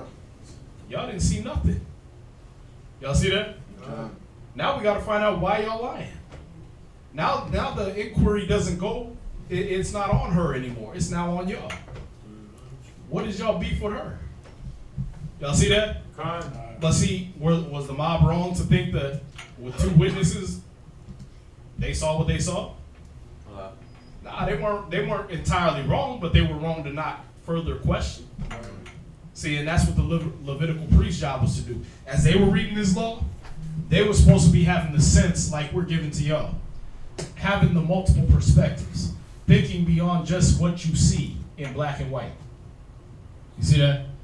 Okay, two men fighting, a woman with a baby got hurt, the baby died. Oh my God, this is horrendous. One of these men got to go to jail. Are you sure? Because maybe the woman got to get stoned. And one of the men gets stoned. And maybe the husband, he might have accidentally, while he was about to punch that brother, right, or punch this man, might have accidentally hit the woman, and she lost the baby and he died. What are you thinking? That husband got to go to jail? That husband got to get killed? That husband got to pay life for life? Nah. That husband was having to fight a man that was committing adultery with his woman and impregnated her. I gotta say it's on too. I want to say this point out. You know, I'm noticing now why it's important for us to teach our children. You know what I'm saying? Why it's important for us to learn the law. Because as more as we come in here and we sit and we learn this Bible, we're learning how contrary out there is, the world, the life we live, the world we live in, how contrary that is to how we're supposed to live. So think about it now. Our children are growing up in this same madness. So yeah, now when our young men grow up now and they try to pick a woman, they got to deal with this woman and she's over here. Our young daughters, they trying to fit into this society. You know what I'm saying? Instead of putting the dress on, instead of having their head covered, instead of learning the law, it is almost life vital for us to teach our kids and now learn this so that when we pass on to them, it's righteousness. We know that I ain't got to worry about black lives don't have to matter. Righteousness is what's going to matter. You're going to survive because you lived in righteousness. You grew up that way. So when there are little mistakes, they don't have the mischief behind it. You know what I'm saying? It was a mistake. Fighting something, I don't know, no man ain't going to end up getting into something with somebody. We wrestling, messing around, whatever, and something happened. But at least we know that was the extent of it because you was raised the right way. You know what I'm saying? But how they growing up now, come on. We gonna keep doing Black Lives Matter. Because stupidity has got half our people into half the things they're going through. So I only like the point of everything that we're learning, you gotta take it home. You gotta teach your children. It's vital that you learn to live right, so you pass it on, because that's what's gonna save their life. Because every generation that I've watched, and I'm 50, so every generation, every decade, and every generation that I've watched, it's gotten worse. You know what I'm saying? From the way a simple fight was to, I remember there was just fist fighting. I don't remember, we didn't pull guns. The next generation, you just got pulling guns. All right, we had to adjust to that. Keep me after school. Yeah. But you know what I'm saying? Then it went from this drugs. The biggest drug we had was weed. Yeah. Now these kids is getting edibles and all kinds of craziness going on. That's right. So if we don't prepare them by us learning how to live right and then passing it on, we're doing them a disservice, man. That's true. We keep wickedness going, not because we allow them. We can't change the world you live in, but you can change the philosophy they live by now. Instead of the radio raising them, instead of the school teachers raising them, instead of the principals, the coaches, everybody's raising our kids but us. TikTok, and we won't Facebook, Instagram. There you go, man. Right. But we won't open the Bible up and say, let me show you a better way of living. You know what I'm saying? Right. It's like, they got this new trend on TikTok with 3 kids, 1 in the middle, 2 on the side of us. It's called the skull cracker. Oh, that's what it is? Right. You jump, the kid in the middle jumps, and the 2 on the sides trip him Now in they the kick air. his feet from under. Yeah, they trip him, they kick his feet from under him. You got people dying from that. Right. People landing on your head. Concussion. Bro, they're landing on their, it's called a skull crusher. That's what it is? They're landing on your heads. Brother, They're landing on their backs. And before that, they was throwing alcohol on each other. Was it the alcohol break? Oh, the You throw alcohol challenge. Light the alcohol. Like, come on, man. They were doing the knockout game. They just running around punching random people. Ice bucket challenge. Cucumber challenge. Yeah. Planking. And this is where you got this is the environment. Listen, these classes, this is the environment where you get to really learn your history. Then you get to learn right from wrong, so you can start comparing. This is the foolishness and the madness that I was raised on. I'm reading it like, man, the scenarios are the same, but how they're dealt with are different. Same problems going on, problems don't change. Yep. But now how were they dealt with is what I have to now start processing. So I can start teaching my children how to deal with these things that they're going to encounter, because we ain't going to change it. It's going to be the same. Problems, people are going to buck up. There are always going to be issues, but it's not the issue that's the problem, it's how you deal with it. So we have to now start educating. You know? Go ahead, read. Verse 25. Burning for burning, wound for wound, stripe for stripe. And if a man smite the eye of his servant, or the eye of his maid, that it perish, he shall let him go free for his eye's sake. And if he smite out of his manservant's tooth, or his maidservant's tooth, he shall let him go free for his tooth's sake. If an ox gore a man or a woman, that they die, then the ox shall be surely stoned. Let me say this too, right? If you look at what we just read, if you watch all them movies like Roots, you know what I'm saying, Underground, everybody would be free. Bro, Harriet Tubman. Bro, you watch all the slaves that was enslaved, how many stripes is on the back, feet was getting cut off, eyes getting burnt out, they all would have been free. Birth of a nation. They right. knocked down on their teeth and stuff the funnel down and funnel the food in their mouth. And this was by accident. Right. The scripture says you got mad and you hit them and oh man, damn it. You know what Right. I mean? But these cats was castrating you on purpose. God. They was taking you, having 4 men drag you into a barn somewhere and cutting your balls off, man. Yeah. On purpose. Shit, you looked out at this point. Then you looking out for your servant. You was like, hold on, you Right. okay? And I'm making sure your environment is safe. And that's the thing. Why would you get to the point where you knock out a servant's tooth? Right. Why you weren't supposed to get that angry at the servant? God. Right? You weren't supposed to get that angry when you knocked out his tooth. Right. Because even when we read down, it talks about this bull goring people. Right? Yeah. And it said if he was known to push once or twice, you're supposed to get rid of him. It was showing you that you were supposed to take the preventative measures There you go. to not let a man get gored by your bull. you were supposed to take the preventative measures in your spirit to not have to knock a nigga's tooth out. Right. But that's why Esau got what they got coming to him. Is because they were doing that stuff to us for fun. Right. Yep. They were doing that stuff for entertainment. And teaching their children. Yeah. Yeah. Doing it in front of our children. Yeah. Yep. Making us the victims in front of our children. And you know, you could tell Americans, if every white dude said, well, that was my forefathers. Listen, the difference is you guys are still doing the same thing, just in a whole different environment. You still just as beastly. And now we're able to look and prove, wow, you guys are just as beastly as you were on the plantation. Yep. You just put a name to it, but you haven't changed anything.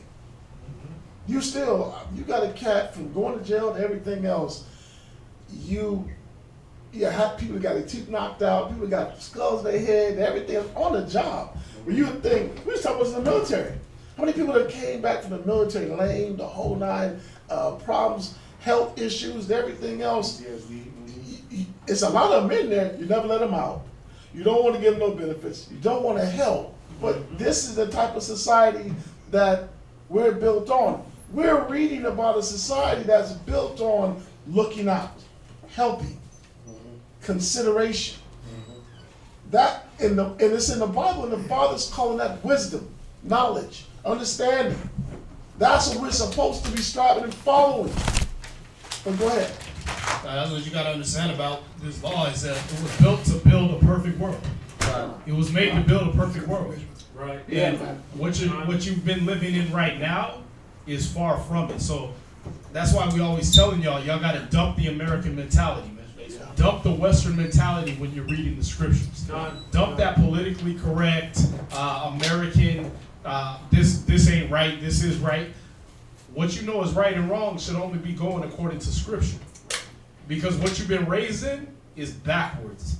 That's right. You understand? These are the same people that'll take a woman and put her on the front line. This is the same country where this is normal. Yeah.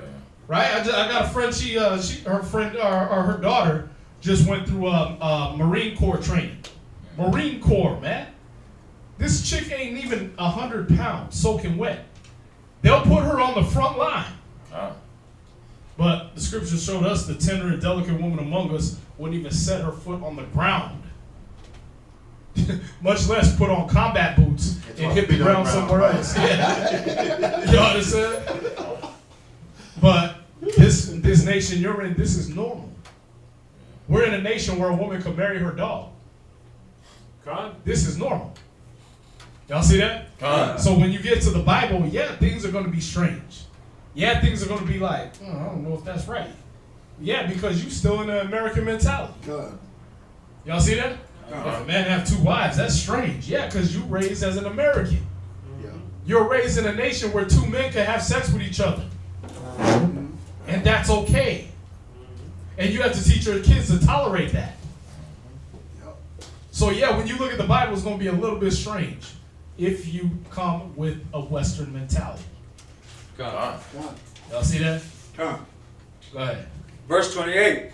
If an ox gore a man or a woman that they die, then the ox shall be surely stoned, and its flesh shall not be eaten, but the owner of the ox shall be quit. But if the ox were wont to push with his horn in the time past, and it had... See, if he was known to do this, repeat it. It's like people that have pit bulls. Yeah, man. Right? Or dogs, and it's like, oh, he don't bite. But, or he bit somebody, and it's like, oh, no, not my dog, but he's been known to bite.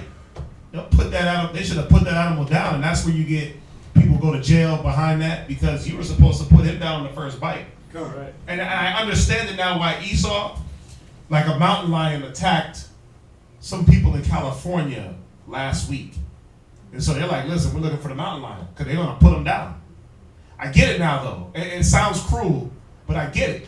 If it's known to attack, you put them down. I always wonder, like, why the hell are they killing these animals? It's messed up the way they do it, because they go into their habitat and they push them out of their habitat. Now they got to come around people, right? So they're going to attack. But I see why you do put an animal down when it takes that blood, because it's going to be looking for it. Yeah. Once it knows it got that rule over you, it's going to be doing it. So Esau, they'll put down the gorilla even though the baby jumps into the damn gorilla cage, Right. and gets marred, and it jumps into the lion cage and gets marred, they're killing that lion. They're gonna kill that gorilla because that's what you were supposed to do. Even though they twist the circumstances because of the way they impede on the natural habitat of these animals. But now I see it. You got that pit bull that bites, man. You get rid of that dog. You don't let him live. Talking about that's Fido, that's the family heirloom, the family pet. And again, it's because it's in that animal spirit. Mm-hmm. You see that bull has been known to push on a person. Yep. Okay, well, you didn't put him down back then. What you need? So now you got a bull that done gored somebody straight out. They don't put their horn all the way into this person's body and killed him. You should have dealt with that on a spiritual level, like, oh, that animal's doing something abnormal for bulls to do. Y'all see that? I got 100 bulls and none of them do that. But this one's pushing. Okay, kill that animal. Get him out of here. Because that spirit is on it. Y'all see that? Again, the Most High was dealing on a spiritual level. Now, if you do that, watching a bull and knowing and keeping track of how many times a bull pushed, what will you do to your son? How will you enforce the law on your neighbor? How will you enforce the law on yourself? Hey, look it. This is about the second time I done got caught on my laptop messing around with these websites. Let me get on top of myself before this becomes a lust demon. Y'all see that? The dude stepped on my shoes in the club. I almost wanted to choke him out in the middle of the club. Wait a minute. Let me check myself. Look where my mind is going. Yep. Right. Somebody cut me off in traffic. I'm ready to run them down. Right? I'm hitting the gas pedal. I'm trying to drive within 2 inches of their bumper for 4 miles. Right? Cursing at them the whole time. I got to check where my mind is at. Yep. Because look what spirit is being bred in me, that this is normal. Y'all see that? If I'm looking at a bull trying to find out what's abnormal about his spirit, I'm definitely checking mine. Y'all see that? So verse 28, right? So if an ox gore a man or a woman, that they die, then the ox shall be surely stoned, and his flesh shall not be eaten, but the owner of the ox shall be quit. So who the hell invented bullfighting? I'm trying to think of a scenario. I mean, don't people get gored in bullfighting? But matadors. In matadors, or when they do the bull run. The bull run. When they're running of the bulls, but they provoke the animals. Yeah, the running of the bulls. They provoke the animal. And with the bullfighting, bullfighting and riding, they'll kill the bull for this. But what? Why would you make that a sport? Is my whole mentality.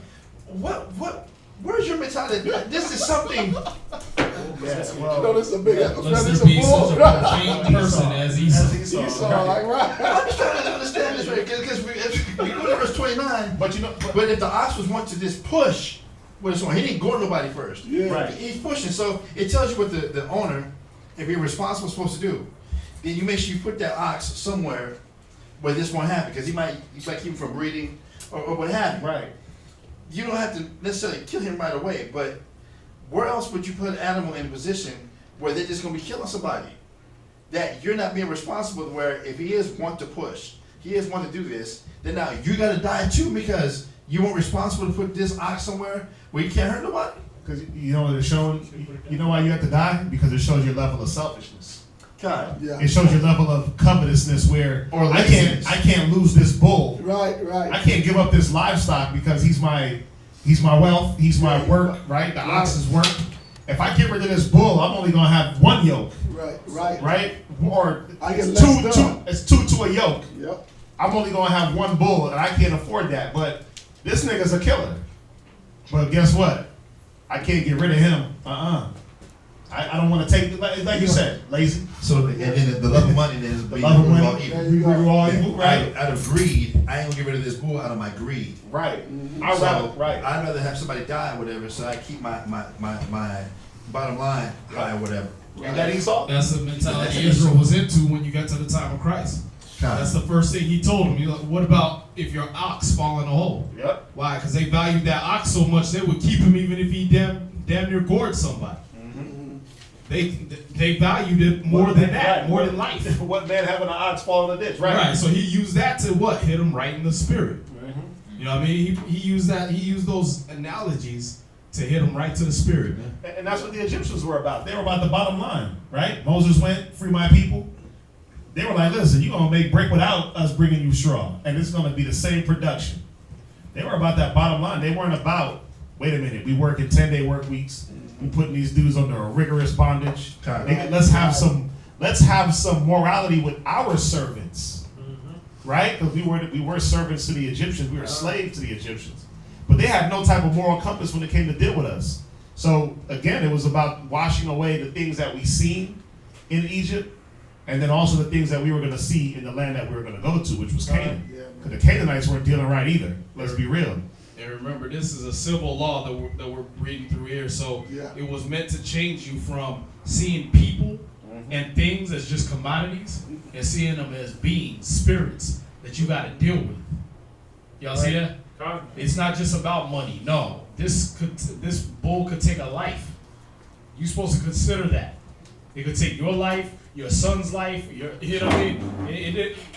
You got to put whoever you care about in that scenario being gored by a bull, and think and say, okay, you know what? I don't want that to happen. If my bull pushes, he gets locked up. Just like if a dog bit somebody, you wouldn't leave that same dog around your newborn baby. Right. And when your newborn baby's face is bit off, you gonna sit there talking about why God, why? Well, you knew the history and the temperament of this dog. William. And this sensitive word "quit." What are they meaning by? He's free. He shall be acquitted. Like when you're acquitted of any kind of crime. Yeah. It's saying quit, but acquit. You know when you acquit in court, you've been acquitted. It's the same thing. They just said quit. He'd be quit, meaning he'll be exonerated of all wrongdoing. Yeah, he's not guilty. Right. There you go. Yeah, unless, that's why it goes on and tells you, unless he had done it before. Right. Yeah. So if an ox just, gores somebody, you know what I mean? That might happen off of the movement, right? Like when the matador is shaking the thing, they're doing that with that red flag because that bull's only seeing a certain color scheme and they're moving it around to anger the bull. So the bull gets a little nuts off of the color and the movement. You understand? And that's why it goes after that matador. Well, say somebody walking by and they got they garment of many colors on and it's blowing in the wind and everything like that. This bull loses mind and go gore him, right? Now he never did it before, but the colors set him off or whatever, right? Well, the owner is free off of that. After they kill the bull and everything, the owner's free from that. But if he'd been an ox that's been known to do that, to push on people, and the person's walking by and he gores them, okay, now the owner of the ox is on trial. You see that? Because he didn't want to take that loss. This right here is showing about a man's, what does he put his worth on? Is it a person's life or is his livestock and his workhorse or whatever worth more than a human life?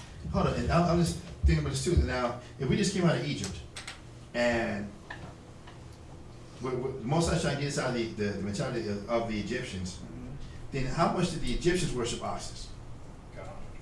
To where they would be more valuable than a person's life. Right. Well, that's why they had. That's why they had the golden cow. Exactly. Yeah. That's why because they actually did worship. Like they worshiped their livestock. They had a guy named Menevis. Right. They had the ram's head. Yeah. And had a cow's head. A cow's head, but they had one with a ram's head. They got a whole city with one with a ram's head and the Sphinx body.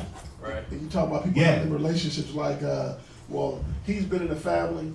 Yeah, he does this, but this ox has been in the family for this long. Like my dog, he's been in the family. He's my child. Yeah, so he's biting. So I'm not going to put him to death for that reason. I'm gonna find a loophole, a reason to get out. Most like, no, the person's life. But the person's life is more important. But the crazy thing, when you killed that ox, you couldn't even eat it. No. Right. So it was a loss all around. You couldn't sacrifice it. You couldn't eat Right. it. You couldn't sell it. Right. So the whole thing was, if I can't do anything with it after it's dead, I'm not going to kill it. Right. And It's a loss. and the way we killed it, it wasn't like you cut the throat and bled it out. So They you probably just stoned the hell out of they that just thing. stoned it. Right. Yeah, they stoned it. So you couldn't eat that anyway. So it was like, wait a minute. I'm going to lose here all the way around. I can't even eat off this animal. That's true, man. But it was showing the greed of Israel, God. not following the greed of these other nations, because Right. Egypt was about that. They were about that game. Go ahead, read on. Verse 29. But if the ox were wont to push with his horn in time past, and it hath been testified to his owner, and he hath not kept him in, but that he hath killed a man or a woman, the ox shall be stoned, and his owner also shall be put to death. There it is. So you got put to death for the actions of that ox because you didn't keep that ox in order. Right. And Or you just got- in a cage. Like Right. in a You pen. didn't keep them in. You You didn't cut didn't them keep up. him in. You could have went ahead and just, okay, I know this ox is capable of doing, but I'm going to let him roam free. Yeah. Knowing that he does have tendencies, but I'm ignore the person came and testified. Somebody came and said, hey man, your ox tried to attack me. I don't want to retire him yet. Yeah. He's still a full, Right. he's a strong bull. He's supposed to retire him. He's and a put part him of the in. family, but he's a Yeah. part of the family, man. You gotta let him do his thing. Nah. You and the ox gonna be put to death at that point. So Now, if we had servants that was taking care of all the oxes, and your servant didn't do his job in putting this ox away, Right. it says the owner is put to death. Well, it said, hold on. But it does say this though. It does say, and it have been testified to the owner. Right. So it had to be told. So It's gotta be if told the to the owner. servant, Right. so the servant had to tell him. Right. But if not, then was the owner responsible? He was No, responsible. No, he No, wouldn't have he been. wouldn't have been. He wouldn't have been. Because it says the owner Had to be an ox, testified. Right. He should be quit. Right. The owner would be quit in that situation. Right. But But he had to be told. testified. Right. Hey, this ox keeps doing this. You're like, look, that ox making too much money. Right. Right. And now this ox does this because, again, you about your greed, you about your bottom line, What's your whatever. bottom line? Then you died for that ox. Or you ain't paying attention to you're not paying attention to your surroundings. You're not paying attention to your livestock. You're not paying attention to your lands. It says your a wise servants. man knoweth the estate of his flock. Yeah, cause you ain't paying attention to none of that. You too busy living your life, do what you want to do. Yep. Now you are responsible still for Yeah. your belongings. Your household. Yeah, you gotta be responsible for it, man. So if I'm paying attention to my ox, if I'm making sure the reports I'm getting on my ox are right, is my kid making pipe bombs in the basement? Nah, because when I hear my kid is acting up at school, he's getting his ass whooped when he gets home. Right? He's getting talked to when he gets home. He's getting scriptures when he gets home. He's in Imajim Shabbat for 3 hours. Yeah. You understand? I'm on top of that. Why? Because I'll be on top of my damn ox if he pushed somebody. Y'all see that? What type of human was this law breeding? Yeah. Y'all see that? You was careful, man. You was not careful. That's why Paul said it. Did the Most High care for oxen? Yeah. Is that what this is about? No. Nah, because by the time we was in Paul's time, we didn't even have no oxen. Yeah. You didn't have no herds no more. You understand? But what type of person were you supposed to be reading this law? Do y'all have oxen now? Nah, so this is irrelevant to y'all if we're dealing with the letter of the law, right? But the spirit of the law is, what are you doing when your kids are caught acting up at school? What are you doing when you hear your wife decided to wear pants to Wednesday's class instead of wearing her dress? What are you doing when you get those reports? Are you doing what this man would do with his oxen and being on top of that? Or are you just letting it go? And letting it go, and next thing you know, your household is out of order. You understand? See, this was supposed to breed a more careful human being in you. So even now when you read this law, it's not, oh, he's talking about oxen, I ain't got none of those, let me skip that. No, read it with an open spirit. Read it with your spirit open to know that I got to change how careful I am with my household. And in agreeing with everything that's being said. So, would it be a good idea to make sure you treat your servants right? To make sure they don't let something like this happen? Wouldn't it be a good idea to make sure your servants is being taken care of so you don't get set up? Well, I told him. Hold up. What did you tell me? Remember, it was this day. This. Hold up. You didn't say nothing. But on the setup, because I didn't treat him right, I didn't. I was beating him, did this, whatever. I didn't free him. So now he done got me set up to where now this ox did this. Now by the letter of the law, now I gotta get God. Or them, right? I got Or other them. servants to tell Hey, I did what tell I told you. We told him. Whereas, but if I'm treating the servants right, are they gonna let something like this happen? The most I got, the wisdom and understanding and all this. If we were dealing with servants, whatever, or whatever, then how? I wouldn't say well mannered, but how? Our moral compass, where was it at?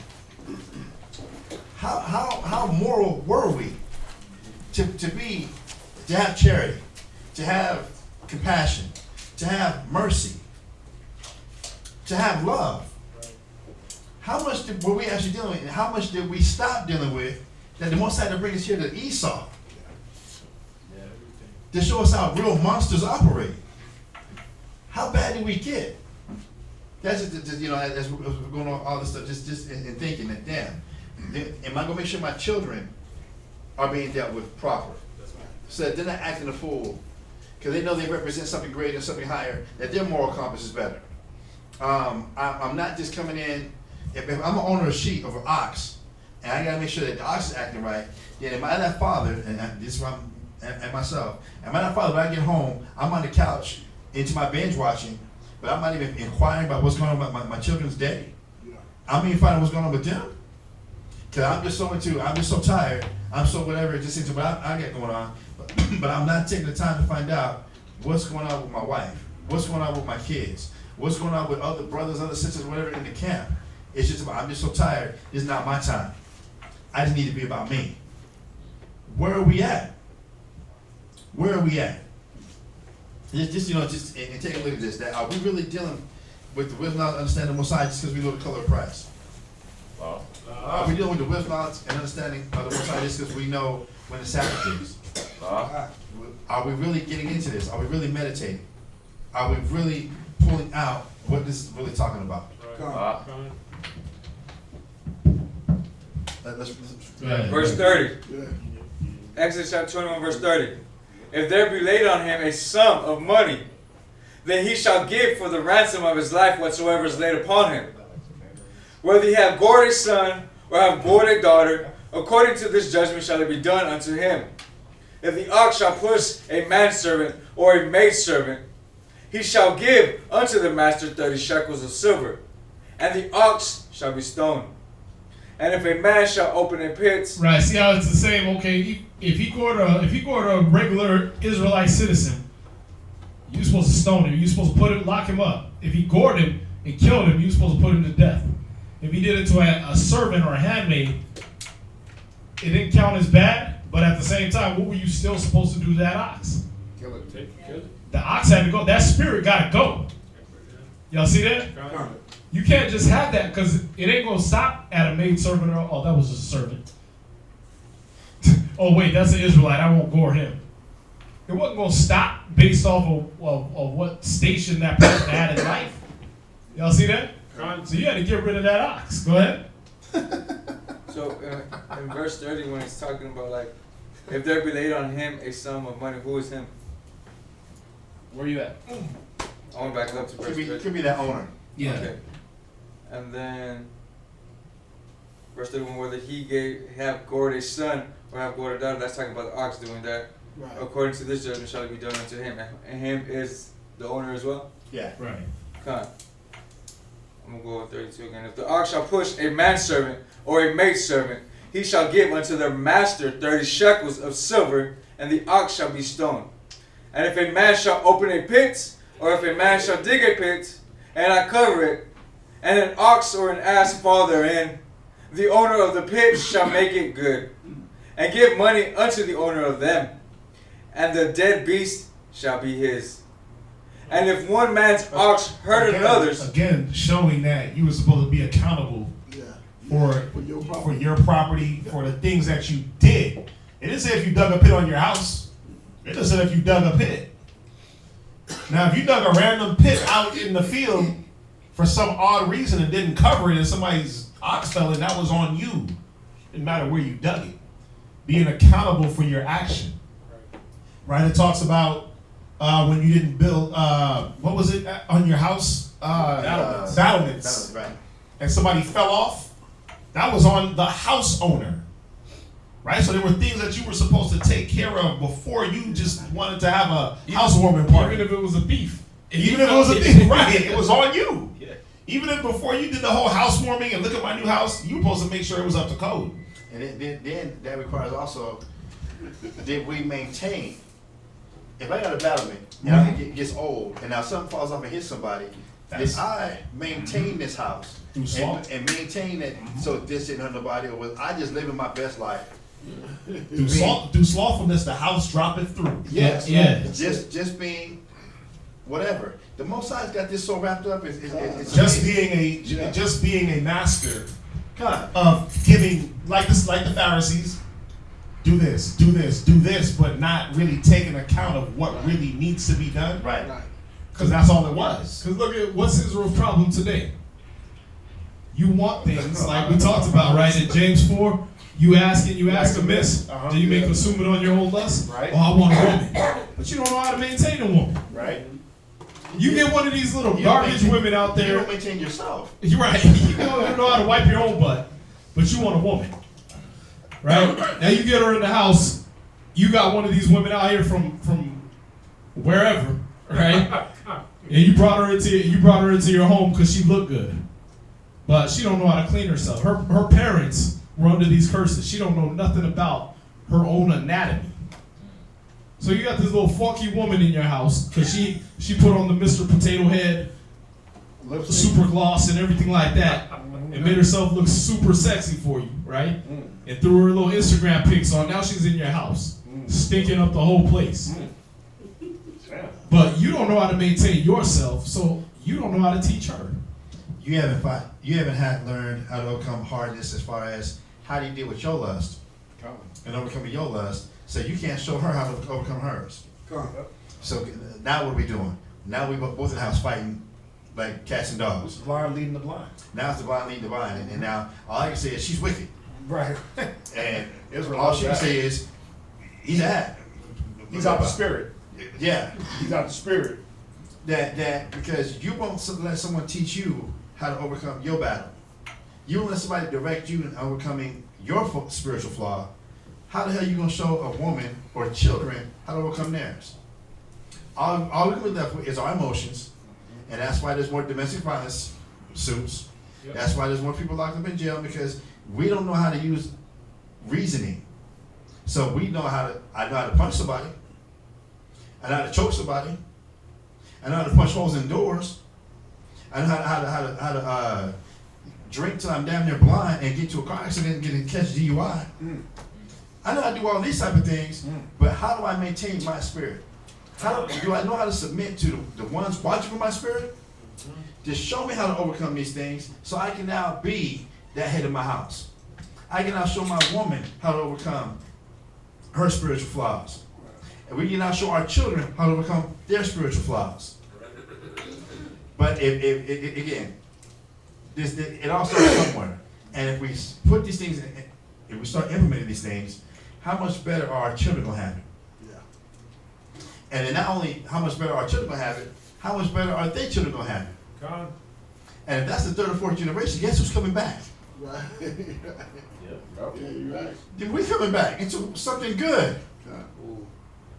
We come back into something great. So if I'm leaving, if a good man leaves inheritance for his children's children, that good man is leaving inheritance for who? Himself. For himself. Yep.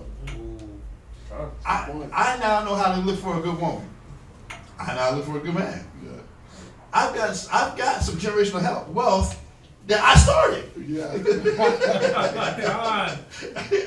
But not just in money, but in morals. Mm-hmm. Right. Now all this gets passed down. Yep. But am I submitting? Am I letting somebody teach me teach me how to overcome my own spiritual flaws? Am I following them and overcoming their spiritual flaws? Am I following their faith? So now I can help my woman. She can follow my faith. Now my children can follow our faith. And now we can build a city. Now we can build a nation. And it's beyond just knowing the color of Christ. True. True. It's beyond My beard, my fringes, the, Sabbath, the new moon, the fringe, doctrine, the Star David, the menorah. It's go so far beyond that now. If this is our Most High Son's how to deal with our servants, compassion, mercy, understanding, charity, with our servants, how much more ourselves? To where the nations will look at us and say, look, this is surely a wise and understanding people. There you go. Now I want to be with y'all. I want to be like y'all. If Daniel can convince Nebuchadnezzar, man, I want to be like you. Right. Paul, Agrippa, I wish I could be a Jew. Yep. What kind of wisdom, knowledge, and understanding were they on? What were they? Was it just because they could go out there in the street corner and tell the Romans, y'all are devil, the Bible speaks? Right, you dirty Africans, you filthy Egyptians. Yeah, it couldn't have been that. Right. Now we're doing the work of the Most High. It couldn't have been that. We're getting to these debates with Egyptologists and whoever else. Right. Or ourselves. Or amongst ourselves. Yeah. That's really? Yeah. How, if Christ said, by this all men know you're my disciples, when they see the love you have one for another. Yeah. That ain't got nothing to do with the breakdown. That ain't got a damn thing to do with the breakdown. If Christ said in Matthew 25 about, there's two lines. The ones on the right hand, the ones on the left. The ones on the left were the ones that were unrighteous. But why were they unrighteous? Because when I was hungry, you didn't feed me. When I was thirsty, you didn't give me drink. When I was going through what I was going through, you weren't there. Christ, when we see you like that? For as much as one of these little ones was like that, he didn't help them, he didn't help me. But to the righteous, he said, come ye, enter to the kingdom prepared for you from the beginning. Because when I was hungry, when I was thirsty, when I was naked, when I was this, you were there for me. Christ, when did we see you like that? That we were there for you. You were like that for everybody else. That's why you're righteous. That had nothing to do with the breakdown. The breakdowns, if we're going to talk about it, that's the fishing. How do I get people to come in this door? But once we get in the door, all right, cool. Now we got to work on your spirit. Now we got to work on the spirit of a person. And that ain't got a damn thing to do with the color. Color's for identity, that the Bible is you. You're in the Bible. Blacks, natives, Native Americans, Hispanics, you're in the Bible. But now why are we going through what we're going through? Because this is how we started acting. This is how we need to act. But you got to learn how to overcome lust, covetousness, envy, jealousy, wrath, malice, strife, contentions, all the lust of the flesh. Right. That we have to get in here first and then start working those things. Yeah, because there's ways of getting people in that don't have to do with giving them a flyer, giving them a breakdown. You know what I mean? We got brothers and sisters here that are here because somebody opened their house to them. Just being neighborly, being a human being. Hey, you need help? Come on over. How can you teach somebody to, if someone smacks you on one cheek, turn the other, unless you know how to get your cheek slapped? That means you've been offended. Someone has offended you. If you're smoked on one cheek, and your house says do what? The other cheek. That means what? You got to get right back in the same position you just got slapped in. That same position, you just got offended. You just got hurt. Yes, you feel the sting of them 4 fingers to the face. You still feel that. But then you got to get back in that same position and risk getting hit again. How can you teach somebody that? You can give somebody the scripture, but how can you teach somebody to stand there and take it in the midst of getting offended, in the midst of getting hurt, unless you've been through it? And now these are the scriptures you got to use to get your mind past the pain of the slap to your face. The tears are still coming down your eyes. Your nose is still ringing. But now I got to put myself back in this same position. I can't just fall back. I can't just be neglectful. I can't just be into me. That this is me enduring hardness as a good soldier for Yahushua. That again, how do I teach somebody to forgive after they've been offended? That got nothing to do with the color of Christ. That got nothing to do because I wear my fringes and I don't wear the shield of David because that might be the star of Molech, and I just wear the menorah. Those lessons got nothing to do with that. The fruit of the Spirit got nothing to do with those things.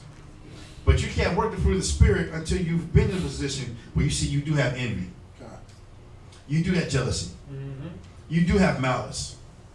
You are covetous. You are boastful. You are prideful. You are arrogant. You're not meek. You're not patient. You're not disciplined. Because when you're told to do this, what do? When you're told this is what we're doing, but you want you to beat your own drum, you're not being different, peculiar, or special. Unique. You're being that's unique. It's unique, but it's unique us, which it is. You ain't doing nothing but no. That's not where it's at. You can't learn the fruits of the Spirit and have somebody walk you through the fruits of the Spirit unless you follow their experiences. How do you go through if your wife leaves? If that's the case, how do I go through that pain and keep going? You got to be with a brother who went through that and follow his steps. How do you be with how's a sister be? Your husband is tripping and he ain't feeling this. How do you deal with that? You got to get with a sister who's going through that or been through that. And what scripture did she use? That's when we're doing some real working. That's when we're doing some real teaching. That's when we're really touching and sealing people. We're not sealed just because we know the color of Christ. That's not the sealing. What am I sealed? How do I forgive after I've been offended? How do I have charity when no one else has charity? How do I keep going when everybody else quits? Matthew 24:12 tells us what? Just quote it real quick. It says, because iniquity shall abound, the love of many gonna wax cold. But verse 13 says what? But he that shall endure to the end, the same shall be saved. So, how many of us can be in situations where other people's love ends? Other people's love is not requited. Other people's love doesn't give back. But I have to endure to the end. That's when we're sealed. Not this madness of just because you hear you're an Israelite.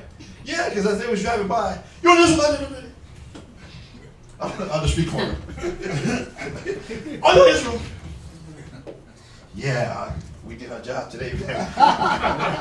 We sealed them. We got it on the video. We got it on the video. No. That's the fishing of men. Let's get them in here. Yep, that's what's in the literature. Now, as we're dealing with them being here, and we have to endure and put up with their gripes, their complaints, their weaknesses, their failures, their deficiencies. Like somebody had to deal with our weaknesses, deficiencies, failures, madness. Now we're being sealed. Now we'll be like 1 John chapter 3 says, where when Christ comes, we're going to see him as he is. Because we've gone through the exact same things he's gone through. That we've gone through that where, as a husband, we now felt what the Most High felt when Israel tricked on us. As a parent, that when our children are rebellious and don't listen and want to do their own thing, now we're feeling the exact same thing. God. But getting to the point where Yahushua said what? Forgive them, they don't know what they're doing. While bleeding. While having the cramps so intense. It says that it pulled joints out of it. Who's had a cramp that it pulled a joint out of place? But him on that cross is what he went through. That was real. Who's been in such a bad situation that you were sweating blood? I've been where I've thrown up, had constipation, diarrhea, well, that's about as severe as I can go. But to say I was at a point where I was sweating blood, because I was that stressed out, I've lost hair, obviously gum line and teeth, but to the point I'm sweating blood, nah, but Yahushua did. But Yahushua did. When we get to that point, we can say we're sealed. But to that point, I'm jumping ahead of a lot of reading. Did Jacob know he was the chosen?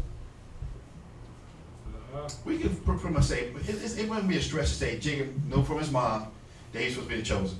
We know his mom loved him and wasn't feeling Esau. But when did Jacob become Israel? He had to fight that angel. He went to the point he fought that angel that now he became a prince of the power of the Most High. The Most High accepted him as his son. But just to have knowledge, that's not saying you sin just because you got some knowledge. You just got the knowledge. You got to get now to the point where you don't overcame. Then you become Israel. Like Christ said about Philip. Was it Philip? In whom was no guile? Or was it Zacchaeus? Philip, Zacchaeus, or Lazarus. Well, one of them. He said, in whom is Israel indeed. In whom is no guile. Nathaniel. In whom is no guile. That means what? What had that man been through that he didn't have no malice or no guile in his spirit at all? He wasn't living in a bubble where he wasn't affected by nobody. Nah. He'd been to the point where he had no guile. He had no guile because of how he'd been attacked, how he'd been done, how he'd been treated. He wasn't malicious. Y'all set me up, watch me set y'all up. Y'all did this to me, or y'all want to see what it means to be cold? Let me show y'all what it means to be cold. That's not being a sealed Israelite. Nah, we gotta get to the point where we're really being sealed. And we can't get there unless we experience it. Unless we go through these experiences and we get to that Christ-like level, that we have the same mind as Christ as we're going through the things we're going through. But in the meantime, it's good to get some knowledge. We are destroyed for lack of knowledge. That is true, but we have to get to the point where we're applying these things. That this is all real life scenarios that we're going through. I just want to bring it up. Nah, that's perfect. Verse 35. And if one man's ox hurt another's, that he die, then they shall sell the live ox, and divide the money of it, and the dead ox also they shall divide. Or if it be known that the ox hath used to push in time past, and his owner hath not kept him in, he shall surely pay ox for ox, and the dead shall be his own. You're going to read the verse 8. Chapter 22. And if a man shall steal an ox or a sheep and kill it or sell it, he shall restore 5 oxen for an ox, and 4 sheep for a sheep. So what was this supposed to do? What was this consequence supposed to do for you? Keep you from stealing. Huh?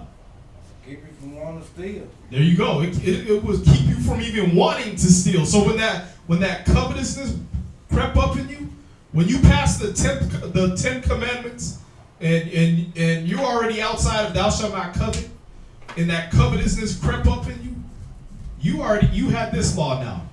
Listen, if I steal that ox, if I steal what I'm coveting after, I gotta give 5 times back. Y'all see that? Yeah. Which makes me a what? If I'm having to steal it, I'm already broke. So now I'm a servant.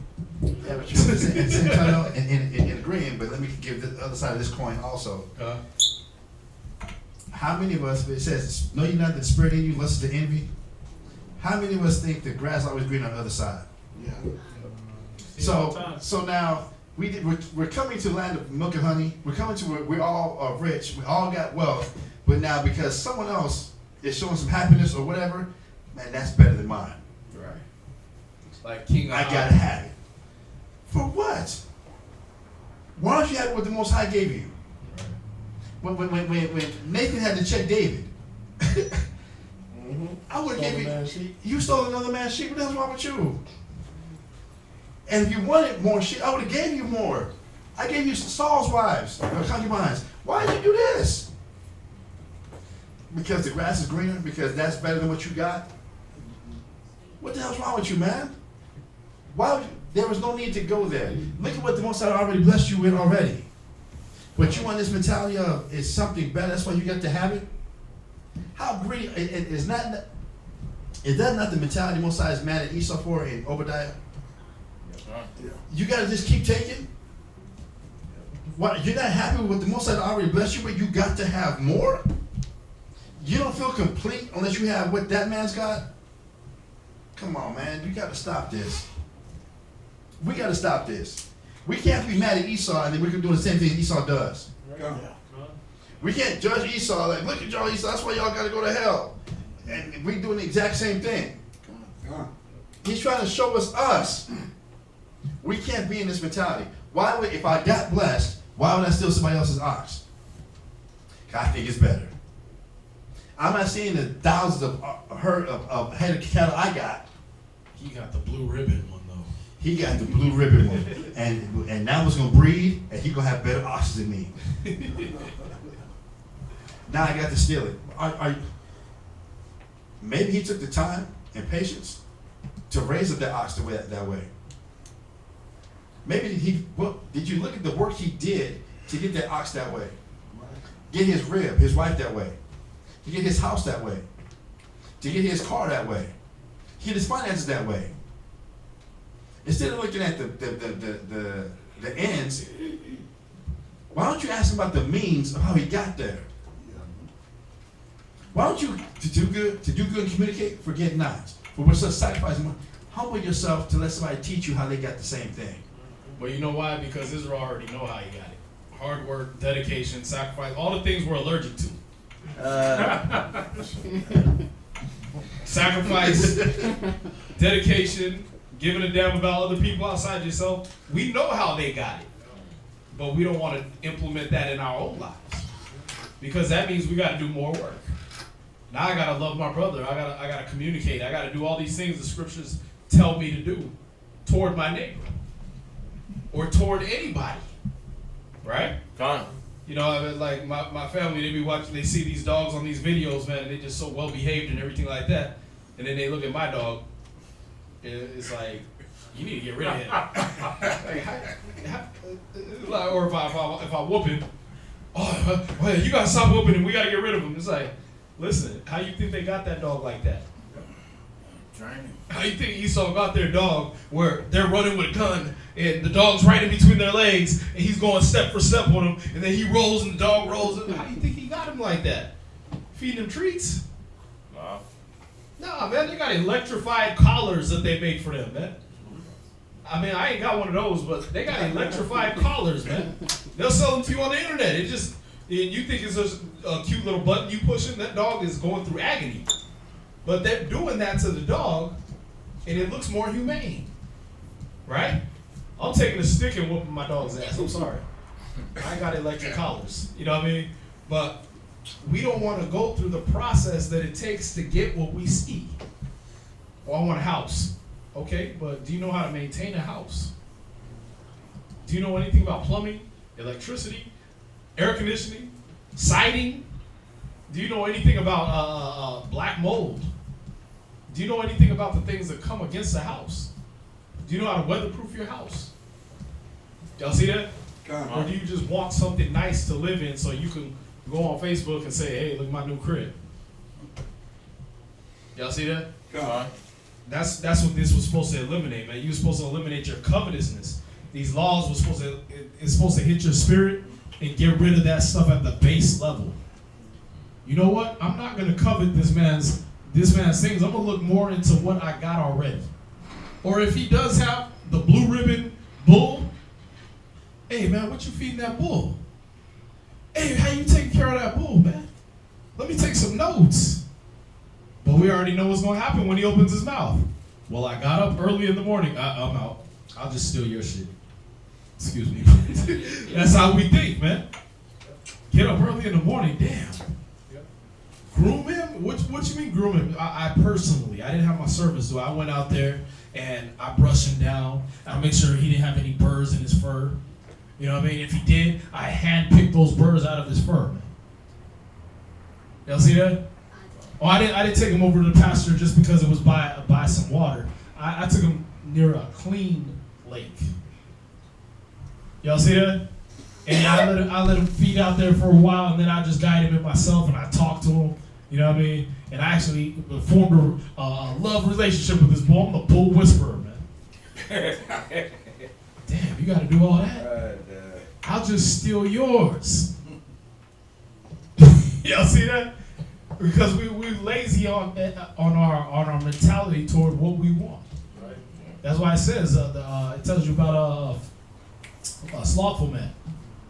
It tells you the slothful man. How does it go? He raised his hand to his mouth to eat. There you go. But it's another one that says the desire of the slothful man killeth him. The desire is because he wants these things, but he don't want to work for them, and that's killing him. It's like damn it. Why can't I get that? Because your hands refuse to labor. And that's what Israel's mentality has gone into, man. We refuse to labor, but we want to covet all day. You know what I mean? Oh yeah, damn, he pulled up with a new Bugatti. Let me just jack him. Why don't you ask him, befriend him, right? Do what the scriptures say. I like what you're saying too. How many people were covetous of Moses' position and wanted to be the HNIC? But did they look at the sacrifice that Moses had to go through to get to that position? What did he have to give up for 40 years when he went away? What kind of sacrifice did he have to go through for the Most High to test him, try him, and put him in that position? But that's not looked at. It's looked at, he's in charge, he tells you what to do, and I just want to tell people to do. I want to be that. You know when they found out what you had to give up? When that mountain started shaking. They learned then. Then they learned, okay, you know what? Moses is the only one that can handle that. That's what Moses is enduring to lead us. That's what I don't want to go through that. We'll argue with him when he comes down off the mountain. Now, one of them people that was arguing with Moses was able to come up the mountain. Right. They weren't able to make that climb, man. That's why it only got past the one man, the man that was there, Joshua. Because all them other people, they was back in their tents, man. You go talk to the Most High. That's when they learned. Hey, I don't want Moses' position. I was coveting in the wrong manner, Yahweh. I'm sorry. Why? Because we heard what was going on up there. Y'all see that? And that's a lot of times why certain brothers won't step up. They don't want to take their test. They don't want to get in no position. Why? Because they see what their elders are going through. You can't let that dissuade you, man. This got to be not for you, but for your people. You can't be stuck in your comfort zone. You got to be ready to deal for your people. Right. Just like Moses he stepped up. Y'all see that? When he first heard I already gave it away, but he already had the opportunity to step down, to step back and be afraid. When the Most High hit him in that burning bush, when that angel met him in that burning bush, he already knew how the Most High talked. He already knew how the Most High dealt. He already knew the Most High wouldn't deal with no excuses, right? I'm slow of speech. Who made man's mouth? Yeah, well, all right. That's how we doing it? He had the opportunity already, but he stepped up. Y'all see that? When the other people heard that same voice, what'd they do? Back to the tents. Yeah. Full sprint, 11 miles. Y'all see that? So Moses stepped up into that position. He got himself to where he was comfortable in that position. To where, oh, you want me to climb up a mountain now to do it? Okay, fine. I already know what I'm getting when I get up there. I know your voice. I know your ways. Y'all see that? That's what it's gonna take for y'all for you to be above just normal. It's what it's gonna take for you to be chosen by the Most High and to be carried on by Him. Is that you're gonna have to step up into that position. It can't just be a covetous thing. Oh, I want the fame and the glory. I want all the people to come to me. Okay, but when they do, what do you got to offer them? Remember, they all came to Christ, right? And him knowing on the spiritual level what he needed to give them, he was prepared. But when the apostles not being mature as Christ, right? What did they think? How are we going to feed all these people? Right? See, they were in the position where people was following them. And when it came down to it, they was thinking too carnally to be able to lead all those people. They came to them, they was like, well, where are we gonna have enough bread and fish to feed all these people? You're not ready to be a leader if that's how you're thinking. Right. See that? But Christ, you didn't see him breaking down. Why? Because he already was prepared for people to follow him. Put that same thing on the Pharisees and Sadducees. One day you just wake up, 5,000 people outside your door. What you gonna do? As a Pharisee, you already passing the buck your whole life. That's your thing. I don't do labor. I don't do manual labor. I don't deal with the people personally. I pass that on to somebody else. That's how you are as a Pharisee, but now they all at your door. All the people that was following Christ, they now following just you. Pharisees weren't prepared for that, man. But that's why they wanted to stone Christ, because he was doing what they couldn't. He was filling the shoes that they were supposed to fill. Y'all see that? It wasn't just a covetous thing for him. Oh, I just want people to follow me. No, I want people to follow me so they can learn from me, so I can set an example for them and do things for their benefit. That's where you got all these little wayward camps now, man. I just want people to follow me. Yeah, but you want them to follow you on Facebook. You want them to follow you on YouTube. You don't want no brother calling you at 5 in the morning talking about how he gonna kill himself. You don't want no brother at 3 in the morning talking about, hey man, my ribs tripping. Can we counsel? That's not what you want. You want likes on Facebook. You want the little thumbs up on YouTube. You got to get rid of that mentality, man. That's covetousness. Y'all see that? The real person that wants to be in these positions, they want the chastisement of the Most High. They want the chastisement of brothers over them. And they want the good of their people, man. That's it. They want the good of their nation. That's what you see with Moses, man. That's why you see it. He's dropping all these laws. They're going to do it anyway. But I'm going to keep going. How many verses we go through? We went through what? One chapter? One chapter and a half? One chapter.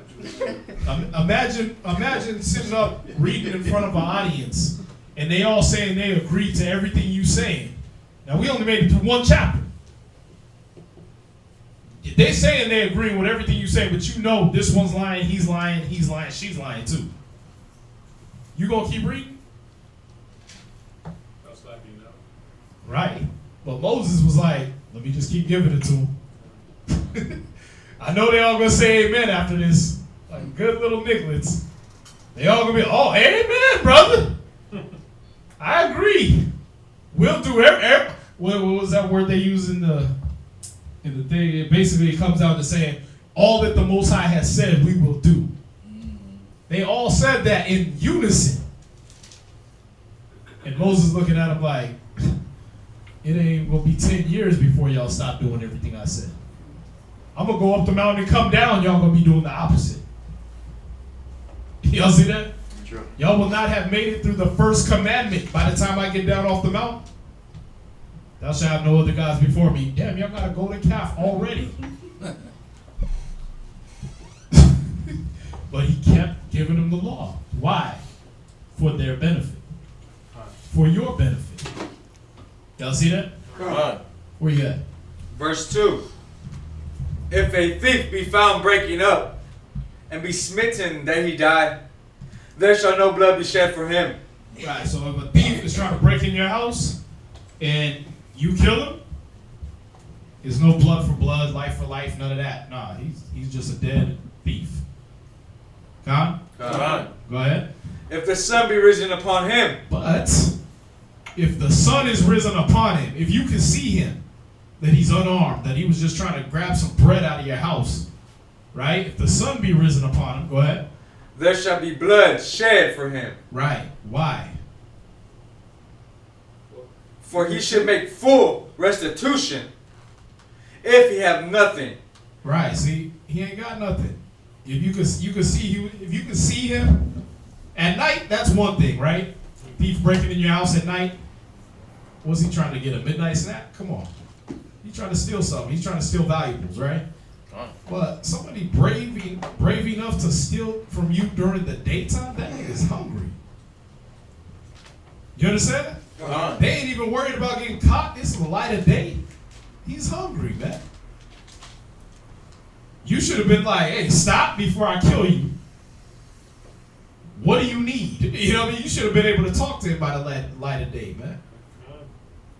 Or see hey, this person is unarmed. He's breaking on my house. Let me get my servants, tackle him down. Y'all see that? He said if he gets caught by the light of day and you kill him now, it's life for life. Why? Because you should have been able to handle that different by the light of day, man. What's that?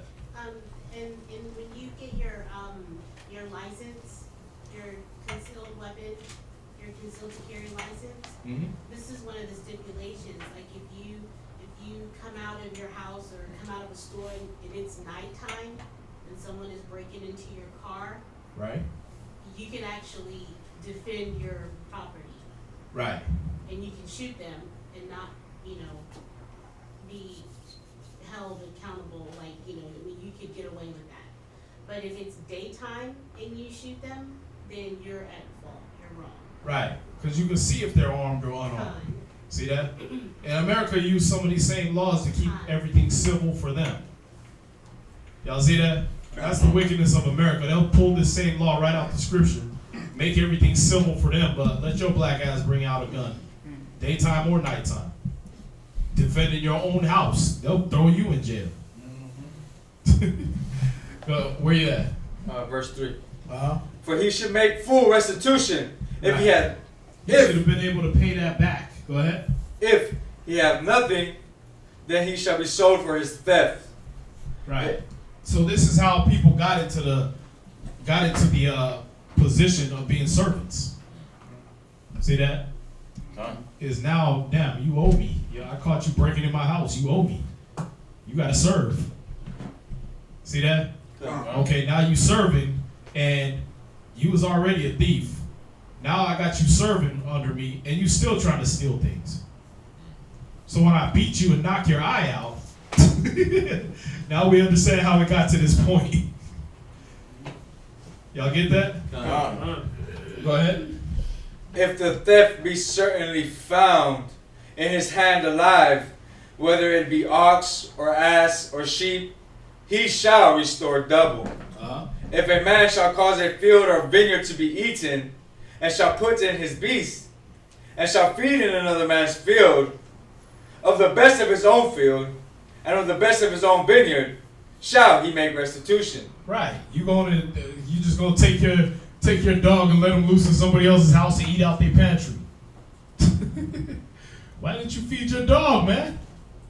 Why don't you feed your beast off of your pockets? Y'all see this? So now, okay, you don't let your beast off in my field. You done ate all my good corn, right? That was corn that could have went to the homeless, could have went to a sister like Ruth. You know what I mean? No doubt. Right? So, but now your beast done ate it. Okay, guess what? You got to pay for that. Huh? Like I said, these are just civil laws, man. Make you think. One for another. Brother for brother, sister for sister. You understand? Go ahead. Verse 6. If fire break out and catch in thorns, so that the stacks of corn, or the standing corn, or the field be consumed therewith, he that kindled the fire shall surely make restitution. If a man shall deliver unto his neighbor money or stuff to keep, and it be stolen out of the man's house, if the thief be found, let him pay double. So that verse 6 about the fire, that's by accident or on purpose. You know, you out there, you traveling, you lit a fire to keep yourself warm at night, whatever. A spark went off, burned down the brother's field, you got to pay for that. All right? That's on you. Now, of course, if you did it on purpose, you got other issues they got to deal with. Where you at, verse 7? Verse 8. Uh-huh. If the thief be not found, then the master of the house shall be brought unto the judges to see whether he hath put his hand unto his neighbor's goods. Right, so, somebody entrusts you with something, or something comes up missing from your neighbor's house, they blame you. Okay, well, nah, it wasn't me, but I think I saw somebody creeping. You know what I mean? Okay, well, that's on that thief. But if they come by and find it in your house, now you got to make restitution. If it turned out you stole it, you got to pay that back. Go ahead. That's it. Yeah, I was gonna say this too, man. It's bad about the chapters that you're reading, the verses that you're reading. It's also, when it gets down to it, a thief was made to pay double. You look at how they're doing it now, or Esau's law. You got they had the one kid got killed for a pack of cigarettes or whatever the hell he was doing. So he stole something, he got killed. Or he came out of the store with something, smoking a cigarette, something got killed. I mean, you look at it now, you look at how it was done. Or I went to prison I got 3 to 10, 3 to 5 years in prison where you could just made me pay double. I got caught with it, okay, cool. Let me pay double. You're still getting it back. So you look at how the law, at least if it's a more severe crimes, we'll deal with that. Right. If it's not so severe, no problem. Then we'll do it at this level where it should be dealt. As far as putting a prison together where everybody is, you got from the rapist to the thief to the murderer to everybody thrown into the same cage. Right. You know what I'm saying? So if I had I was fought with drugs, I'll put in the same cage as the pedophile and everybody else. Yeah. So there is no, this dude got life in prison. Hold on, I'm only supposed to be here for 2 or 3. Bro, I was in there for 4 days. 4 days, and I'm sitting there, and this dude is taking the pills. First of all, this is what I learned how to do if I ever go to jail again, if I ever go down that road. But I was in there for 4 days on a ticket. Yeah, once. Yeah, ticket. You know what I mean? But I had to go over the weekend, so I was in there 4 days. This dude, I wake up, he's over there chopping these little pills up that he got. First thing he did when he went in there was said he was suicidal. That means I'm going in there and they're going to start giving me pills to calm me down. So he's taking the pills, busting them open, cutting them up, right? Getting the powder out of them and separating them, lining that up, putting them in little baggies or a little plastic wrap, and he's selling that in the prison. Wow. So what did I just learn being in there on a damn ticket? Yeah, I just learned how to become a damn drug dealer. So you going in jail, you going in there on a speeding ticket, and you come out, you know how to case a bank, cut drugs, rape people, set niggas up for murder. You know how to do all this because what? You locked in there with all these different types of people. That ain't just, man. That ain't wisdom. That doesn't rehabilitate. Sure doesn't. That doesn't solve no problem. Yeah, the scriptures say not to even put your foot with murderers, with people that's about to do evil. Yeah. But they're going to lock you right in there with those people. Like, damn. And there's no way to make restitution. Because if I got to come back and you try to pay it off, you done mess my name up. I got a criminal record now, so I can't get a job. And what does that do for the victim? Ain't nobody winning. Right. They lost, and we both lost. Right. You lost it, I stole it. I was wrong there, but where it could have been resolved and we pay it back, you just took that opportunity from me. So ain't nobody winning at this point. Yeah. But the government getting everything. Because they make money off of you once you get that bond number. Right. Once you get that number, that's a bond. What do they sell your stocks and bonds at? Social Security. Stock market. NYSE. New York Stock Exchange. Yeah, that's how big that is. Yeah. Why do you think they open prisons, man? Yeah. They didn't open prisons because they want to rehabilitate you. They're making money off of you. You get that little number right there, that number goes all the way to NYSE, man. And they bid on you. Wow. Why do you think you get bonded out? All those words that they use, you got to tie them to what's bigger. You understand? Like I said, I went into both sides of this law thing. Well, going from the inside where you start learning all the different crimes you could commit to the other side where you learning the laws and why they're doing certain things. They give you a bond or you get bonded out or any of these, because that's the same terminology they're using on the New York Stock Exchange. Stocks, bonds, certificates, all that stuff. You get all that in jail. Because you are the bond. You understand? You are the stock now. When you get your birth certificate, you got the same kind of numbers on there. Because you are the stock. You are the bond. That's why you get a birth certificate. Y'all get that? That's what kind of kingdom we're in. You're not a human being. You're a commodity. Yeah. What did we leave in Egypt? You weren't a human being. You were a commodity. Y'all see that? Egypt wasn't worried about y'all good. Oh, that's my black friend. He's going to be gone. That's not why they were worried about y'all leaving. You were a commodity, man. You were the workforce. You were who they sent frontline against the Hittites. Sure. You were the ones that kept their cattle because they thought it was an abomination. You did all the menial labor, man. They were going to lose their workforce. They were going to lose a commodity, man. Y'all see that? When we leave America, they're not going to be crying when y'all leave because, you're their best friend because they loved you so much. Nah, you that nigga that worked at the gas station and pumped gas for them. You're the one that they used to sell on the New York Stock Exchange. Y'all see that? You were the one they had picking cotton. Or, I'm sorry, their women might miss you because, you was the one giving them melanated babies that could walk in the sun. But that's about it. That's about as far as their love's going to go for you. Otherwise, you a commodity, man. That's why we got to tell our people this, man, because our people be, well, what about the white man? What's going to happen to them? Be the first question out their mouth, man. Well, what about the other nations outside of this chart? What about them?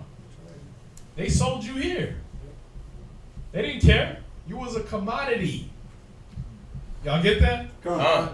Again, let's go back in here, man. But we got to bring these points out because you got to flip your mind from that Western mentality to look at the righteousness of the Scriptures. The West will call the cops on you. You break it in the house. You sold his PlayStation. How much is that worth? About $400. Okay, you owe him $2,000. Case closed. Next.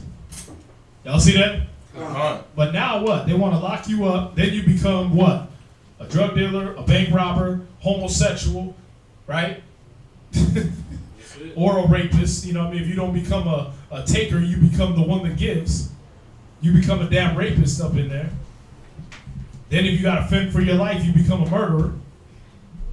That's right. And all that over what? Over a damn PlayStation? Y'all see that? You got to flip your mentality, man. This is actual justice, what you're seeing right here. This helps not only the person that committed the crime, but it also helps the victim. See, they get theirs back. They get their loss back, but also you get rehabilitated. When you got to serve that same person or get sold by that same person as a servant. But let's take one step further. So, why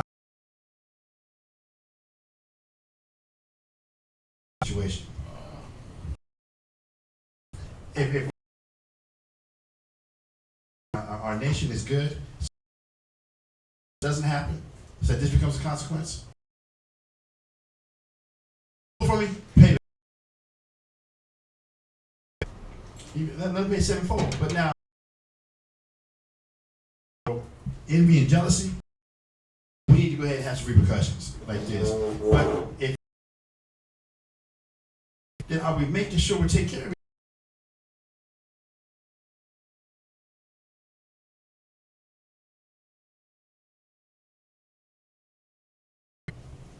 Are we looking out for each other? If the most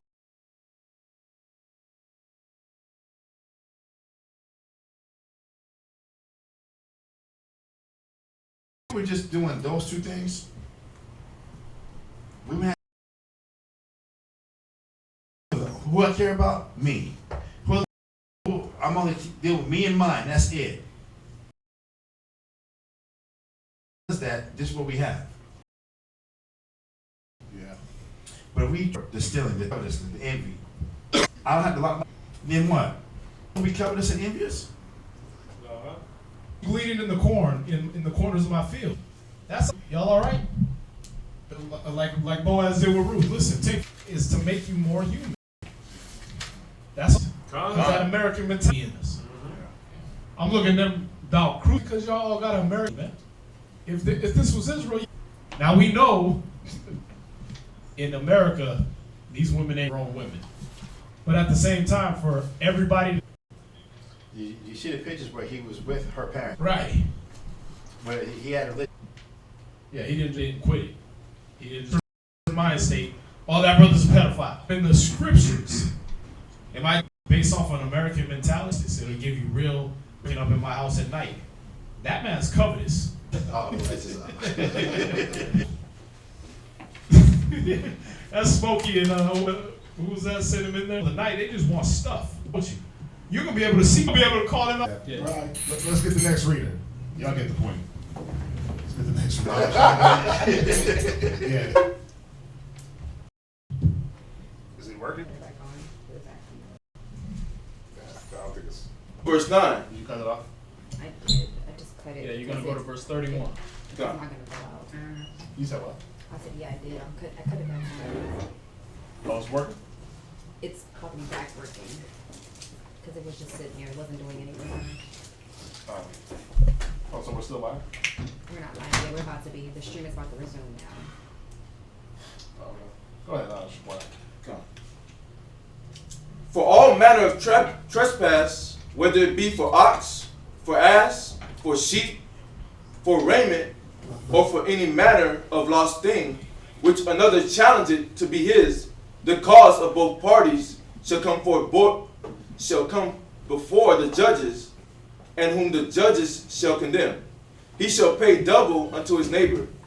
If a man deliver unto his neighbor an ass, or an ox, or a sheep, or any beast to keep, and it die, or be hurt, or driven away, no man seeing it, then shall an oath of the Lord be between them both, that he had not put his hand unto his neighbor's goods. Right, so all these matters, it ain't gonna be just between you and your brother. It's gonna be between you and the judges.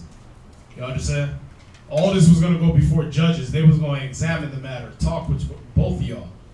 Y'all see that? Okay. It wasn't just gonna be left up to your own mind and what you think should happen. Y'all understand? Okay. Go ahead. And the owner of it shall accept thereof, and he shall not make it good. And if it be stolen from him, he shall make restitution unto the owner thereof. If it be torn in pieces, then let him bring it for witness, and he shall not make good that which was torn. And if a man borrow aught of his neighbor, and it be hurt or die, the owner thereof being not with it, he shall surely make it good. But if the owner thereof be with it, he shall not make it good. If it be an hired thing, it came for his hire. And if a man entice a maid that is not betrothed, and lie with her, he shall surely endow her to be his wife. Right, so they know he didn't quit it. If you entice a maid, if you spit game to a woman, and you get her to want to lay down with you, you gotta treat her as your wife. You understand? Go ahead. Verse 17. If her father utterly refuse to give her unto him, he shall pay money according to the dowry of virgins. Right, so you wasn't letting your lust just take you over into a relationship. Sound a lot different than what you get in America, right? It's funny. I know this sister. She married this dude. You know, he's got boats and got her a house and all this stuff. And she had this big old rock on. I knew her before she got married, but she went and married this dude. She been with him all this time, and they all posting their stuff on Facebook all this time for maybe like 3 years, right? I get on there, you know, I hadn't really mess around with going into Facebook. I look at it for notifications. I get off, but I go on there, and it's not even a few months, and it says she's in a relationship with this whole other dude. I'm like, damn. Nobody cares about what they doing when they marry a person anymore. Nope. Y'all see that? I mean, shoot, like what we're reading right here. Back in the day, this woman, she didn't take her marriage lightly. She didn't take her virginity lightly. Y'all see that? She wasn't just giving it up all over town and try and hop on one and hop on another. She was committed to that man.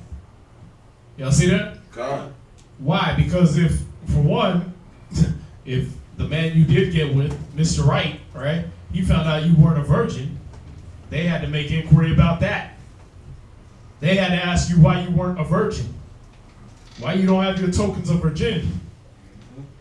Y'all see that? That was a death-worthy offense. She didn't take that lightly. Then the man, he wasn't just trying to sneak in a woman's drawers. Why? Because as soon as you see this woman, yeah, you might, ooh, yes, damn, she bad. But now I gotta think, do I want to pay 50 shekels of silver for that? I can't just hit it and quit it. I'm in a society where I gotta go meet her father. It gotta be known. Right. Yeah, exactly. The whole community gotta know about it. I gotta go before the priest with this woman. Do I want to go before the priest with a woman whose eyelashes are optional? Do I want to go before the priest with a woman whose butt cheeks are optional and removable and interchangeable with other parts? Hanging out the shorts. Huh? Hanging out the shorts. Right. Who wants to marry a midget? What? No, they're online. They said they got a game show. He said America makes reality game shows out of marriage. Like, who wants to marry a midget? God. Yeah. But that's what it's become. It's a game now. You know what I mean? It's a game show. Why? Because these laws ain't being enforced. You saw that woman, you was already racking it up. Okay, is she worth 50 shekels of silver? How many of y'all can say that if you walk down the street right now? That's the dowry of a virgin. Somebody just asked. It's funny. Yeah, the dowry of a virgin as we go on, yeah. But is she worth that? Can you say that walking down any street in America just off of looks? Hell nah. I ain't seen one. I ain't seen one in all Instagram. Not a celebrity. Not one that's $50,000 or 50 shekels of silver worth. Y'all see that? They ain't worth a nickel in a nickel. That's why they say they're a dime a dozen. Right. See, back in the day, all our women was this bad, so it was like, okay, we got that. Now we got to go to the priest. Now I got to meet your father, your family. I got to meet everybody because I got to see what your spirit's like now.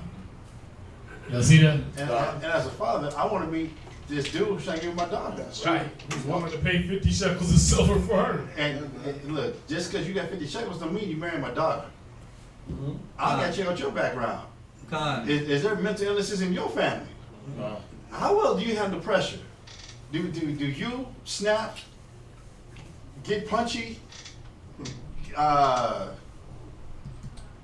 don't know how to deal mentally with anything? But you got some money? Okay, nigga, how'd you get the money? Nah, this ain't gonna work. This ain't working because I put all this work to make sure my daughter grows up happy, grows up good, grows up in the right mentality. To give you some nigga, just because you call yourself an Israelite, just because you know the color of Christ. Nah, that's not gonna happen. That's not gonna happen because you're gonna break her heart that she can be back home at my house and I gotta repatch and mend what your nigga self did to my daughter. Nah, she's not a help anymore. Now she's a liability. That's no. That the most, again, we dealt with wisdom, knowledge, and understanding when it came to relationships. And just because you're an Israelite man, and I don't care how Rick Ross your beard looks, hell, the white boy is easy top. It goes down to the skirts of your garment. That's not enough for you to be with my daughter. That you got We're not raising dysfunctional families, and this ain't just the He-Man woman in this club. Right. It ain't going down like that. It's not going down like that. So there was a check and balance all the way around. What kind of woman are you, and nigga, what kind of man are you? And just you saying that, Shabbat, it made me think too. that type of mentality and that raising of the way that went, it was passed down from generation to generation to generation. So it wasn't a perpetuation of I'll just bring anybody home or I'll just marry anybody. The laws, like, of course, as we know, was to be passed down from generation to generation, and you can tell it completely stopped because that doesn't happen at all today. There used to be a time when people got married, they had to go to marriage counseling first. Even in the church, you had to go sit down before the pastor, and there was a questions that had to be asked on both of y'all about why y'all want to get married. They still do it. Oh, do they? The Catholic Church does it, but now they marry gay couples and crap like that. So and it's optional. Yeah, before you had to be a member of that church. Like you can people will pay now for a wedding. Right. There was a time when you had to be married in certain churches. You had to be a member of that church, so they had to know you. Know those that labor amongst you. They had to know you before they married you. They had to know your character because their reputation was on the line for marrying you if it didn't work. Now they let gay couples marry.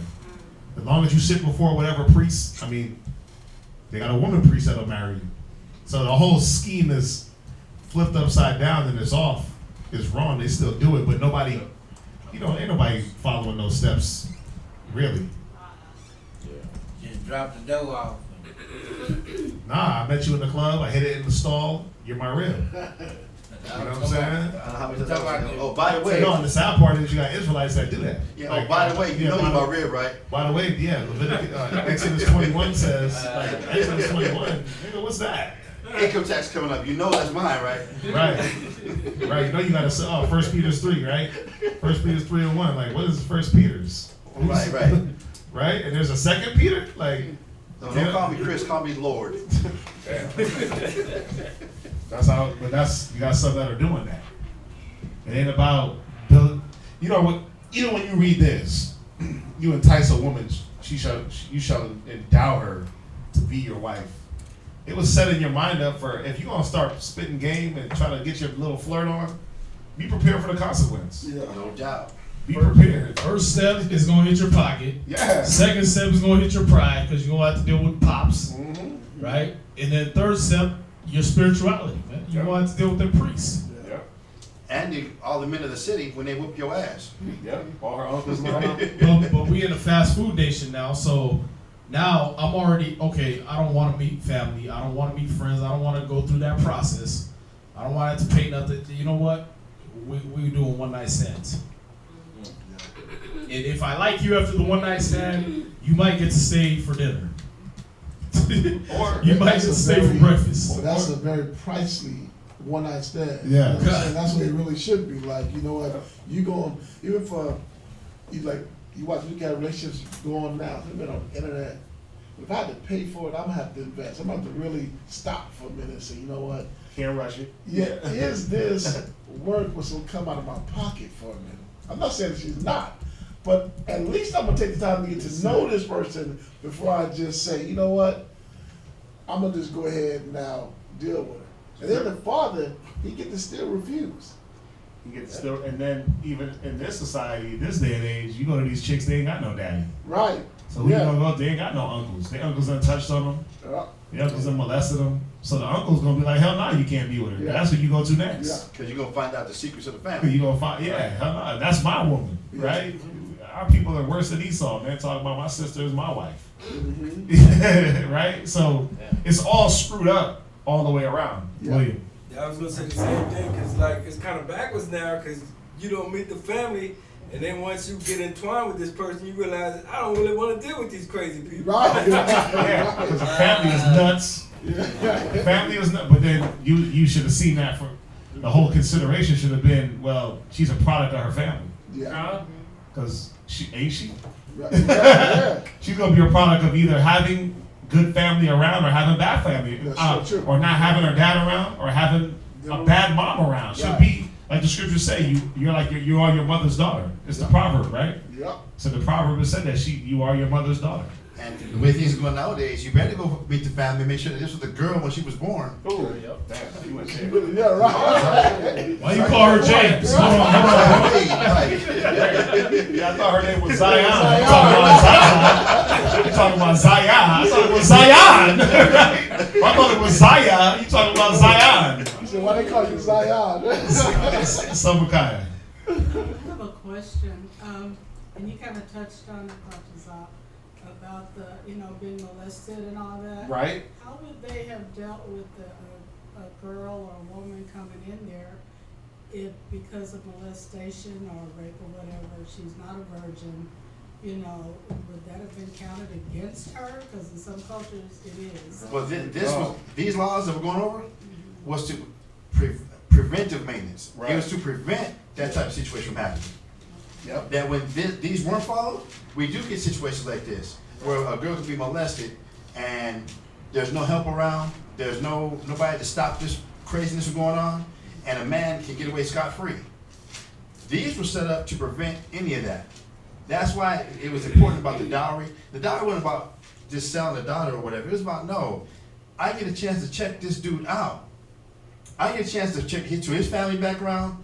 It was very, the courtship. Remember, you have a betrothal period. The betrothal was, okay, these two have an intent, they would like to get married, but they're going through this process. That was a length of time. Could have been from a year to 10 years. That they're going to get to know each other. And we're going to make sure that this is going to be a very functional family. That these laws prevented those type of situations from happening. Now, the way we have to live today, this is why it's so important to have like a camp setting to where when two people do want to get married, there's been some counseling going on. There's been some counseling to where, nah, right, you want to be with this sister, but right now, that's not good. That's not good. That for what she's been through, or what you've been through, that's not really a compatible thing. Y'all should really take some time, really chill, and then because the elders, the shepherds know what's going on, they can give that type of counsel and that direction to help heal a lot of those things that happen, and then be able to say, you know what, I think now it's time for y'all two can start talking to one another, what have you. That, just like you go to a father to make sure it was straight to marry this daughter, the elders become what? Fathers. Then let me go to the fathers, the elders, to see, is this right? To see what they think. To see this is good. None of this eloping type stuff, none of this whatever. No, because each of us have got some issues growing up in America. So we want to be able to have that type of relationship with one another to where, nah, that's not a good match right there. Nah, right. Hold on. How'd y'all meet? Tinder. No. Tinder. That's no. Or swipe just because back. y'all was coming to class for a little bit and caught eyes in class? No. He said shalom to me. She gave me, we've heard this before, man, the way she gave me that plate, man, she gave me. Come on now. Somebody said that? Okay, I believe it. 30 years. Come on, I believe it. I'm tripping. 30 years. I'm tripping. That because she gave me a plate a certain way, our fingers kind of touched. And it was destined. It was destined. It was, and just, I noticed that she said, the way she said shalom, she didn't say shalom like that to everybody else. She said shalom. And then she winked. And when I did was dust in the air or whatever, it was a sign. It's the spirit. The spirit showed me that this is my wife. How's she your wife? She's somebody else's wife. No. So we do have situations like that today. But this is us now being able to hindsight and see if we would have kept these laws in the first place, we wouldn't be going like this. Right. Remember Hosea 4:6 told us what? There you go. People are destroyed. We're destroyed for lack of knowledge. And because we rejected knowledge, most times we do what? He will reject us and our children. So now we've got children growing up to where women are getting, girls are getting molested, boys are getting molested. Yep. Like, this is going all around. And it's a sad thing. Yeah. But if for us to come back and see the consequence of when we don't follow the Most High's ways. Now all we can work on is healing it from here on. We had to be in relationships with one another where we're actually working with one another. We're knowing one another. Yeah. The scripture says, know them that labor among you and are over you. The leadership needs to know developed these relationships with everybody. Right. So we know each other's pain. We know what's happening. We know what's been going on.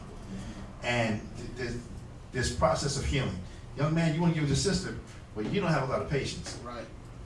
Young man, you want to give it to sister, but you don't have enough love. You're a good brother. For the things you do, you're a good man. But you and this sister right now, that's not a good match. That's not good. Insist. For everything you've seen in him right now, those are good qualities, but for what you need somebody more like this. You need somebody more like that. You need somebody like this, because that's not a good goal right now. And that's the benefit of all the stuff nobody wants to hear. The benefit of the tokens of virginity. That this was proof that she was pure when you got with her, so you're not gonna do this to her. That's not gonna happen. So again, there was wisdom, knowledge, understanding, and everything the Most High gave us. But I know other brothers want to say something. I was just gonna say on the topic of the molestation thing. We already in Leviticus 18, you're dealing with the laws of dealing with your kinspeople, right? People that you can't sleep with your mother, you can't sleep with your sister, you can't sleep with your uncle, right? You're dealing with all those laws. And then in Leviticus 20, because I was looking at 18, I'm like, what are the consequences of that? When you get to Leviticus 20, you get put to death for those things. Yep. You understand? So if on the time of the marriage, I found out she wasn't a maid, right? The husband's going to the priest, hey, I found out she wasn't a maid. They're going to make that inquiry. Now, if that woman's about to be stoned, it ain't no #MeToo. It ain't no I didn't tell nobody. She's about to be stoned. She's going to be like, Uncle Frank was touching me. You know what I mean? Not pointing at you, but. You understand? She going to confess what was happening. You see that? He might have told her, hey, keep that a secret. That's between me and you. Don't tell nobody or I'll kill you, whatever. But when she's about to be stoned, some confession's about to be made. Right. You understand? And we're going to find out what Uncle Frank was doing. So at that point, what's supposed to happen to him? He gets put to death. You understand? It ain't no like I said, no Me Too movement. It ain't no well listen, we'll just keep this on the hush because we don't want to embarrass the community. No, we take him out and we stone his ass. You understand? So it wasn't a lot of. You got to think with the consequences we had on these crimes that go on all the time in America. The consequences we had, they would dissuade you quickly from committing that crime. I don't know if you've ever been hit with a rock before. Oh yeah. Everybody. Or even just been in front of a crowd of people before. A lot of people is afraid to be in front of large crowds. Right. Much less a large crowd with rocks. Yeah. Now, people ain't dead eyes either. They don't just hit you one time, boom, it hits you in the eye, it crushes your brain back a little bit, and you just drop dead. Nah, they just hit you all in the body, your ear. You know what I mean? Who the hell hit me in the ear? Pow! By the time you're done with the question, you just got hit in the mouth, the throat. You know what I mean? You're getting hit all over with rocks by Jews. Not the little white man over there that's faking like they Jews now. Big ass Jews. Cinder blocks. Debos. You know what I mean? They try to find the biggest rock to hit you with. And remember, their mentality is Jew. I'm quick to put punishment on you that I wouldn't even want to take on myself. So true. So they're looking for the biggest rock. Not always, because Benjamin was good at throwing. It says right. the They can hit you in precision the hair's of breadth. Benjamin, but either the right hand or left hand was within a hair's breadth. Yeah, like stone cat still. So to break a person down, to keep you from running, we're gonna break your ankles first. Cold. Then we're gonna work it up to your knees, pelvis. So you're gonna keep moving your arms trying to protect yourself. That bust them shoulders. Yeah, we got very precise in what we were doing to because remember it was done in front of everybody. Yeah. You did it in front of young kids. Everybody saw a stoning, so that fear might go through amongst everybody. That's all. I was gonna say this part. I was gonna say this part, man. You know, you look at America today, and because when things like that happen, parents be trying to pressure you under when that didn't really happen. They don't believe the kids. There be all those different things that go on. That if it was severe, then we wouldn't have it like this. You know what I'm saying? If it was a death, the first people they went to got killed, and you know that was the punishment for it. Yeah. You wasn't running around with it like that. You know what I'm saying? But you look at it now because even rape, you got men. I mean, you got women getting raped crazy in this country, but because it's like, well, you can get out of it, or he don't get a small. He may get 18 months for doing it. He'll come back and keep doing it because the penalty is so low for it. When we read the Bible, it was death. Yeah, you got dudes getting 6 months for going and raping their own babies. Yep. 6-month-old babies, they raping them and they getting 6 months and going home free. In that movie Precious. In that movie Precious with Monique. Yeah, Con? No. I'm saying, but in that movie Precious with Monique, you remember the girl Precious was impregnated twice by her father. And Monique's character knew about it. But what kind of dysfunction was Monique's actual character in? That her fear of being alone, her fear of not being loved, she let this man impregnate her daughter.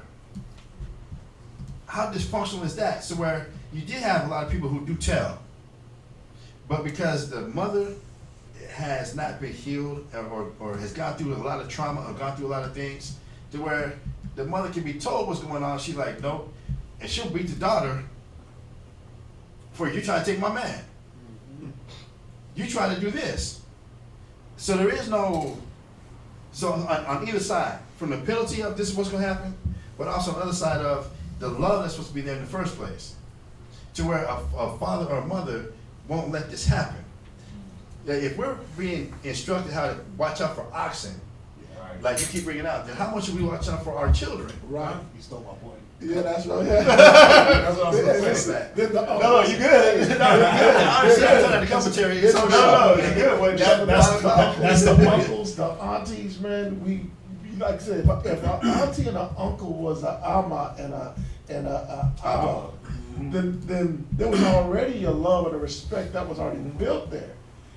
We live in a society where there is not a love and a respect that's built in that. So you know, our friends are virtual Facebook friends. Yeah, man. It was about everybody was supposed to be accounted for. Right. How is uncle? Because you always got that drunk. You always talk about the drunk uncle, right? You got the drunk uncle that sits in the house and he's the one that gets crazy and he comes sit on my lap and he's the one that's molesting you, or grandpa. Right. But who was accounting for that spirit? Yes. In his upbringing. And then who was accounting for him when he was sitting alone? Yes. And then why are you letting your kids go off? Your daughter go off? Why mom didn't say, hey, come in the kitchen? Thank you. We know that. You know your uncle this crazy. Dude's off. Come in the kitchen, right? Right. Or even just come in the kitchen and be with me to learn. There you go. That's it. And not be with men. Yeah. Why is your little girls? So, you know, you asked a question about, is it held against the woman? Yeah. Well, it's held against a woman only in one case, if she was betrothed and she didn't fight against it. Yeah. Then it tells you. If there was a virgin that was a damsel and a man, you know, she was betrothed and a man took her and lay with her, he forced her, he raped her, she didn't cry out, Right. then yeah, it was held against her. They were both put to death. But if she cried out and nobody helped, then the man was put to death. So there was consequence, but that woman wasn't shunned away like, okay, you garbage. Because then what was that going to do for her self-esteem? I mean, think about a woman that's been raped. Her self-esteem is already shattered. So now to throw her in a corner, like, okay, nobody can ever look at you, deal with you. You know, women want to kill themselves after something. Yeah. After being violated like that, you know, so that's a heavy thing. Living in this wicked society, there used to be a time when one called rape, everybody came running. Oh, yeah. Yeah. They tell you now, in self-defense classes, don't yell rape, yell fire. Yell fire. Because people are so selfish, they've been worried about their own stuff running up, their own stuff getting damaged. They'll come for that. Yep. Well, a woman getting raped. But a woman saying rape? Nope. A woman saying get off me? a woman saying, leave me alone, call the cops, call the police. People would just keep right on walking like they didn't hear a damn thing. But also, women use that as also, they use it as a disadvantage to themselves because how many women don't cry wolf? And it comes back like, wait a minute, nah, that didn't happen. Or you in this place you ain't really supposed to be at, in an environment. Right. Listen, I heard a story about somebody being accused of rape, and the person that they were accused of raping wasn't even in the same country as them. Think about that. True. Think about that. So people use these situations because they know what type of thought it will generate. Oh, rape. Okay, look, boom. At one time, like he said, woman said rape, everybody was on it. Think about domestic violence. At one time, if a woman even picked up the phone and said a man hit me, guess what happened? That dude was going to jail like this. Now, a man can do the same thing. Hey, she hit me, right? Whoever makes the first phone call. That's what the society is turning into. Where it's not judging righteously, it's judging off of who makes the first phone call or who we want to make the victim in that time period. Right. Y'all see that? See, a lot of the things we think of as normal over here, that wasn't happening over there. That wasn't happening when these laws were getting dropped. That's why I brought that out about the consequences, because you're thinking already. You're putting two and two together. Do I want to get bludgeoned to death by an entire crowd of Israelites with huge rocks because I can't get my lust demon under control? Y'all see that? Nah, you're not creeping into your little niece's bedroom in the middle of the night when you know that if she says anything, or if you get found out, you're getting hit with rocks until you die. Not shot, not hung, where you just snap your neck real quick and you're gone. Beat with rocks. Have you ever seen a stoning? I have. Not like in real life. They got videos of them, but they're out there. You can see stonings, you can see shootings. The Islam still do it. They bring their women out on that soccer field, bury them up to their neck, and shoot them with AK-47s right in the face. They put that thing over their head, and bah, bah, bah, bah, bah, and you just watching the thing move. You don't really see it. Ain't really gory, but you seeing the thing move, and even that is disturbing. But imagine they take you out with rocks where you don't just die from the first hit. I seen one the other day. A woman got stoned like that, and they were just hitting her. I was like, okay, I'm good. Yeah. But even as a man, you seeing that, like, I don't want to get hit in the nuts with rocks. Nope. You know what I mean? Much less everywhere else. People ain't discriminating when they throwing rocks at you. They hit you everywhere. I don't want to get hit like that, beat down like that. You're thinking before you decide to go into your lust. That molestation thing, that wasn't normal in Israel. Not at all. That's why when you see when, what's his name? I keep forgetting his name. When he did it to Tamar. His sister. Yeah. David's son. Yeah, it was Abinadab. Stop again. Yeah, I keep forgetting, but he did that to his sister. She's like, why you want to be like one of the fools that wrought folly in Israel? Mm-hmm. Because you already know what's going to happen. Our father is a man of war, man. Everybody knew it. Like you could ask about David to a random stranger. They'd be like, yeah, he's chafed in his mind. You know what I mean? He's chafed in his mind. He's been a man of war since birth. You know what I mean? He came out strangling the umbilical cord. It don't even make sense. You know what I mean? Watch out for David. But your father is David, and you still gonna try to rape your own sister. That don't make sense. You see that? But they knew the consequence of that. That's why when he died, it was just known. It was like, yeah, that's because of what he did to Tamar. You see that? They are Ammon. Amnon. Amnon. Right. Yeah. Right. Amnon, he raped Tamar, his sister. When his brother killed him, it was like, the other brother was just like, yeah, that's because of what he did to Tamar. That's done. It wasn't like, oh, we got to do eye for eye, tooth for tooth, life for life. Nah. He killed him because of what he did to Tamar. That's justice. You see that? So it wasn't no molestation and we're going to keep this on the hush. Nah. If you let your lust get a hold of you like that, you was going to pay for it. Y'all understand? That's how Israel rolled. And again, our women were tender and precious. That in our proper mindsets, we made sure instances like this didn't happen. But as we got greedy, we got selfish, we got lazy, we got about into ourselves, these type of things were allowed to happen. Whereas the Most High's laws was to prevent these type of things from happening.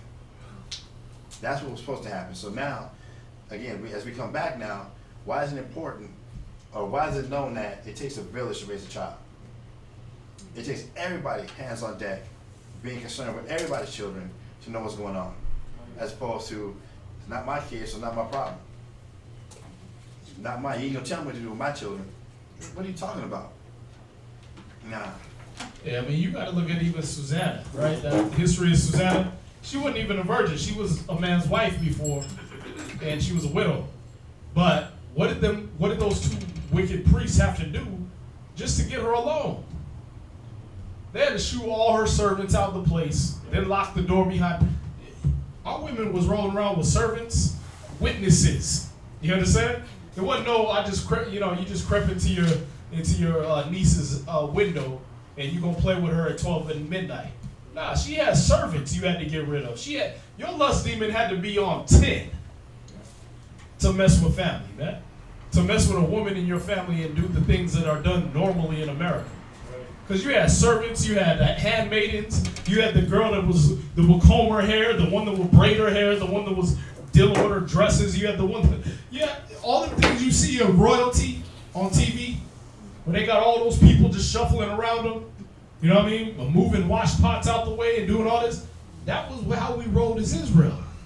So if your lust demon was that deep to where you was trying to creep in through all that, knowing that you was going to get stoned,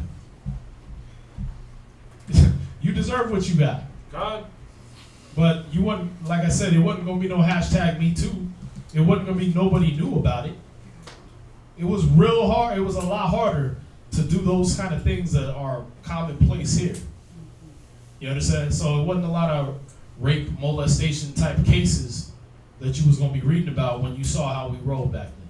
Yeah, I was just wondering how the victim was judged, if they're a child or, because you have no say-so. If you've had no say-so over that happening to you, people can consider you like damaged goods, and you're letting you fault. So I was just wondering. Well, like if you deal with the case of Tamar, it says she was locked up in widowhood, basically. Mm-hmm. So she treated herself as a widow until she died, basically. Mm-hmm. But that's the thing. That was. I mean, even with that, again, I'm gonna go back to the family circle. Right. Now she might not have got married and had children, but what about her other nieces and nephews to be in that stead? To still be able to give that love and that nurturing and that mothering to that we still had that going on. That still was able to take place. And Absalom making sure she was taken care of. That for everything a husband would provide, you ain't gonna want for nothing. Mm-hmm. And if for David to get wind of it, David had to make sure that now any need she had would have been taken care of. Because of this crime that was committed. That, again, the way we roll today, and I know we're talking about a woman, but you have a lot of men who've been molested in the same respect that are damaged, that are damaged. That it goes unspoken, it goes nothing said, and they're introverts, they're hate people, or they're sexually aggressive, or they can be sexually aggressive. Either way, and the question needs to be brought up: what happened? All these little family secrets, stuff that happened in the family.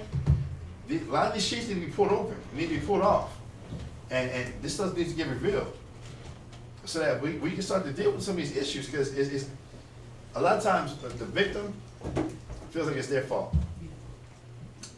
It was something I did that made this happen. No, this dude was a monster. Yep. This woman was a monster.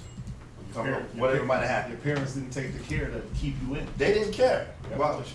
Why was your mom at the club trying to act like she's 16 or 20 or whatever? And left you with the homeboy. Left you there. Yep. What happened?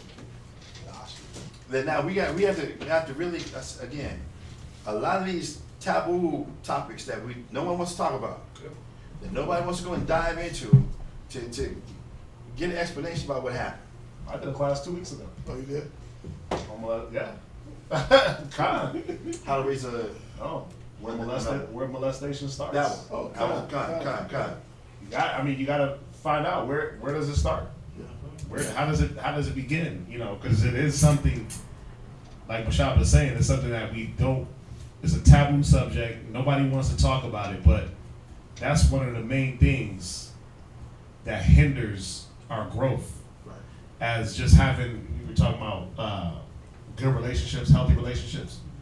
You can't conquer them demons. You're not gonna have a healthy relationship as a man, and you're not gonna know how to be a wife to a man if you got those type of demons on you. Yeah, right. Because they open up so many doors for being promiscuous, for being, again, sexually aggressive, being sexual deviants. Most strippers, most prostitutes, you ask them their background. It's going to come down to homosexuals, the homosexuality. Yeah. You ask them that, 90%. I was touched, and now I hate what destroyed me, but then they become exactly what destroyed them. Yep. All these bull-dyke women that were touched on or raped by a man, what do they become? They become the shadow of a man. They're not a man. But is that their fault though? Because that's how they were introduced to sexuality. You know what I mean? If a man introduces a woman to sexuality by going anal, that's how she knows that's how she knows sexuality. You understand? If you introduce a child to sexuality by a man touching on a little boy, that little boy's gonna grow up thinking that's normal. Because that's how he was introduced to sexuality. You understand? That's why the Most High said, put that man to death. You see that? Like I said, a lot of these things are commonplace here because we're not keeping these laws. But it wouldn't be commonplace at all if you knew the consequences. It wouldn't even be thought of unless you had a serious demon on you. Like I said, they wrote about Amnon and Tamar. Why? Because that was a rare, isolated case. Right. Most brothers was already, nope. Okay, she looked good, but that's where it stops. And then by the time Christ came, he was showing them, like, listen, if you even think it in your mind, that's adultery. That's what you should be stoned for. Why? Because you know where that's going. You know where your mind state is going. But you got to look at also our communication level as a community of Israelites. Even at the time of John the Baptist, they was comfortable with being able to confess their sins in front of all Judea. You understand? That means our level of communication back then was on 10, man. We was able to confess things to each other, talk to each other, counsel with each other, all the way to the time of Christ. We were comfortable with being able to do those things. You know what I mean? But where did we leave off? As we stopped, as we were hearing the counsel, as we were hearing the person vent, this happened to me, I don't care anymore. I'm more concerned about my money. I'm more concerned about my things. You see that? But we were comfortable up until the time of John the Baptist communicating. It wasn't, like I said, it wasn't no underground #MeToo movements and all that stuff like that. Nah, if so-and-so touched you, you was telling. You was comfortable with, I got family, I got friends, I got priests, I got all these things that's gonna protect me. We don't have that now. They destroyed us as a nation to where we're all individuals. So now you have no protection. When somebody touches you, I gotta keep it a secret because it's just between me and them. My family don't care. They about getting their money. My friends don't care. My sons and daughters don't. Whoever you got supposed to have on the team, they're worried about individualism. They're worried about themselves. They're not worried about their nation. You see that? So again, what we're trying to build ourselves back to this.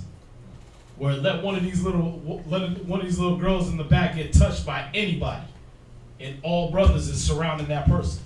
You know what I mean? I don't care if it's a damn school teacher. I don't care if it's their brother, their sister, whatever. they got to deal with all that. And that's why the scriptures say don't bring a man into your house, because men have many trains. You got to know them first. You know, we got a lot of people that we bring into the camp, but we don't just throw them in somebody's house around their kids, because we got to get to know that person and feel them out and figure out where their spirit's at, because you got a lot of brothers, you got a lot of men that have been sexually abused, and their only way is to go and be the abuser, and they coming off the streets. They come into class, they sit here, and they don't know how to operate. And we got young kids, we got young boys, we got young girls. So it's not even where you got to look out for the girls anymore. Right. Like you said, you got to look out for now the young boys, because boys is going for boys.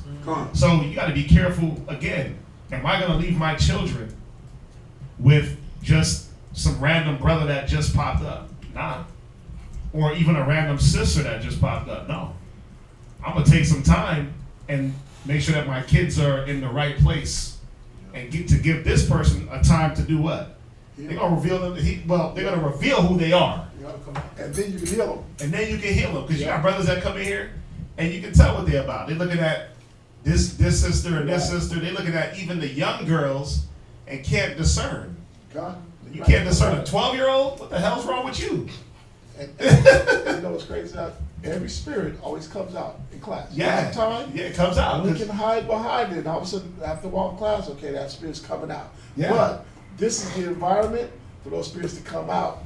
Here, then you're right in your home, whereas around a child that can't really protect themselves, and the parent is gone. Yeah, you know what I'm saying. You gotta be watching. What you think all them Sabbaths was for? All them gatherings. Check out who the hell was around us. Look at everybody in the face. Yes, and that's the curse of YouTube, man. You can't learn on YouTube. You're not even allowing them spirits to come off you yet. You're allowing yourself to really get cleaned up, so that you can operate in the body of, you know what I'm saying? Because the deception is this: I learned on YouTube. I come around y'all and sound spiritual, but I still have these defects in me. Yeah. The whole point, like you said, why do we come around the Sabbath? Why do we gather on the Sabbath? Let me check out my neighbor. Let me see. Because if I'm sitting here looking at you in the eye, but you eyesing down my daughter that's right next to me, or my wife, okay, we got a problem. Or my son. Or my son. Or my son. Especially in this day and age, or my son, we got an issue. Right. And it's again preventative. I seen it when it was just a look, when it was a glance, when it was I brought them around you and you couldn't keep your eyes off them. Yeah. Instead of this guy snuck in my house. You know what I mean? My son is damaged for life, and now I'm going before the police, or now I'm going to the law. It's too late now. And we're saying this about the kids and everything, but when y'all sit back here, you get to see everybody's face at once. Y'all looking up here, so y'all only like see us. Mm-hmm. But we get to see everybody's face from up here. And you get to see that brother, when that sister walks by, you see where his eyes go. Yeah. Oh, yeah. You see where that sister, and she's got that look when that brother walks by. And she's trying to like sit up a little more in the chair, or there's something to get noticed, or what have you. We had a brother that did that. We see all that. So that's what we're saying. Like, look, if you get to counsel before you get with anybody on any type of thing, because we get to see.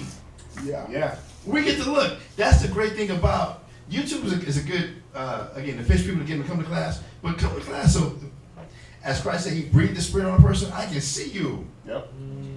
I get a chance to see what's really going on with you. Yep. And now this sister right here, you only look for a husband. You only look for, I'm using husband in the very most nicest sense I can. Right. Without getting explicit. You ain't looking for an Israelite. You looking for somebody right now. Looking for the next beef to jump on. That's what you're looking for. Okay, and hop you over, took it there. and then hop over, and then hop to the next, and hop to the next. And no, you ain't ready to get married. You need to wait 4 years. Right. Because you have looked at every single person walking by. Oh yeah, like this dude right here. Brother, you have looked at every single sister. That you ain't looking at sister in a pure light. You looking for who is your next conquest. Yep. But we get a chance to see these things. Yeah. To be able to look. And it's not like we're all a bunch of dummies in here. But so, not from watching children, brothers, and sisters, this is the importance of us gathering together and things like this. Right. But not just on YouTube. YouTube's good for if we just can't make it here, good. But nah, we need to come and be around each other. Right. We need to be around so we get to know each other. So if I know that you're, just like if a brother's weak to alcohol, then I know, hey, when we come together, we can't be drinking because he's weak to alcohol. But how are we gonna know though? If we don't come around. The first feast, and he's just faded, Right. knocked down drunk. Like, okay, well, we gotta keep the yayan. We gotta keep the Manischewitz away from this brother. Maybe on the feast, okay, he got away with it, but the next Sabbath, Yeah, he's faded. And Or it might be that sister, or whoever it might be. And I would say this, you know, the YouTube and with, like we talked about earlier, the literature, and we need them. I mean, bro, that's the thing that's officially grab people to come to class, come in. That is the work that we do. But we know, our thing is knowing, we know the condition of our people. We know their condition. So the longer I stay isolated to myself, I'm not getting better. It's not like I'm healing. It's like I'm growing. It's like I'm learning. Nothing about me is really changing. It ain't until I get around the body that I'm able to have somebody, if they pinpointed something in me, okay, now I got help to help me fight this thing off of me. You know, I could be, listen, I could learn the truth of being a homosexual, and I don't want to do that anymore. Okay, cool. Me staying in my home is not going to help me fight the urges to do that. We all know that shit. If I have urge to watch TV and I'm by myself, guess what I'm gonna do? I'm gonna watch TV. So if I'm already, the spirits are already got me in a certain mind frame, being with the body, it helps me fight those better.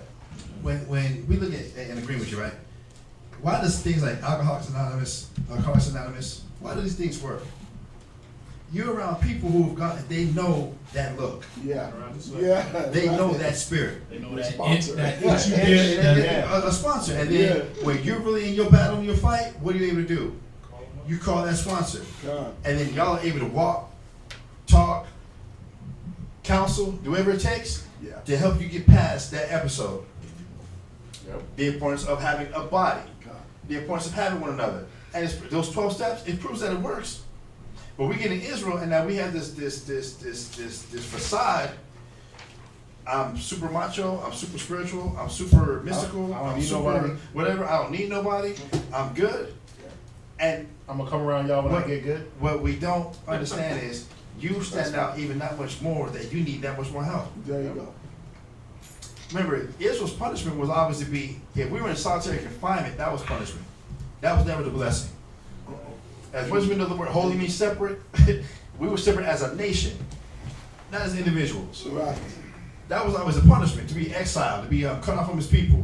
That didn't mean you was put to death, you was cut off from your people. You had to go and be by yourself. That was not good. Ricardo, you had something. God. When it comes to the sense of like sensitive topics, and especially what we've been talking about for children and or adults and so on and so forth, how do those individuals bring that before? Or like how do they initiate it to kind of like? Can I talk to you afterwards? Yeah. I'm not saying right now, but I'm saying yeah. that's how a person should come. A level of maturity, you gotta just be there to be able to deal with the situation. Can I talk to you? Because within the sensitive topics and everything like that, I mean, whoever's went through anything within what's been talking about, definitely nobody wants to talk about it. Definitely, you don't even want to remember it. Definitely, it's like, oh my God, this is one of the things that needs to be. Can I give you a scripture?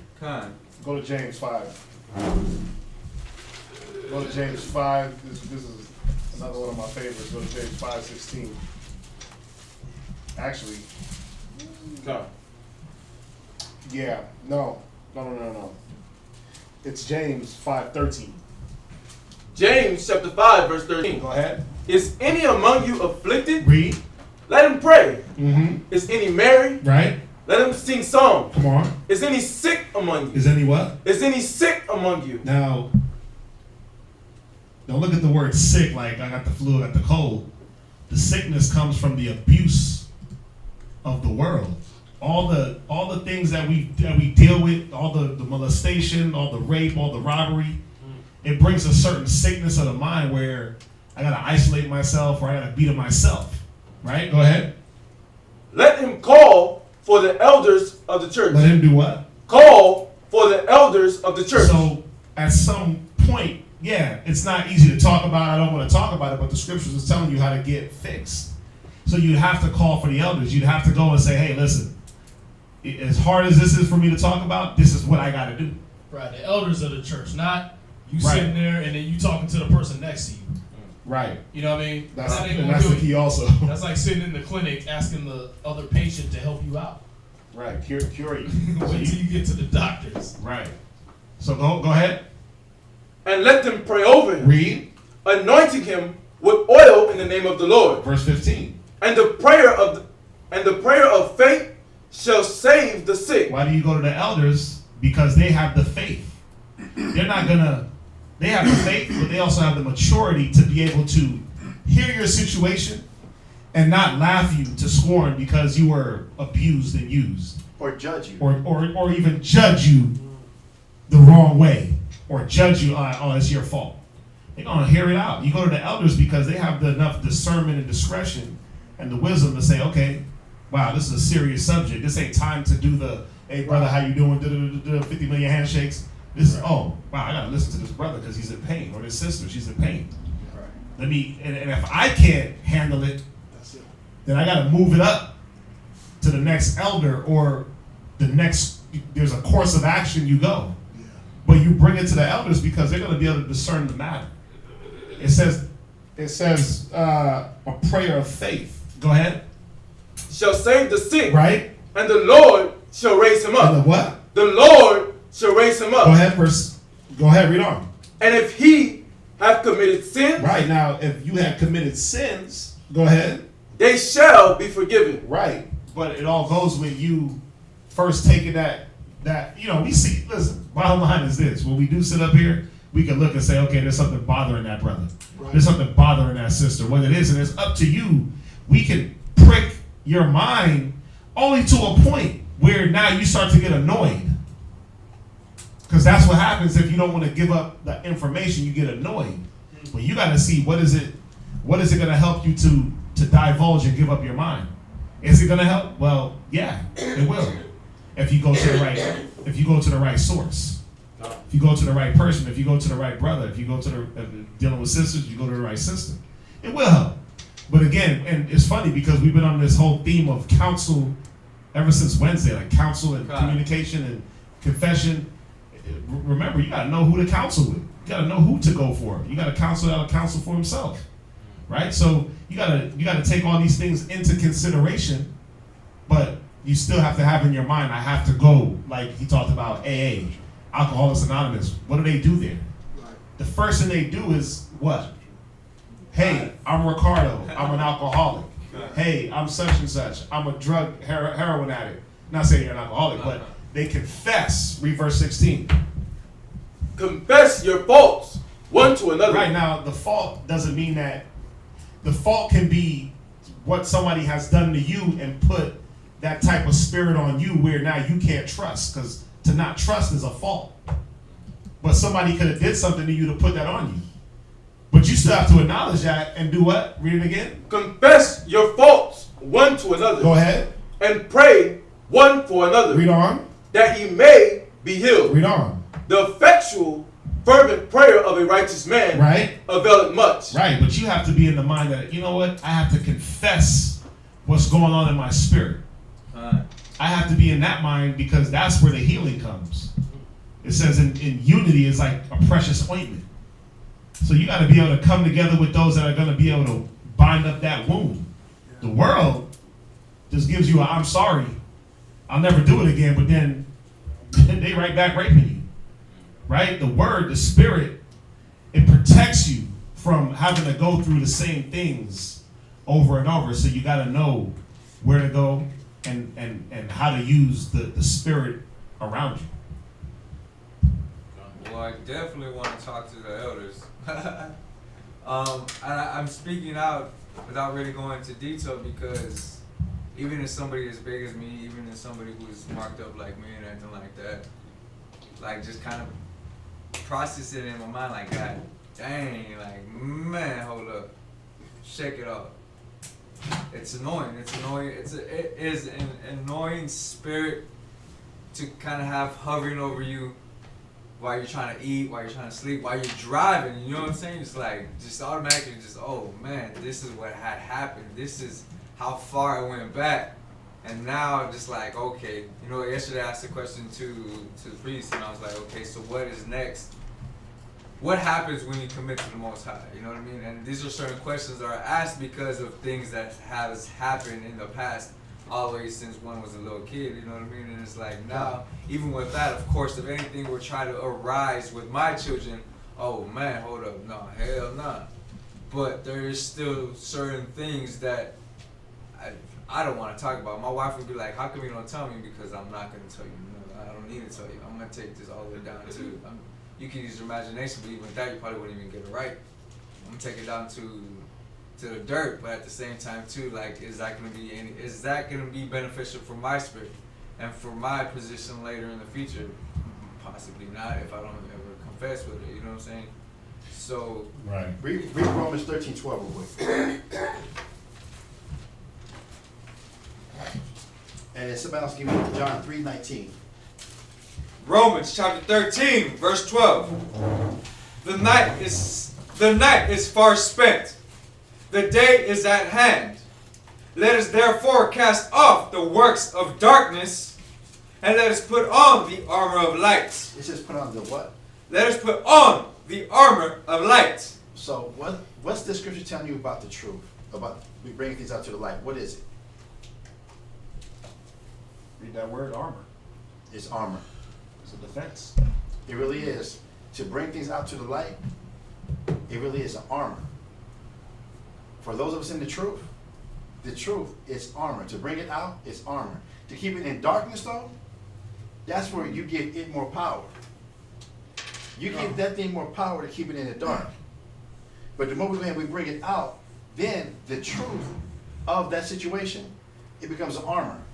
Because now that it's out, it can't embarrass you. Now that it's out, it can't be used against you. And that's what, from us being in the world, for us to reveal certain things to people in the world, they would use that to attack. They would use that to destroy. They would use that to hurt you on purpose, maliciously. Yeah, that's a weakness that they can exploit. They're going to exploit everything out of that. So we really learned, no, I ain't saying nothing. I'll just deal with this. I'm a man up, I'm a woman up, I'm going to do whatever. But that's what's living in the world. But now we're coming into the truth. And you should know the truth. The truth should do what? Set you free. It says set you free. Now I'm free from that bondage. This can't be used against me no more. Because everybody knows about it. It's out. Not everybody, but it's out now. So now that can't be used against me. And now the good thing about bringing it out to the light, especially about when I'm talking to an elder or talking to a brother, now when I'm letting him know, man, I'm starting to, it's building, but now somebody knows about it. Now the effectual fervent prayer of a righteous man, now we can attack this together. Okay, let's keep bringing it to the light. Let's keep talking about it. Let's talk through this then. So that now that spirit doesn't overwhelm again. That's the good thing about, again, like AA or NA or whatever. I'm talking to somebody who's been there, and now we know how to walk through this. They know that when if I'm just venting or if I'm whatever it is I'm going through, whatever it is I'm feeling, they know, let's walk through this thing. We can do this.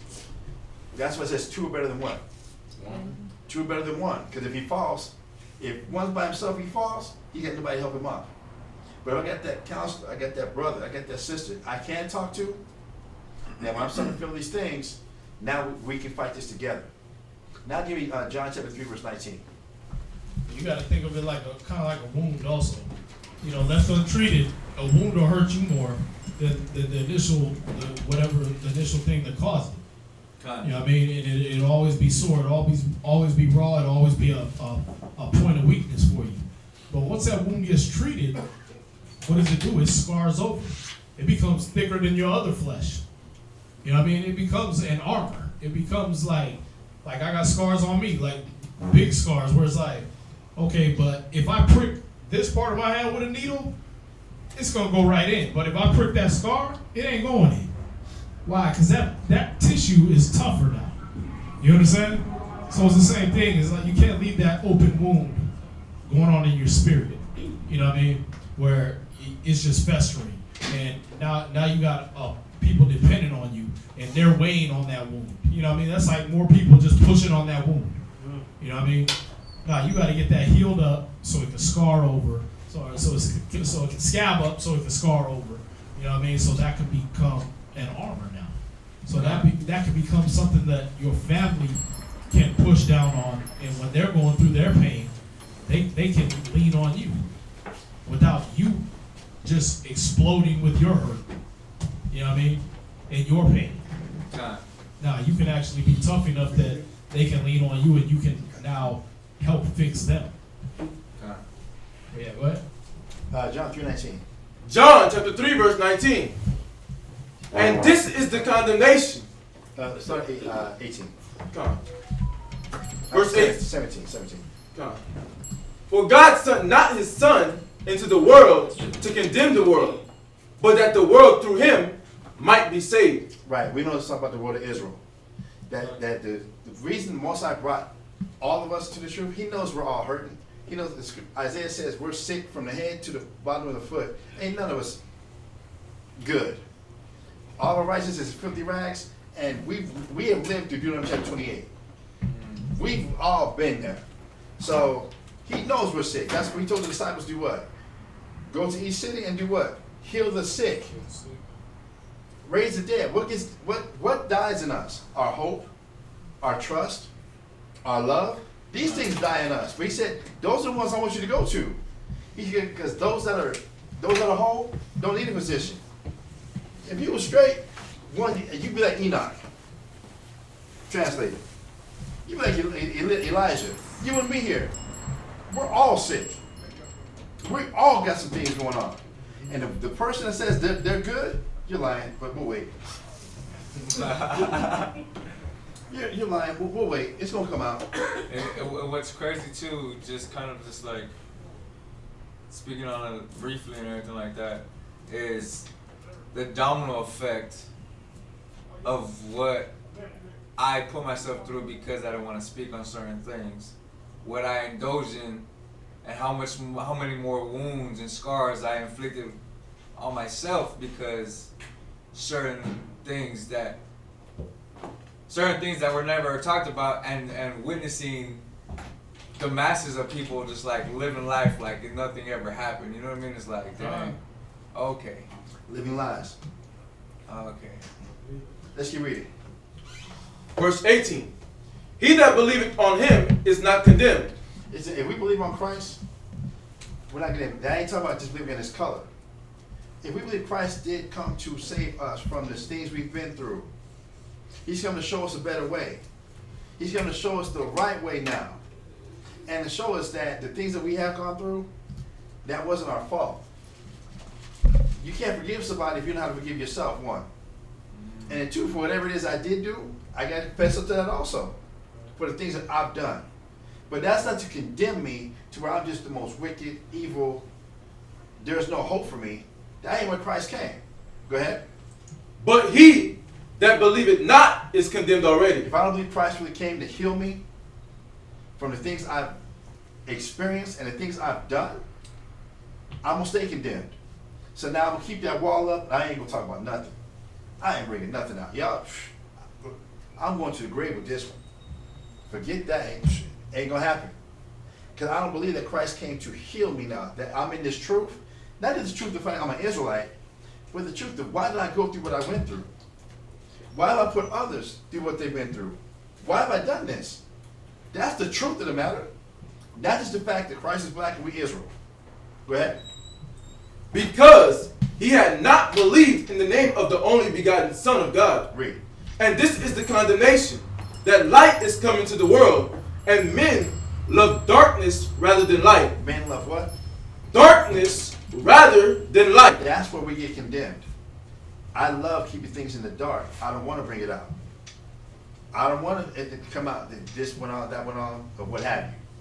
So that's why we feel condemned. And that's why we got to build the walls up even higher.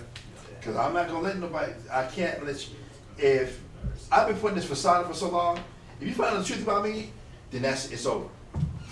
So I got to keep this lie going a little bit longer. It's getting kind of hard to hold this shit, but I'm gonna keep this line going a little bit longer until finally I can't hold it no more. And then I feel so guilty and so messed up, I'm out. Because there's no way y'all gonna be able to deal with me. There's no way y'all gonna accept me. Y'all think I'm like this, but I'm living lies. Y'all think this is going on, but I'm hurting every day, every night, what have you. Read on. Because their deeds were evil. Because their deeds were evil. Read. For everyone that doeth evil hated the light. I hate the light. I don't want to bring this out. And that's the power of Satan, to keep it in the dark. Read. Neither coming to the light. And I'm not coming to the light. I ain't bringing this out. Go ahead.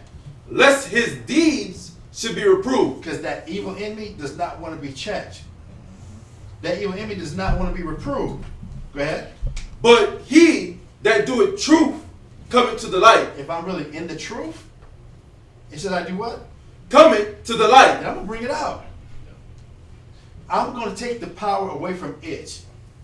Because the power is in the, I'm going to be humiliated. I'm going to be embarrassed. Again, how I'm going to be looked at. And come on, we got the angel on one side, the devil on the other.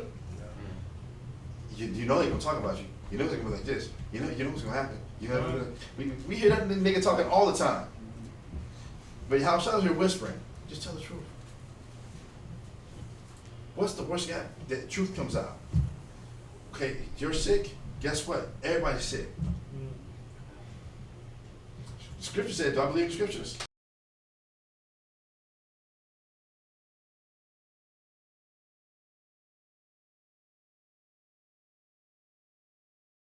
Confess your faults so you can be healed. Let me bring it out. So now if this urge, whatever, if an alcoholic announcer can do it, then we can't talk about the things that really have gone on with us? Yeah, we can. You know, there's another kind of, it's real insidious, it's a really insidious demon that comes on Israel also, but it's the other side of it. You got one side where you're ashamed, you don't want to confess things, you don't want these things brought out to light, but you got the other side of it where it's like victim mentality. I like being the victim. I like being able to use this pain as why you can't talk to me.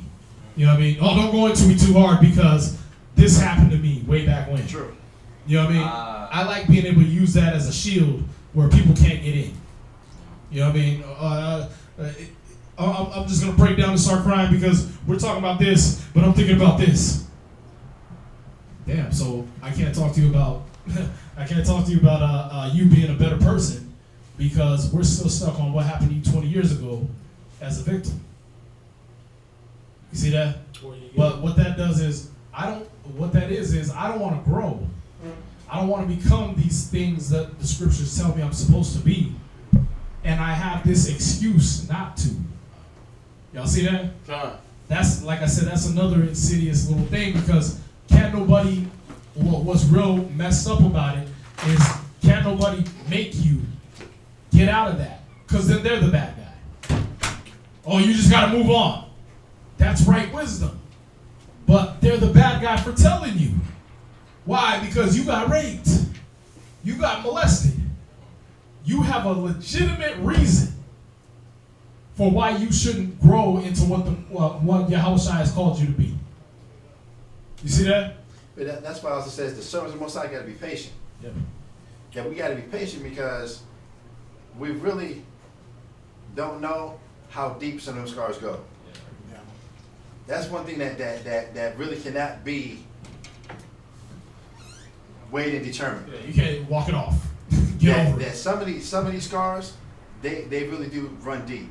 I was gonna say that a lot of the times when I know that personally, when I start to feel vulnerable, I get angry and just I want to knock somebody out. So I'm just telling you, what he's talking about must be the same spirit because I was feeling the same thing you're saying. You know, so. And this is why it's important that we go ahead and bring some.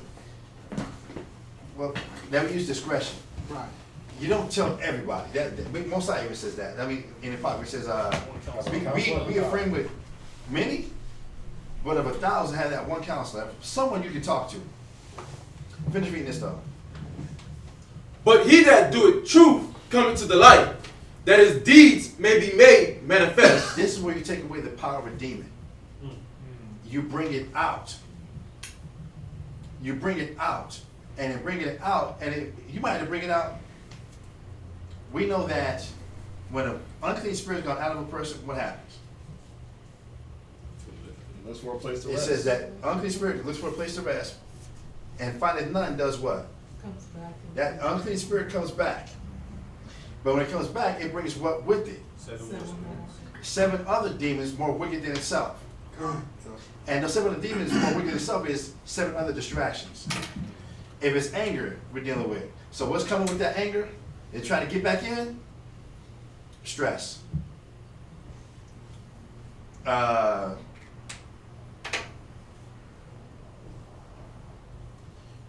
Marriage problems.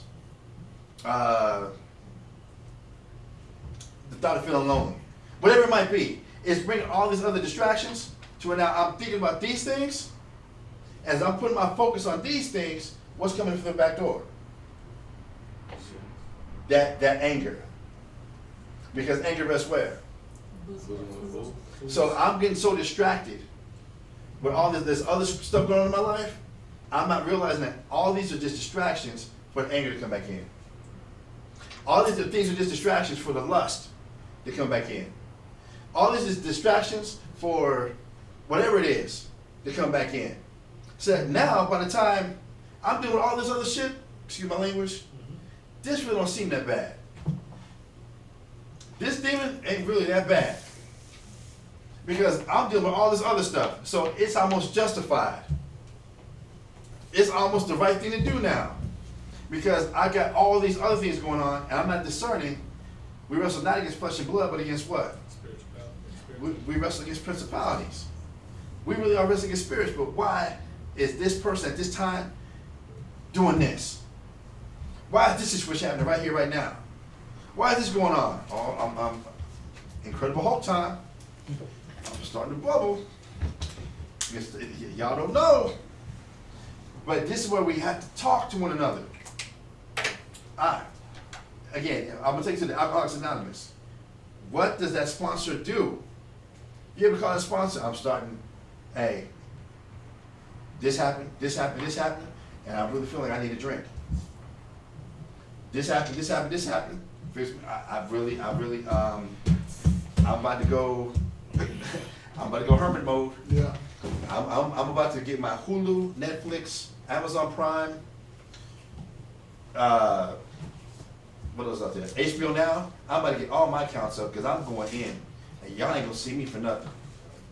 I'm about to be just, and then I'm about to start up every porn account I ever had, and I'm going in, and I'm putting these walls up, and y'all are not gonna see me. But how do we defeat that? I got to talk to you about it. Man, I really got this going on. This is going on, and this is what's happening. And then having that counsel, having that friend, well, maybe you should try this. Hold up, you remember how when you did this before? Now, if you go here, remember the problems you had with your wife or with your family, whatever, last time you did this? Do you really want to go here? Or I pointed to him and nudged him because a lot of times he's like, all right, let's just go out. Let's go have a drink. Let's go this. Or he's good for it. Let's go work out. Let's just talk. But the Bible likes to take you to a workout. You just get tired of trying to hold up the facade. Yeah, the wall, man. Then it's 2:30, 3 o'clock in the morning. Now you're ready to talk. Everybody else is tired, ready to fall out. Got to put toothpicks in the eyelids. Now you're ready to talk. Now you're ready to go ahead and bring it out. All right, cool. If this is what it takes. If this is what it takes, then to help. That's what it says: freely receive, freely give. That's true, man. Now this is what it takes. And now it says a brother's born for adversity. Who helped me go through this shit? Who was there? This person was there. And now they're familiar with my demons. I can't say no better.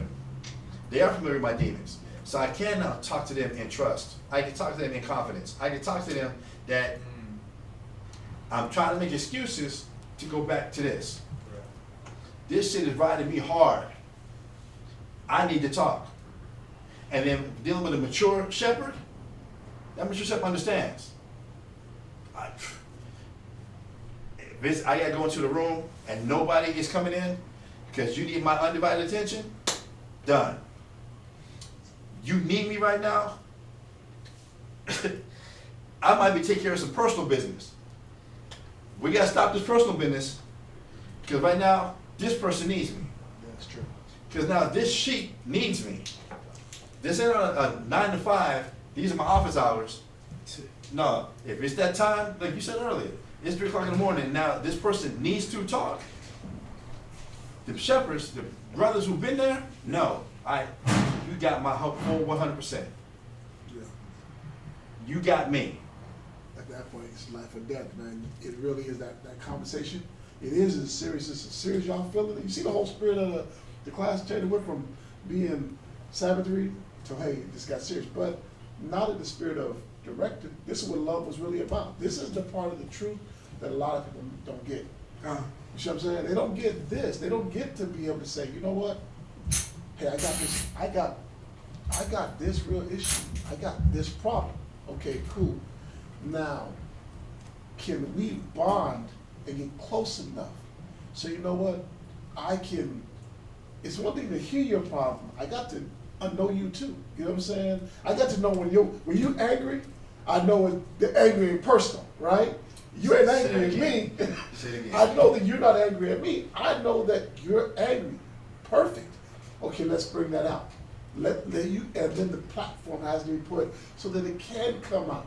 You know what I'm saying? It can come out and not be taken personal. That's why you need a lot of, what I love with older men, they come with a lot of elders come with a lot of maturity.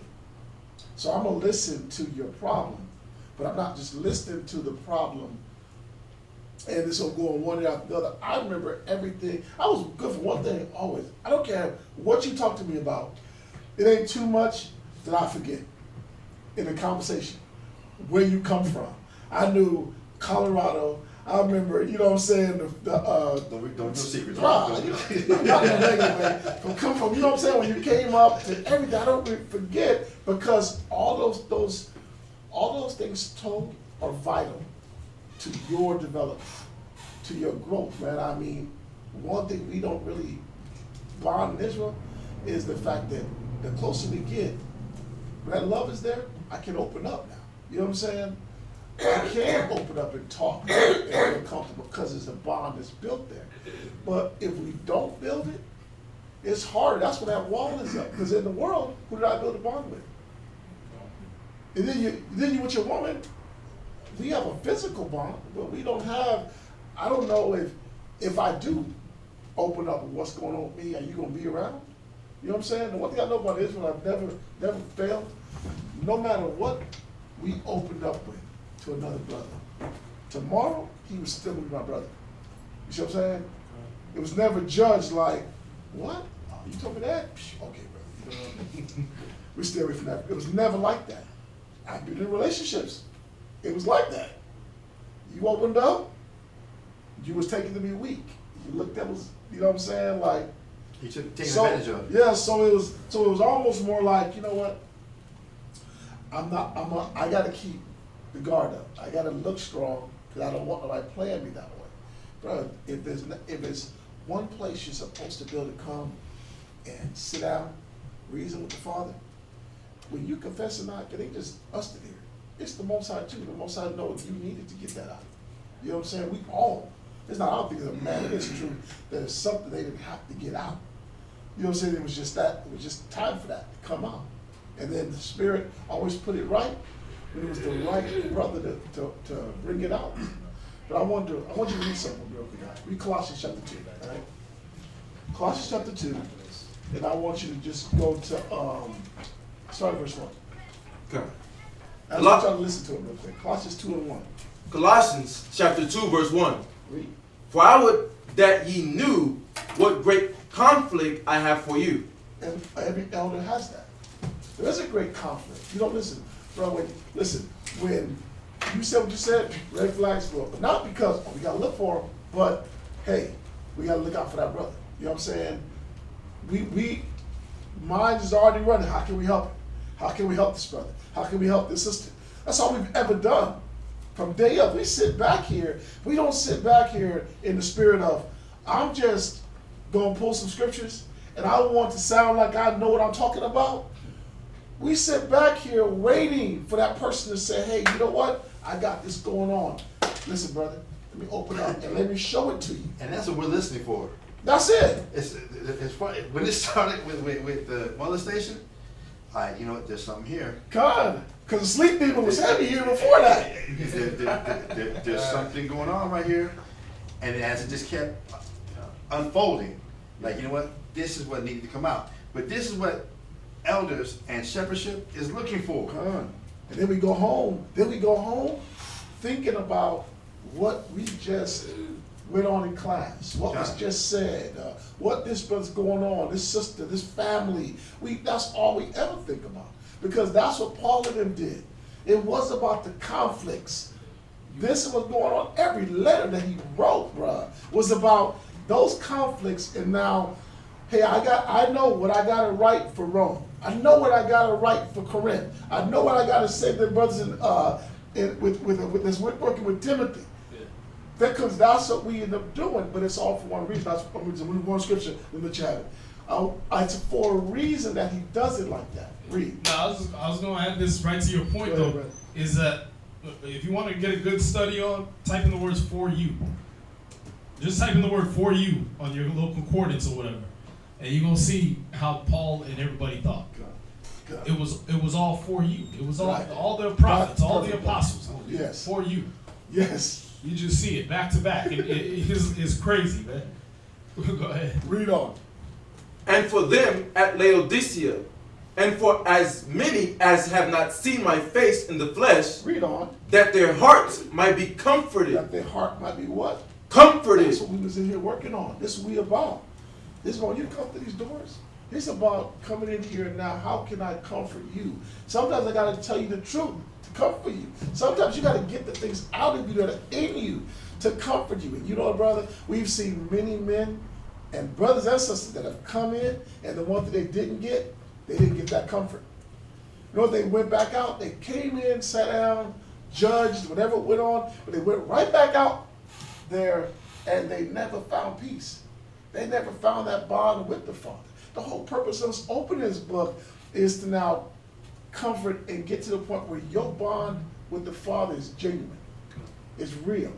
You know what I'm saying? It's not guessed. It's not pretending. You can't act. You can't act out healing. You have to allow the scriptures to come in and do that. Comfort. Read on.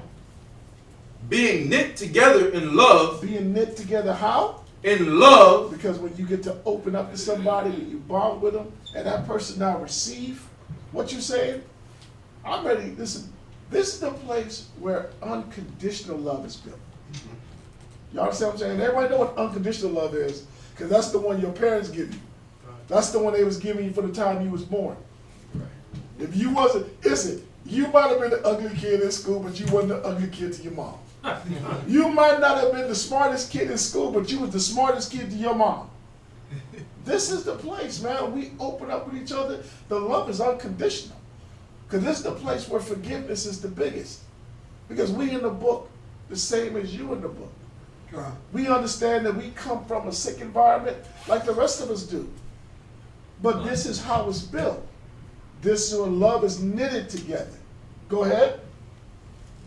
And unto all riches of the full assurance of understanding, to the acknowledgement of the mystery of God, and of the Father, and of Christ, in whom all are hid, in whom are hid all the treasures of wisdom and knowledge. And I'm going that route because that's what's here. Your answers are here.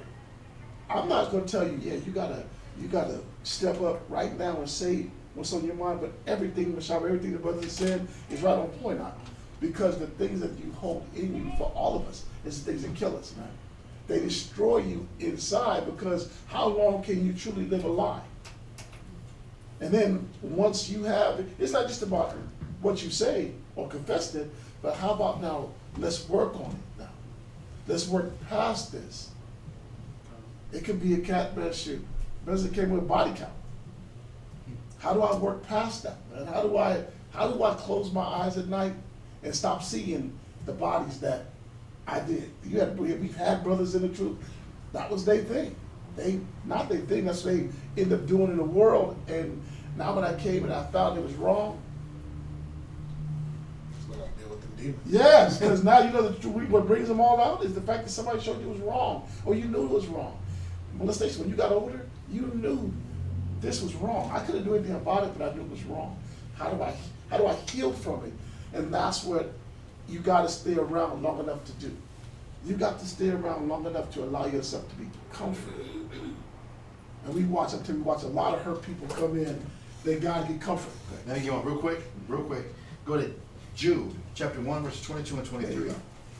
Jude chapter 1 verses 22 and 23. And then we're gonna jump back to the reading after this. Okay, yeah. I'm sorry. We still have 4 more readers. So, We still have 4 more readers. we're going to get you a reading? We gotta finish it. Yeah, that's good. Time. Yeah, we gotta finish We'll this. save we'll save it for another class. We'll read on. Jude chapter 1 verse 23. And others save with fear, pulling them out of the fire, hating. I'm sorry, at 22, verse 22. Sorry, verse 22. I'm sorry. Okay. And of some have compassion, making a difference. That the maturity level, elders, as well as I'll say elders and parents. You know, with some of your kids, you can't just be that hardcore, just on them. You're gonna push them away. So, but some of them, you have to have compassion, making a difference. You have to be that more patient, soft, understanding that you made a mistake, because you see the child already condemned himself. Said, no, it's okay, no, we can fix this. It's gonna be all right. No, you already beating yourself up too much. That's not where it's at right now. For some people, you got to be like that. Not everybody. Read on. And others save with fear. But then there's others you got to save with fear. You got to scare the shit out of them. That scare straight type of program. You got to, you did what? Hold up, say it again. What did you do? Say what you did again. Read. Pulling them out of the fire. Because it's with that fear, you got to pull them out of the fire. Read. Hating even the garment spotted by the flesh. I'm on top of you about everything. Some brothers and sisters, you got to be like that with. But other brothers and sisters, you have to be that one having compassion that makes a difference.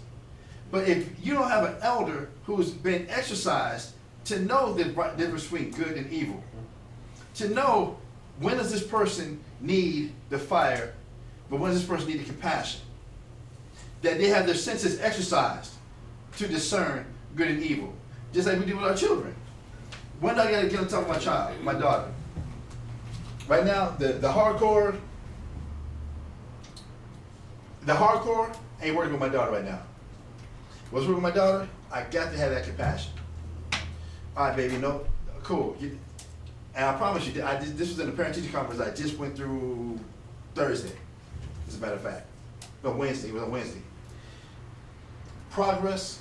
It was progress over perfection. Is a child making progress? Then encourage the progress. You know, here in Texas, they take a STAR test, and she failed her benchmarks. But from when she first took her benchmark, and she got a 27, but now she's at a 40. No, progress, baby, sweetheart, you got progress, because she's already beating herself up. She's already like, I can't do it. She wants to give up. No, you made progress. Good job. But my son, my youngest son, you already got the standard set here, and you be keeping it here. Don't come with this. Now you hear me talking to Rocky. I gave everything away. You heard me talking to her, and now you come looking for that? No. You got, hell no. I'm going to be very nitpicky with you, because right now that's what your spirit needs. But you got to be around those elders around those brothers and be open enough so that they know. If it's always a facade, then when you go to the doctor, can you lie about what you got going on if you want to get healed? I'm in the doctor's office and he's like, what's wrong? Nothing. Why the hell are you here? You here for a reason. You got something wrong. So, okay, you say nothing's wrong? All right, cool, $50. Here's some sugar pills. Then when you come back, I got this, oh, now you're gonna talk, cool, then let's talk. I can't help you with your problem if I don't know what it is. If you don't come out with it. If it's about just keeping the mask up and keeping the fakeness up, who can help you? Who can, like you just brought out, who can comfort you then? Right. How you gonna find that comfort for what it is you're dealing with if you're staying hidden? Yeah. And you read that about peace. I'm sorry? That's when you read that chapter. We're not going back to it, but they talked about, when I was reading that, even Isaiah 59, it talks about going down a path that has no peace. So every road you go down, there's still no peace, and a lot of people have that in the truth, right? A lot of people have it because they lead before. But I like, let's go back to the Sabbath reading. But Yeah, listen, but this is a topic we definitely could get back to at one point.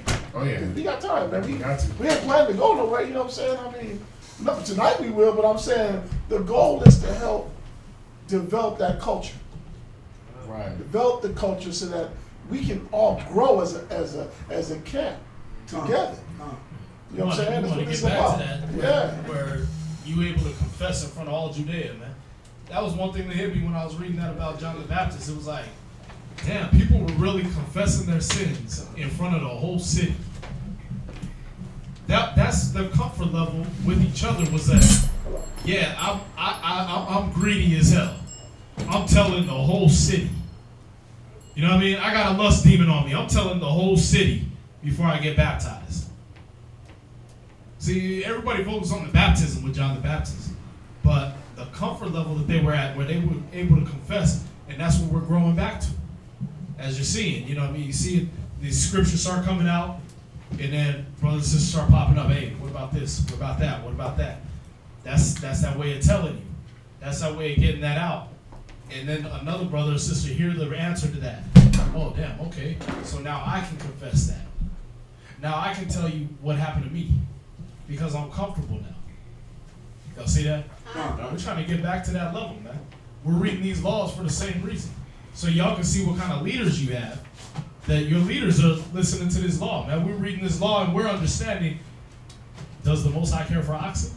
No, this is how I gotta listen and pay attention to my people. So now you know what kind of leaders you have. Then you know, as you're hearing the law, this is what type of person I gotta be. Y'all see that? Where you at? Verse 24. Oh, Exodus. Exodus. 22 and what? 22 and verse 18. Let's get through this, man. Come on, we got 4 readers. Let's get through this. Got you. I heard you loud and clear. Thou shalt not suffer. Off. Calm, Michelle. Go ahead, all right. Thou shalt not suffer a witch to live. Whosoever lieth with a beast shall surely be put to death. He that sacrificeth unto any god, save unto the Lord only, he shall be utterly destroyed. Thou shalt neither vex a stranger, nor oppress him. So y'all see why you got to read precept on precept, right? Line upon line, here a little, there a little. Thou shalt not suffer a witch to live. Okay, that's whoever lies with a beast. Those don't have nothing to do with each other. Those are different topics right there. I can't read the Bible as a novel and just be like, oh, okay, here we go. No, I got a precept on precept, man. I suffer not a witch to live. Okay, cool. What else do I need to go into? 1 Samuel 15:22. Rebellion is a sin of witchcraft. I need to go into witches now and what they're into and find out what that's about. Now I just went into bestiality. That's a whole different topic right there. Y'all see that? So that's why you need the word precept on precept, here a little, there a little. Because when you go through this law, it starts jumping topics. You understand? Go ahead. Verse 21. Thou shalt neither vex a stranger, nor oppress him, for ye were strangers in the land of Egypt. Hold on, read that again, because we got a lot of super Israelites out there that we gotta start rising up against the white man. We gotta start cussing them out as soon as we see them on the streets, right? That's the Israelite way, right? But what did it say? Thou shalt neither vex a stranger, nor oppress him. See, you're not supposed to do those things. You're not supposed to vex them and oppress them. What? How are you showing love to your people by cussing out the white man on the corner? Again, like I saw the video, the brothers was out there teaching. They start cussing out this white man or whatever, and there's a brother standing right there asking them to break down the scripture. But they so busy cussing the white man out, they're not answering the brother's question. How did you show love to your people? How did you feed Yahweh's sheep? By cussing the white man out. See that? That's why he said, he's basically telling you, don't worry about them. Don't vex them. Don't worry about them. You need to be showing love to your people. This needs to be about Israel, not about the stranger. Y'all see that? You shouldn't even waste your time on that. Show love. You got enough people of your own that you need to show love to. You see Moses doing that, right?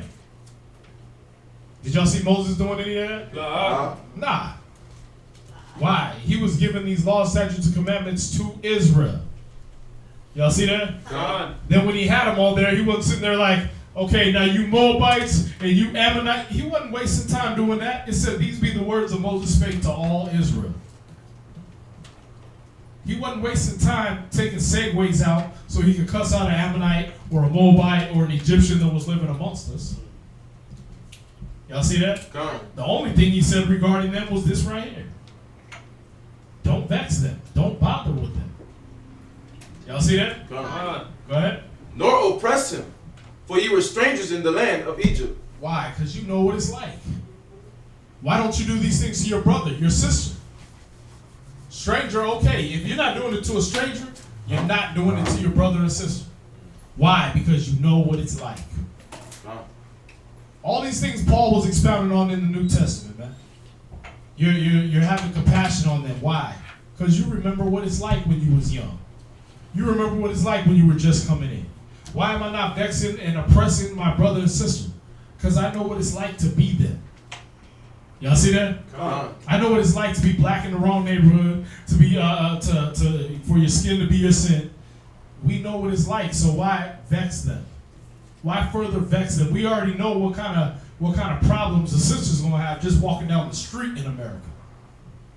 Why vex and oppress her as she's my wife? Why vex and oppress her now when she come home? Just because I'm her husband? Because I'm the male? Nah. I know what it's like. Y'all see that? Go ahead.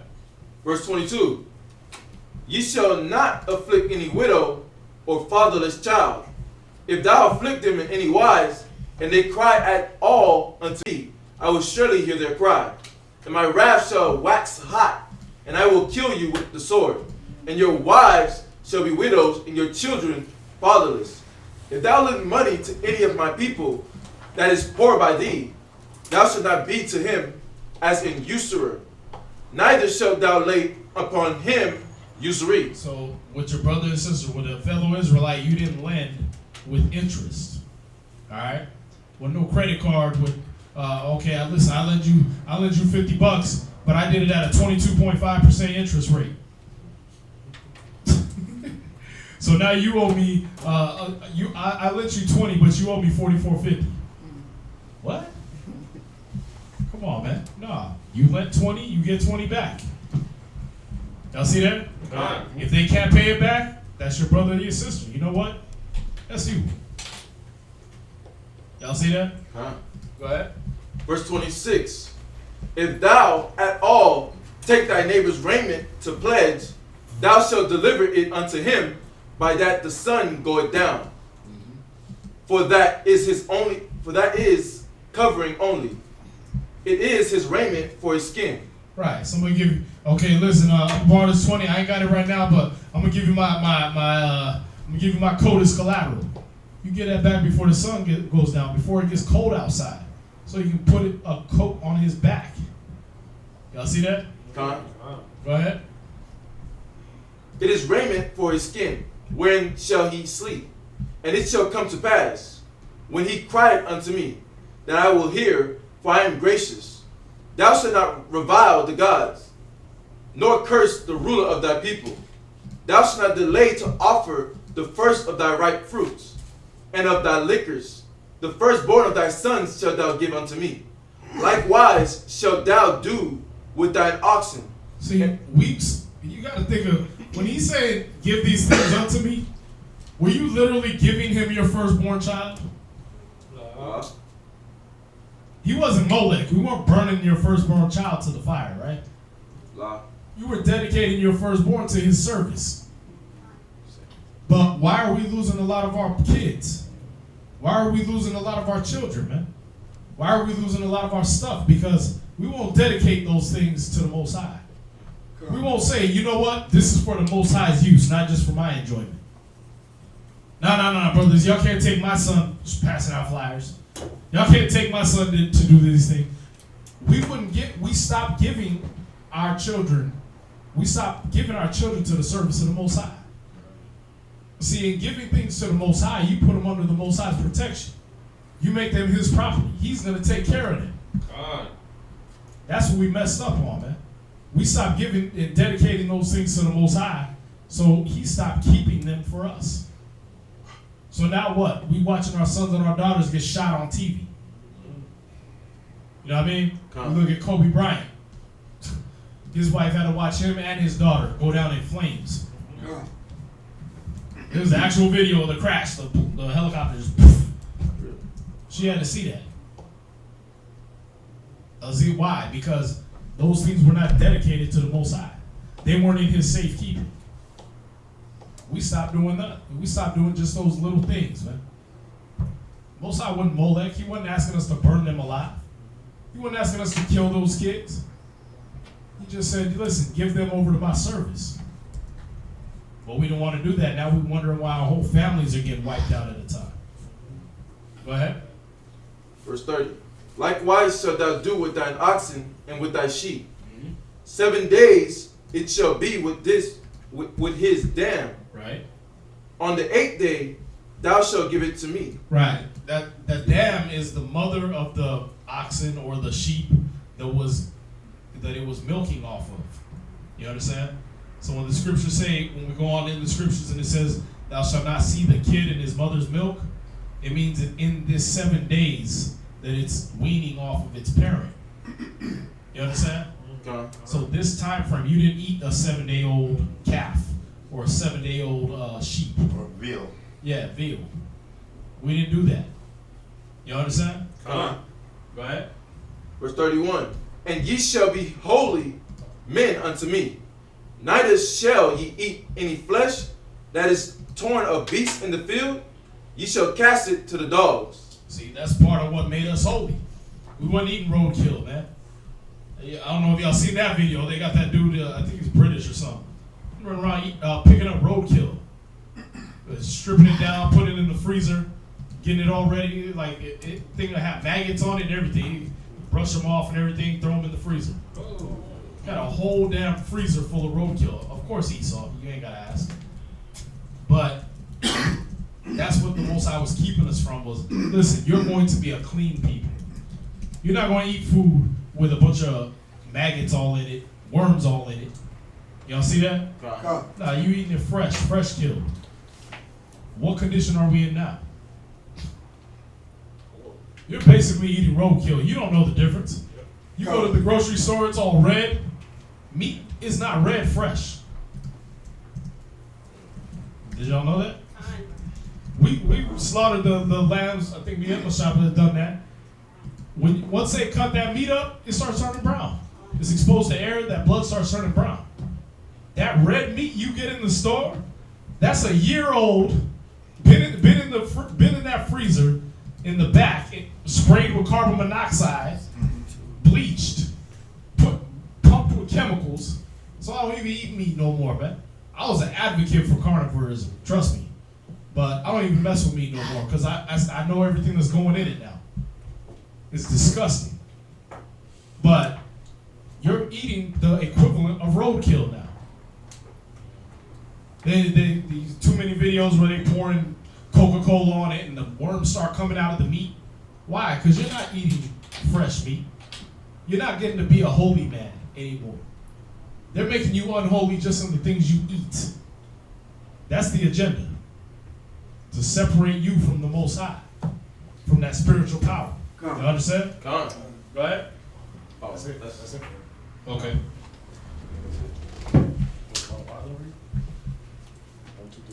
Yeah.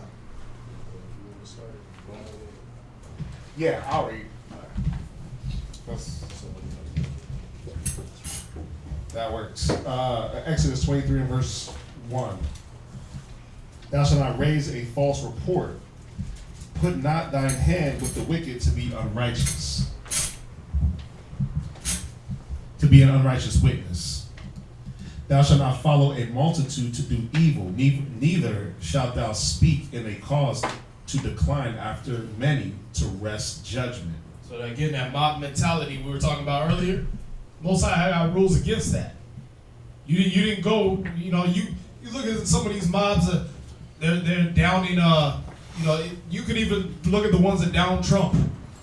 And they all in a mob ready to kill Trump over whatever he just said, right? You talk to the very last person in the crowd, like, hey, why are you here? What do you think of Trump's politics? You don't even know why you're here. You just joined the mob. You know what I mean? You just saw the crowd forming. You was like, I'm gonna be part of that. Also, I said, don't do that. Don't be part of a crowd, a mob mentality. Think before you just go with the crowd. You understand? Go ahead. Verse 3, neither shalt thou countenance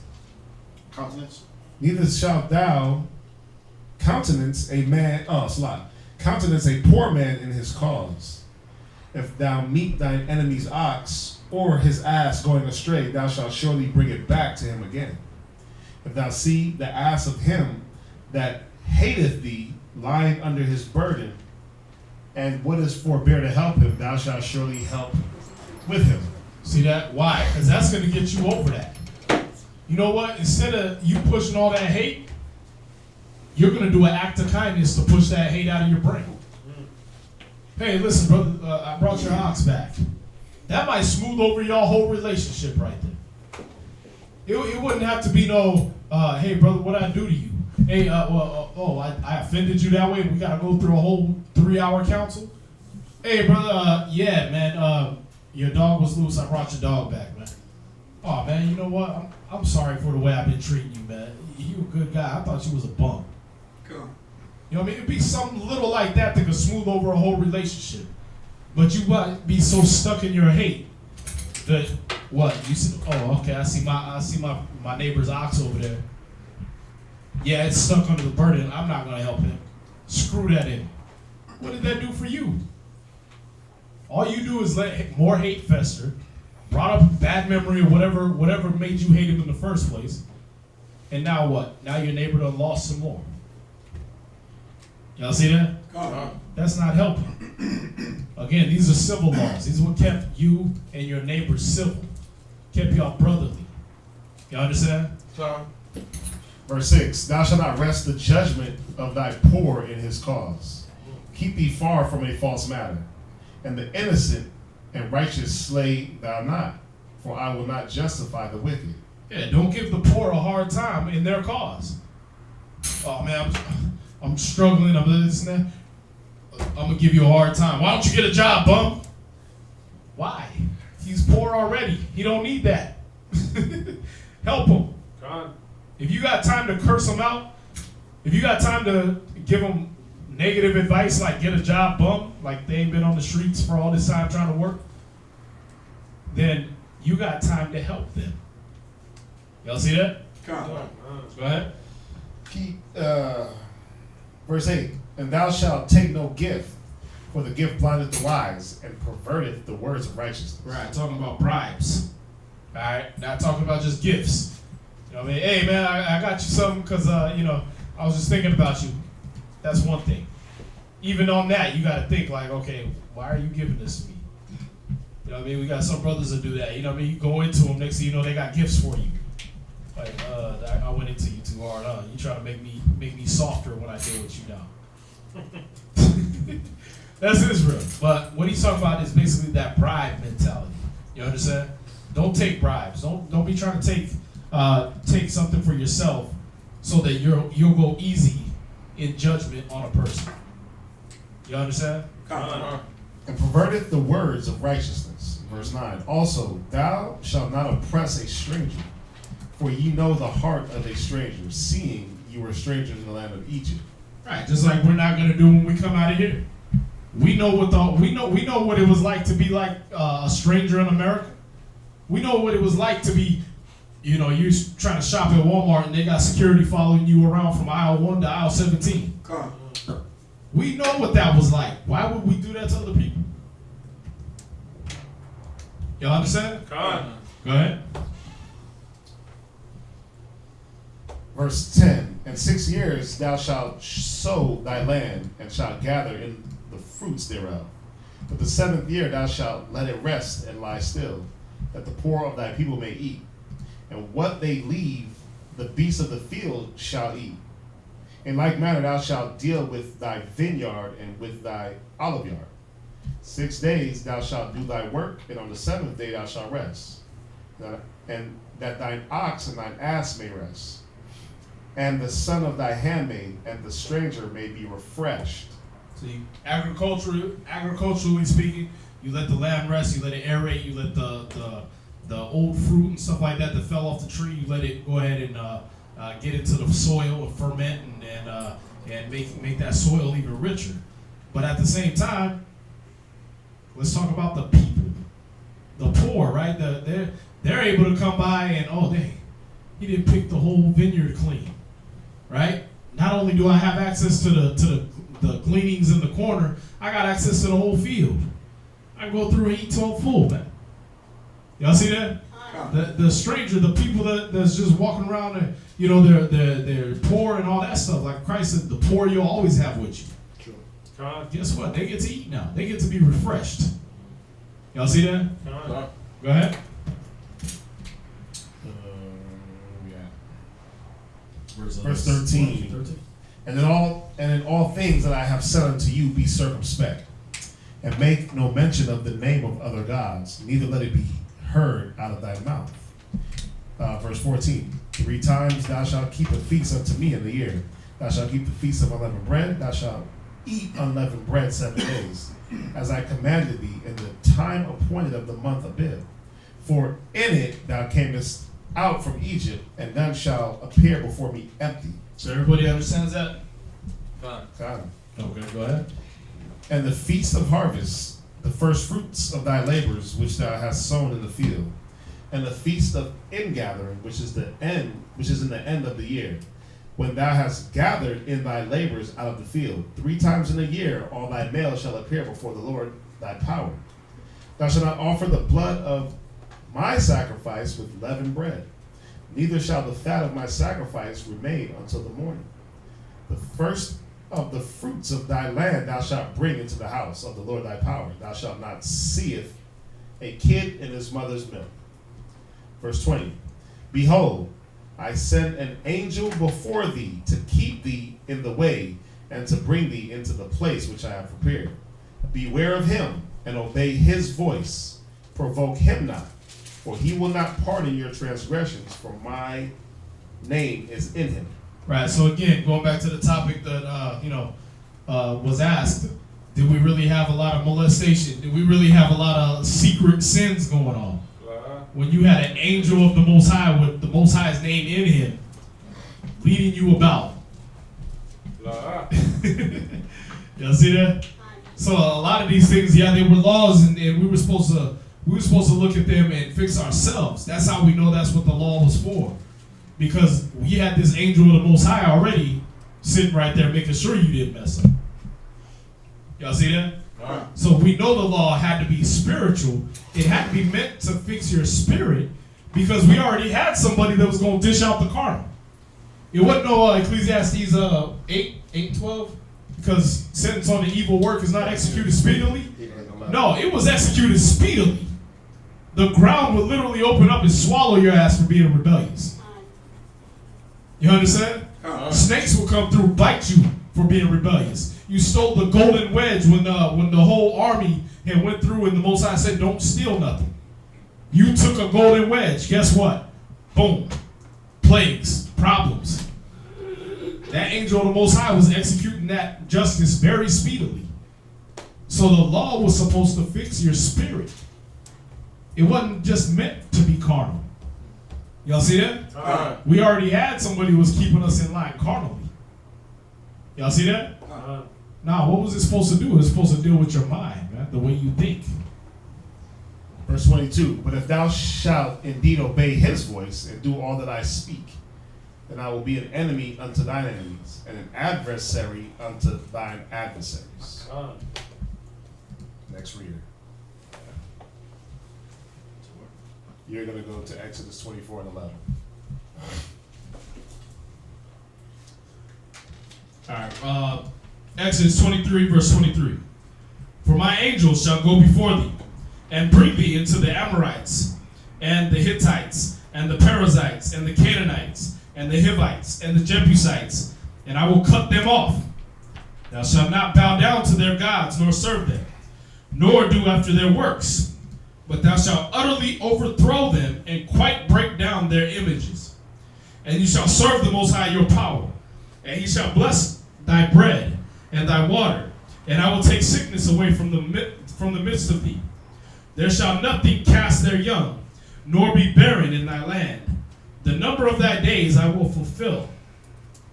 And I will send my fear before thee, and will destroy all the people to whom thou shalt come. And I will make all thine enemies turn their backs unto thee.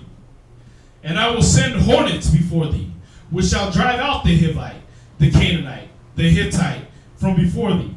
And I will not drive them out from before thee in 1 year, lest the land become desolate, and the beasts of the field multiply against thee. By little and little I will drive them out from before thee, until thou be increased, and inherit the land. And I will set thy bounds from the Red Sea, even unto the sea of the Philistines, and from the desert unto the river. For I will deliver the inhabitants of the land into your hand, and thou shalt drive them out before thee. Thou shalt make no covenant with them, nor with their gods. They shall not dwell in thy land, lest they make thee sin against me. For if thou serve their gods, it will surely be a snare unto thee. So obviously we went off from that. By the time you get to Judges, right? Moses' body barely cold in the ground.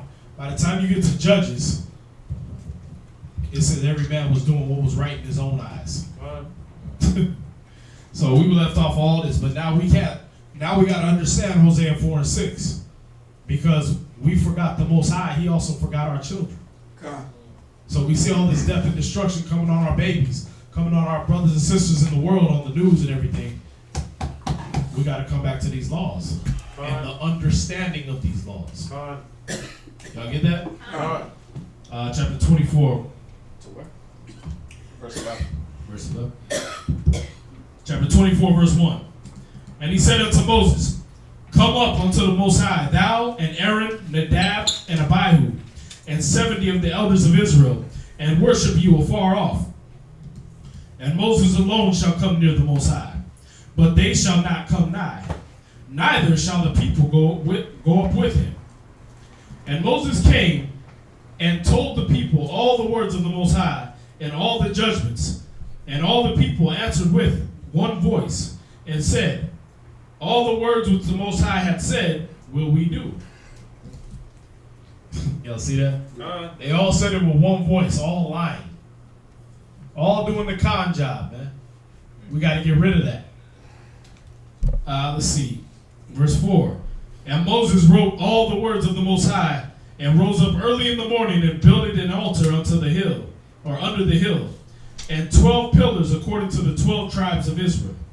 And he set young men of the children of Israel, which offered burnt offerings, and sacrificed peace offerings of oxen unto the Most High. And Moses took half of the blood, and put it in basins, and half of the blood he sprinkled on the altar.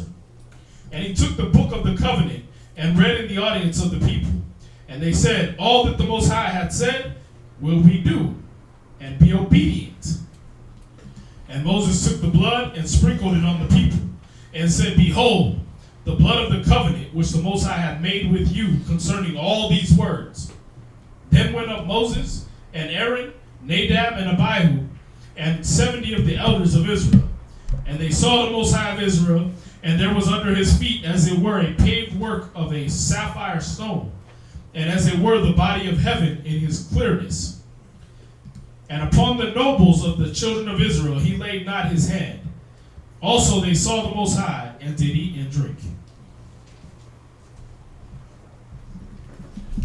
Next reading. You're going to Exodus 24 and 12 to Exodus 30 and 16. Whoa, Okay. whoa, no. That don't make no sense. Yeah, it's broken up 24:18, then 30:11 through 16. Oh, okay, so go to 24 and 18, and then you're going to jump over to Exodus 30 and verse 11. Cool. Wow. So in Exodus chapter 34, or Exodus chapter 24, verse 12. Right, to 18. All right. And the Lord said unto Moses, come up to me into the mount, and be there. And I'll give thee tablets of stone, and a law, and commandments, which I have written, that thou mayest teach them. And Moses rose up, and his minister Joshua. And Moses went up into the mountain of the Most High. And he said unto the elders, tarry ye here for us, until we come again unto you. And behold, Aaron and Hur are with you. If any man have any matters to do, let him come unto them. Verse 15. And Moses went up to the mount, and a cloud covered the mount. And the glory of the Lord abode upon Mount Sinai, and the cloud covered it 6 days. And the seventh day he called unto Moses out of the midst of the cloud. And the sight of the glory of the Lord was like devouring fire on the top of the mount in the eyes of the children of Israel. And Moses went into the midst of the cloud, and got him up into the mount. And Moses was in the mount 40 days and 40 nights. Any questions? Now Exodus 30 and verse 11 through 16. Read it. No. Michelle, you still read. You're the fourth reader. What about, yeah.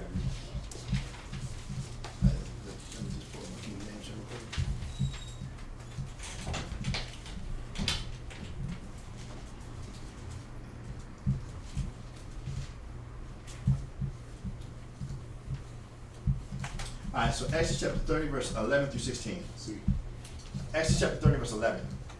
And the Lord spake unto Moses, saying, when thou take the sum of the children of Israel after their number, then thou shalt give every man a ransom for his soul unto the Lord.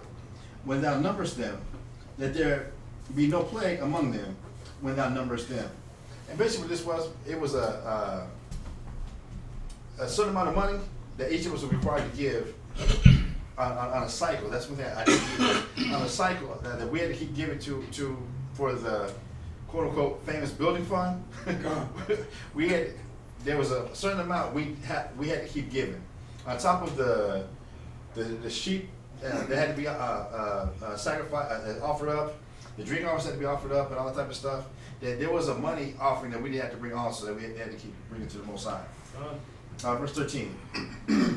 So before you fall into the trap of, the offering to the priest was fruits and vegetables. Yeah, you had tithes, but you also had this offering too. A ransom. Right. And that was for your life. This they shall give everyone that passes among them that are numbered, half a shekel after the shekel of the sanctuary. A shekel is 20 gerahs, and half shekel shall be the offering of the Lord. Did y'all look up how much that is? I didn't get it. I didn't equate. It came to like. I had looked it up the last time we read this. I don't remember. And it was like 2.5 pounds or something. Yeah. No, I might have that wrong. The shekel was more than that. Shekel of the sanctuary.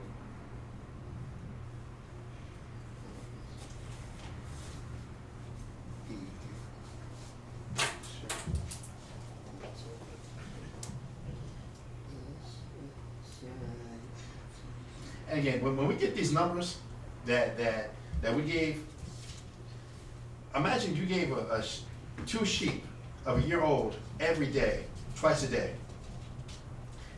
And that was just as an offering to the Most High. That was just from like the interest. That was like, we had so much that the Most High said, look, y'all got so much, just every day, twice a day, y'all bring 2 lambs of a year old. So how much did we have to feed ourselves, our families, our servants, and everybody else, that we could afford, that we had just a whole bin of lambs that we could track? On this day, they're a year old. On this day, these are a year old. On this day, these are a year old. On this day, these are a year old. On this day, these are a year old. We can do that every day. Then on the Sabbath, we had to bring the daily offering and then the Sabbath offering. I think the Sabbath offering was 7 lambs. And 7 lambs, a ram, a goat, and a bullock. They had to be brought every Sabbath. Then we had to bring some. This is just an offering. This wasn't a sin offering. This wasn't trespass. This just, thank you, Father. The water. Then we had the new moon offering.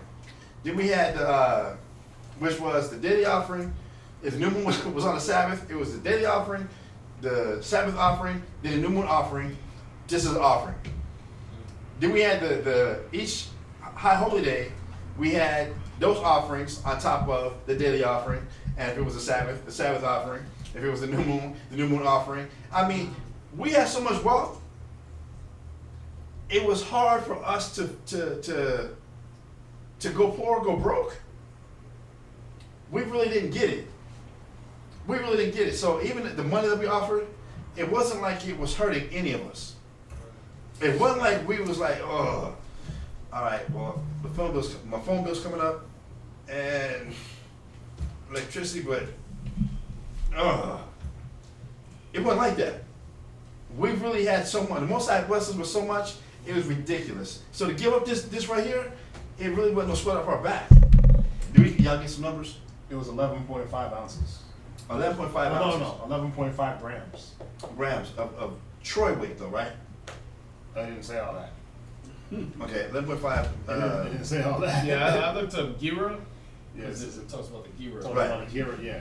So it says a Gira is in, let's see, ancient unit of weight and currency, which according to the Bible, was 1/20th of a shekel. So they go into that. But when you go down here, it says the Gira was basically 0.58 grams.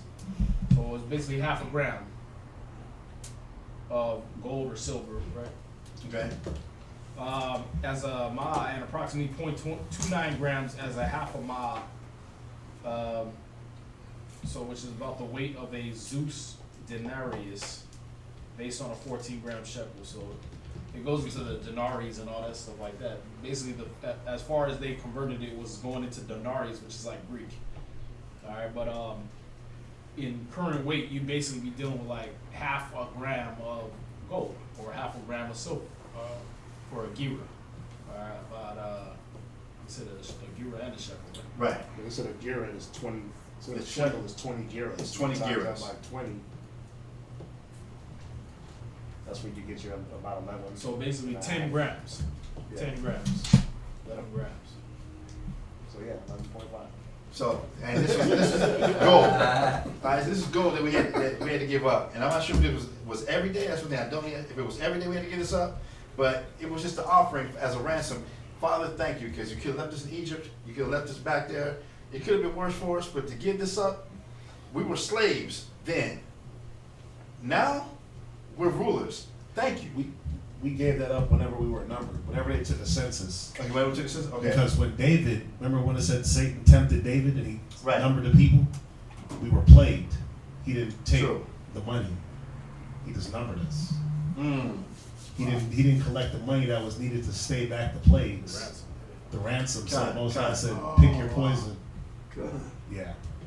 All right. Okay. All right. Yeah. Verse 14. Everyone that passes among them that are numbered, from 20 years old and above, shall give an offering unto the Lord. The rich shall not give more, and the poor shall not give less than a half shekel. When they give an offering to the Lord, to make an atonement for your souls. And thou shalt take the atonement money. It didn't say fruit. And thou shalt take the atonement money of the children of Israel, and shall appoint it for the service of the tabernacle of the congregation. that it may be a memorial unto the children of Israel before the Lord, to make an atonement for your souls. Right. Again, and this is what the angle I like to bring out with the reading here is, the Most High giving us so much to give something back was that's the least we could do. That's the least we can do, give something back. But we know for the priest, they got the trespass offering, they got the Heave offering. The heave offering, the wave offering. That went to the priest for their service. The water y'all. But we had so much that this really didn't hurt nobody. And then the more we got increased, the more we can give to the priest, the more they can praise the Most High and keep this building going. Forget about it. There was no reason for us to get selfish or greedy. There was no reason for us not to look after each other. Right. There was no reason for it because the Most High really was taking care of us on a whole nother level. Anything else? No, you still reading. You gotta go to 2 Oh, okay. Go ahead. You gotta go to 2 Kings 12:1. Yeah. Remember, it's broke up, so they just break it up according to how many scriptures each reader got. But yeah, 2 Kings 12:1 to verse 10, and then Banabad, you'll take over. Got it. Okay, I'm reading down to verse 10 then. Yes, sir. All right. 2 Kings chapter 12, verse 1. And the 7th year of Jehu, Jehoash began to reign. And 40 years reigned he in Jerusalem. And his mother's name was Zebiah of Beersheba. And Jehoash did that which was right in the sight of the Lord all his days, wherein Jehoiada the priest instructed him. What I like about this right here, who did Joash do? Whose eyes did he do right in? Most eyes. So that means when you're in private, when no one else is around, what are you doing when nobody else is around? Right. You're doing that which is right in the eyes of the Most High. You're not just doing it right because somebody's looking at you. Remember what Paul came back and said, not as in my presence only, but much more in my absence? Work out your own salvation with fear and trembling? That this ain't, it's easier to be righteous when you're around a group of people being righteous. But what are you doing in private? What are you doing when you're by your lonesome? What are you doing when it's you and your thoughts, you and that old demons, you and that old man on your shoulder talking to you? One thing Jehoash did, he did that which was right in the sight of the Most High. Not what was right in his own eyes, but what I like about verse 2, he says, as he was instructed by whom? The priest. Jehoiada the priest. As he was being instructed from the scriptures, not just what he felt, what I think is right, the way I feel is determining right or wrong, by what he was instructed by the priest. This is what the scripture says. This is how you do right by the eyes of the Most High. So even when he was alone, what was he doing? That which was right in the eyes of the Most High, according to what he was instructed. Not just because he was the king, I'm in charge, I ain't got to nobody. No, somebody, the priest, was instructing him out of the scriptures. This is how you do. This is how you do right in the eyes of the Most High. And I kept him straight. Yeah, because a lot of what you got to look at what made a lot of these other kings off is that you didn't have a lot of people around you, man. Who really has access to the king? You know, see that? Even when David messed up, right? Did it say his 30 mighty men were around him? Nah, he was by himself on the rooftop. Y'all see that? Yeah, then he had to come down and ask some of his more weaker spirited brothers, like, oh, who's that woman over there? Y'all see that? So, you know, you got to think about it. When you keep yourself around righteous counsel, when you keep yourself around a lot of people, that it's hard for that wickedness to just creep in. And if it happened to David, who was the Most High called his friend, whose heart is as mine, then how far away are we from David? If those spirits hit David, you think those spirits are hitting us? So that, again, so how important is it to be in a camp setting, be around each other, so that now we can look out for each other? I can truly be my brother's keeper. That's why this is important. This ain't about, I'm just on my own self-righteousness, and I'm going to go by according to what I feel, what I see. Nah, you're not going to get it. You know, the Most High didn't build Israel that way. We were built to be around one another. We were built to be there for each other. We were built to protect each other. That's how the Most High built the nation of Israel. Now in this, each man's an island. That's what Esau enforcing us in getting here. Matter of fact, even before Esau got here, we were trying to be these islands. Think about this. Think about the wealth we had in the promised land. Do you realize we had so much wealth and we were so self-sufficient that if we weren't given the law to come together every 7 days, we'd never see each other? It doesn't like we run into each other at the mall or grocery shopping or at Zales buying some jewelry or at the local swimming pool. We were so self-sufficient in what we owned and what we had. The Most High had to give us a law. Y'all will at least every 7 days stop working and see each other. Because otherwise, there'd be no need for us to, for what? I got my own blacksmiths. I got my own goldsmiths. I got my own tailors. I got my own crops. I got my own whatever. I got my own land. I got my own mountains. I got my own lakes, ponds. He's like a city under yourself. I was a city, literally. Your neighbor was living in San Antonio.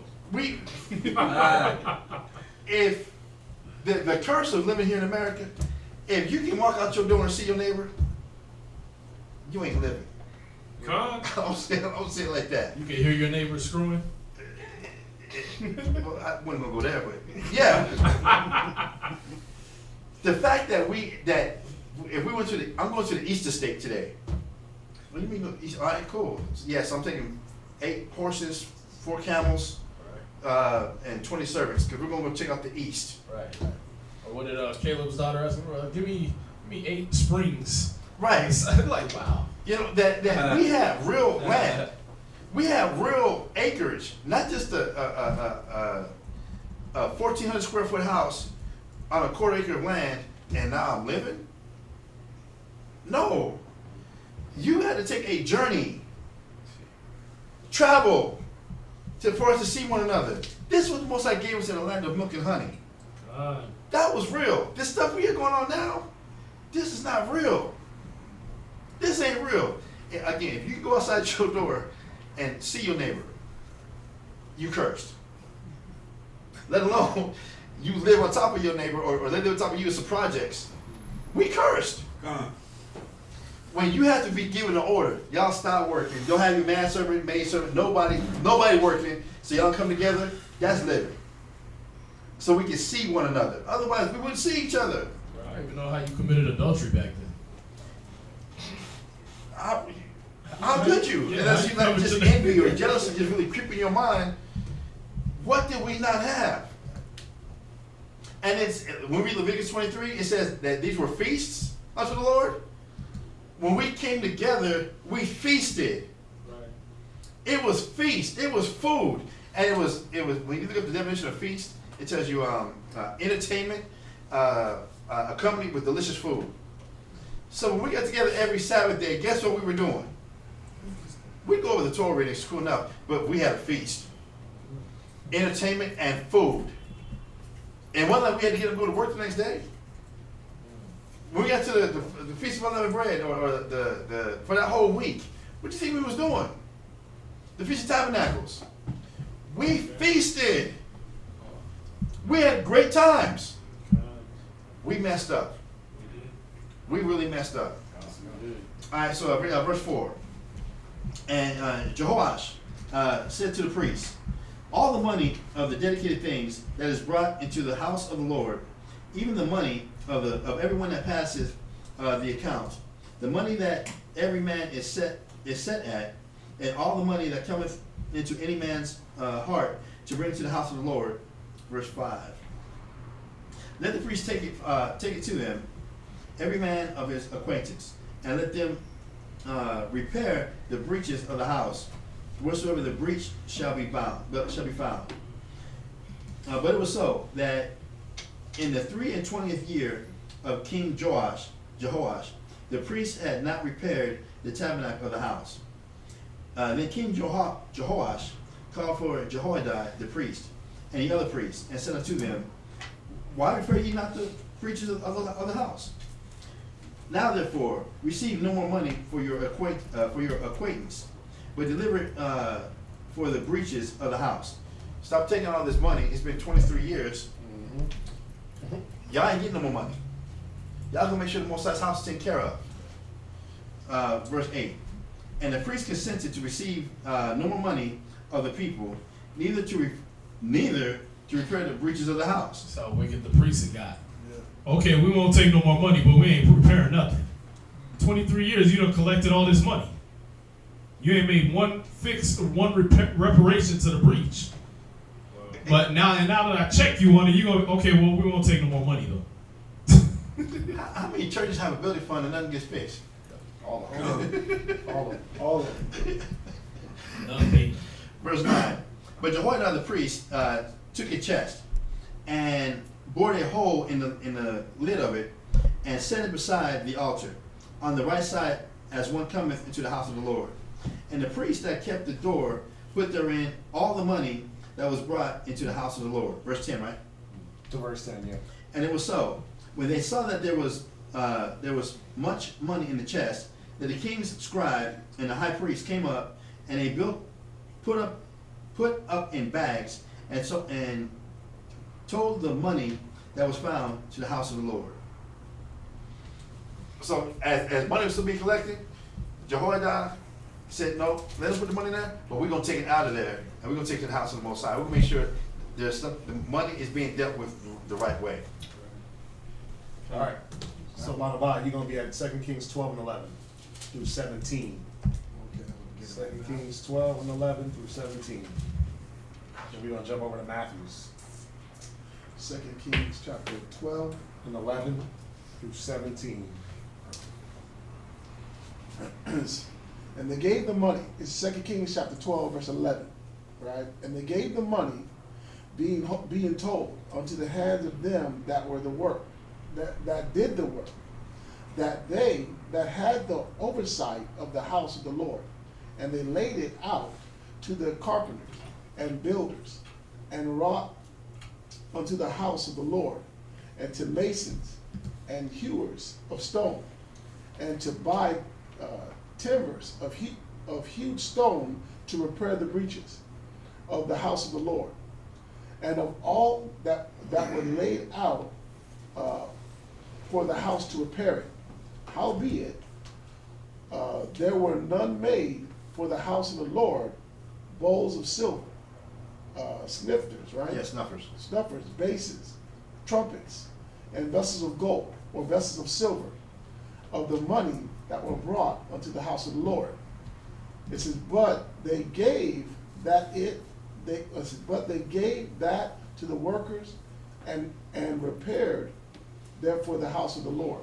So instead of them taking the money and where the priest was collecting it, they said, we're going to take it and give it to the men that were working. That were actually doing the work.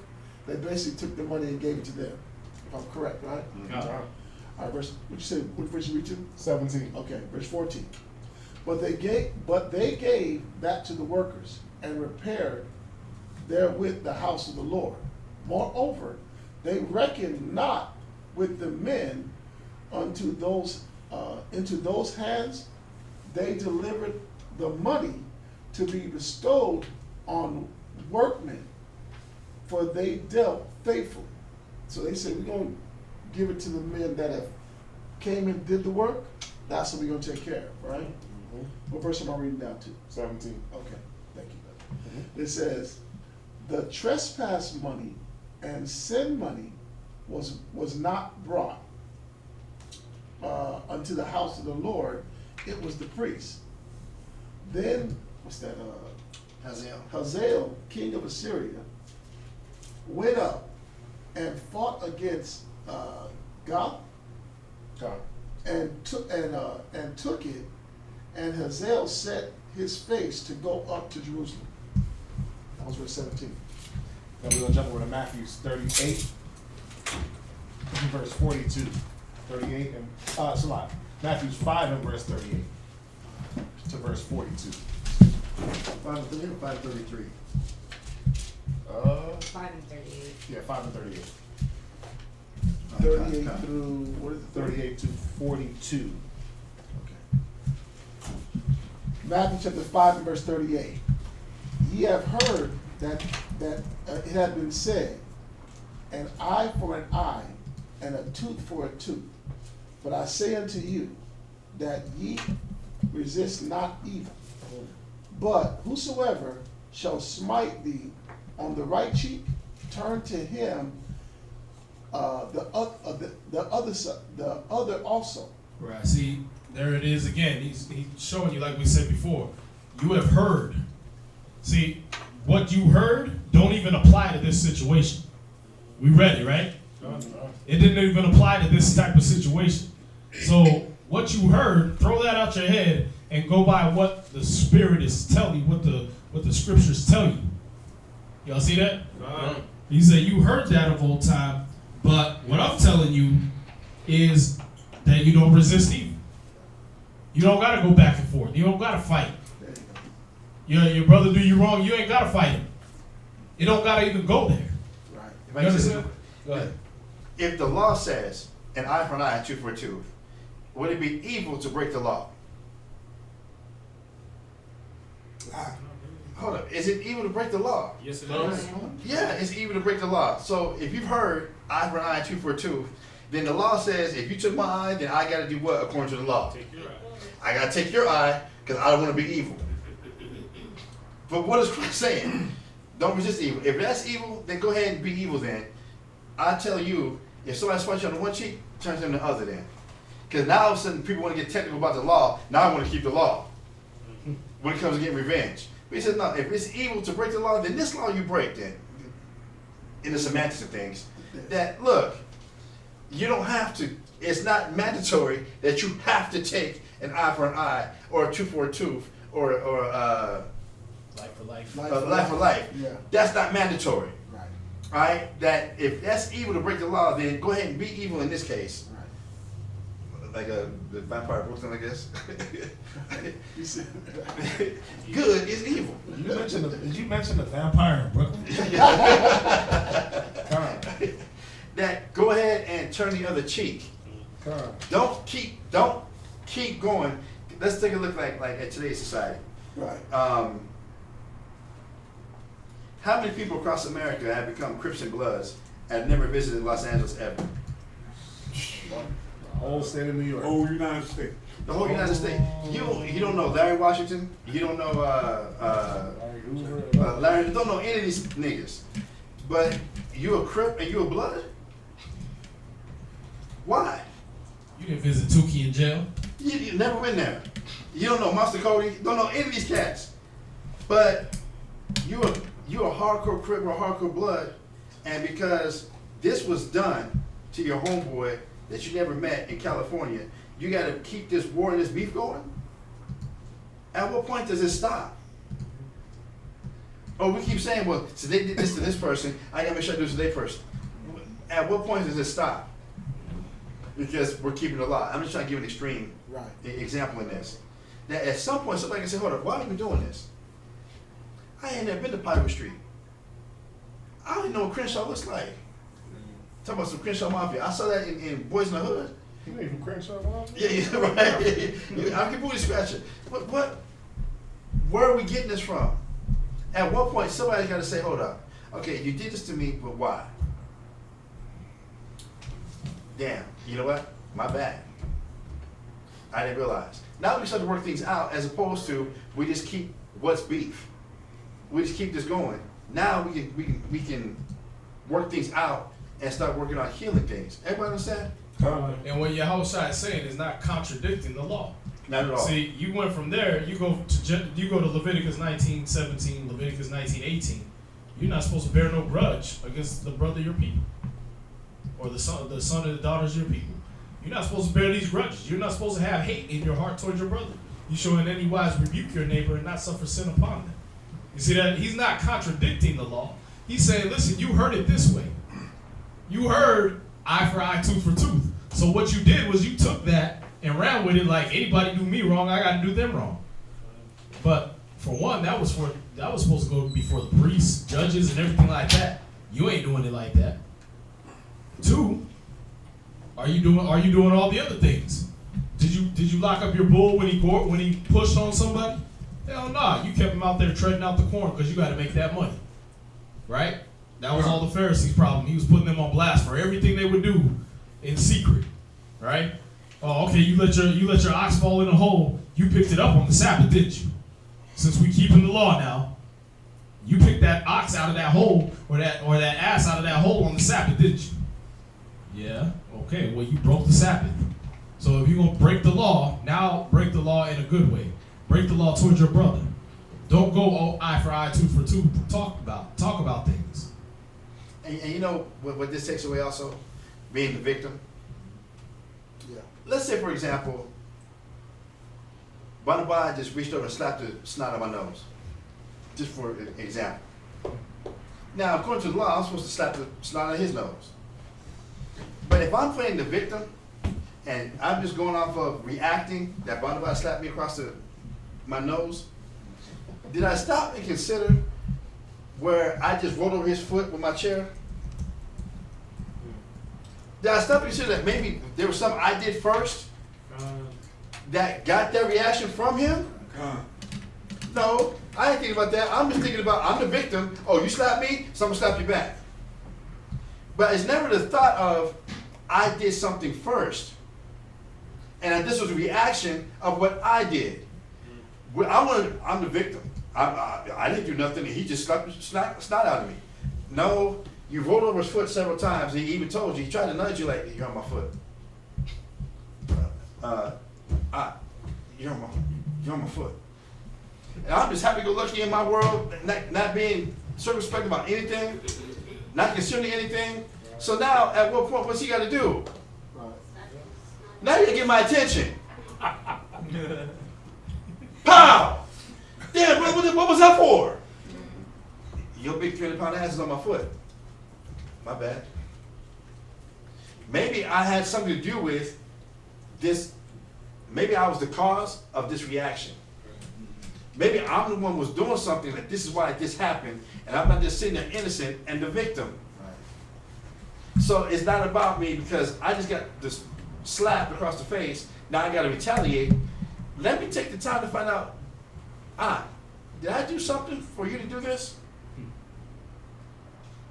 Oh, damn, my bad. I didn't realize I wasn't aware that I was offending you or I was doing this whole time. My bad. I'm going to work on not doing it again. True, because in David's time, what was the righteous man doing to you? Let the righteous smite me. Yeah. They was hitting you out of kindness. They was correcting you that way. Y'all see that? When he said, let the righteous smite me, it shall be a kindness, that's because that's what righteous men was doing at that time. Samuel was hacking cats in pieces, and you was getting smacked upside your forehead.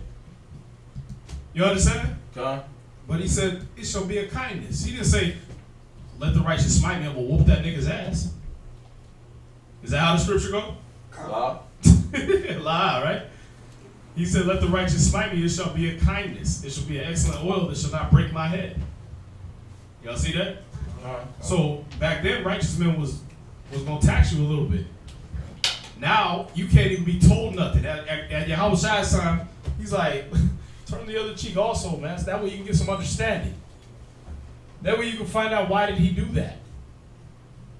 In this scenario he just brought up. Let me find out why this righteous man just went out of character and smacked me upside my face. Y'all see that? Because it may be something I did wrong. Maybe something I got to stop doing. Any questions? No, not that. Verse 40. And if any man will sue thee at the law and take away thy coat, let him have your cloak also. And whosoever shall compel thee to go a mile, go with him twain. Verse 42, right? Right. It says, give to him that asked thee, and for him that would borrow of thee, turn not thou away. Go to Matthew 17:1. And that's going to be it. And so you get that's not, so you're a doormat for every nation that wants to use you for every reason, right? Y'all understand that's talking about amongst Israel? Right, so let him smite you on the right cheek, turn the other also, okay, to Israel. You're not going out there just letting everybody do that to you. You understand? Your brothers and sisters among you right here. if y'all have a disagreement and the brother the brother getting his emotions, yeah, at that point, why are you not retaliating? Why? Because at the end of the day, that's your brother, man. He's struggling with emotions and spirits just like you are. You understand? But yeah, this ain't just for, you go to work and your boss smack you upside the head. No, that's you sue that person. You go ahead and call the cops. You understand? All right. Matthew chapter 17 and verse 1. And after 6 days, Yahushua taketh Peter, James, and John, his brother, and bringeth them up unto an high mountain apart, and was transfigured before them, and his face did shine as the sun, and his raiment was white as the light. And behold, there appeared unto them Moses and Elias, talking with him. And then answered Peter, and said unto Yahushua, Lord, is it good for us to be here? If thou wilt, let us make here 3 tabernacles. Oh, is that right? Mm-hmm. Yeah, tabernacles. One for thee, and one for Moses, and one for Elias. While he yet spake, behold, a bright cloud overshadowed them. And behold, a voice out of the cloud, which said, This is my son. Behold, this is my beloved son, in whom I am well pleased. Hear ye him. And when the disciples heard it, they fell on their face and were so afraid. Kind of like the voice in the wilderness, right? Mm-hmm. It says, Yahushua came and touched them and said, Arise, and be not afraid. And when they had lifted up their eyes, they saw no man, saith Yahushua alone. And as they came down from the mountain, Yahushua charged them, saying, Tell the vision to no man, until the Son of Man be risen again from the dead. And his disciples asked him, saying, Why then has the scribes, say it again, why then say the scribes that Elias must come first? And Yahushua answered and said unto them, Elias truly shall come first, or shall first come and restore all things. That was verse 11. Any questions on the reading? Live. Okay, we're gonna have y'all hold y'all questions online if you have them, which nobody has them. Come on, it's like 9 hours already. Yeah, right. Right? I mean, y'all got a lot. Y'all got a lot. So very good. Yeah. We're gonna. What did y'all think was gonna happen? I run 8-hour classes when I'm here. You got two other brothers here, man. Two elder brothers. It's gonna be a while, man. But that's that time, man, where you get that water. You know what I mean? Where you get that nourishment for your spirit. Because a lot of people are just gonna read this stuff, like I said, as a novel. Yep. They're gonna read over these laws, and it's just gonna go in one ear out the other. But now you don't have much nutrition, much water on top of that seed. Right. So drink it, let it digest. Everyone, I might give them a panya aquadam. They're aping in the chair. No, it was a good class. It was a good class. A lot of good things. A lot of good perspectives. So we gotta definitely be thankful. I'm thankful to just have different perspectives. You know what I mean? And different brothers teaching the same thing. So yeah, let's do it right. Okay, let's do it proper. Finish it up.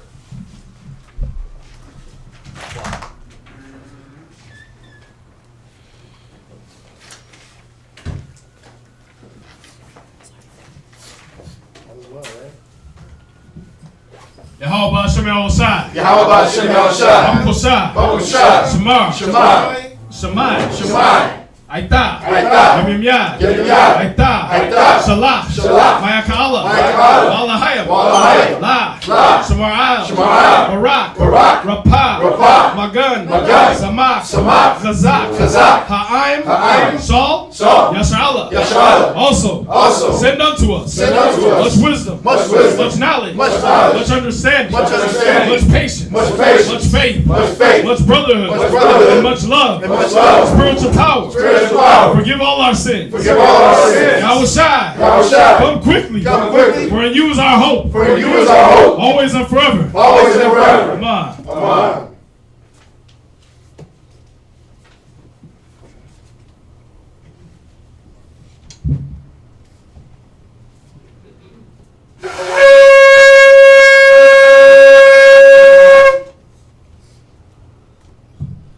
Barakatah Yahweh. Barakatah Yahweh. Hashem Yahushai. Hashem Yahushai. Hawa'ah. Tamlanawa.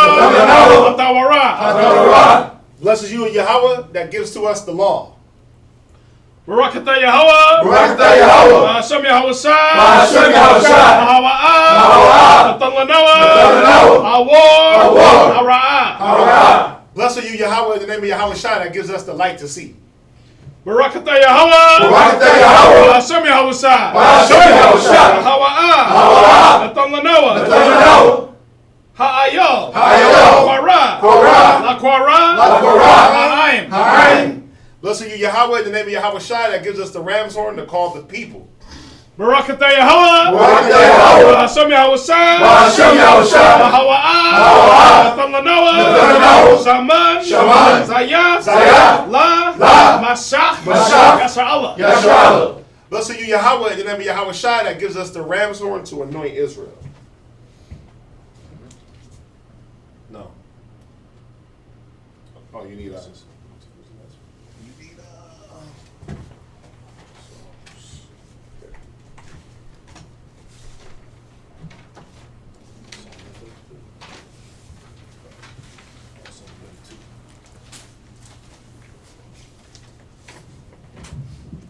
This is Psalm chapter 92.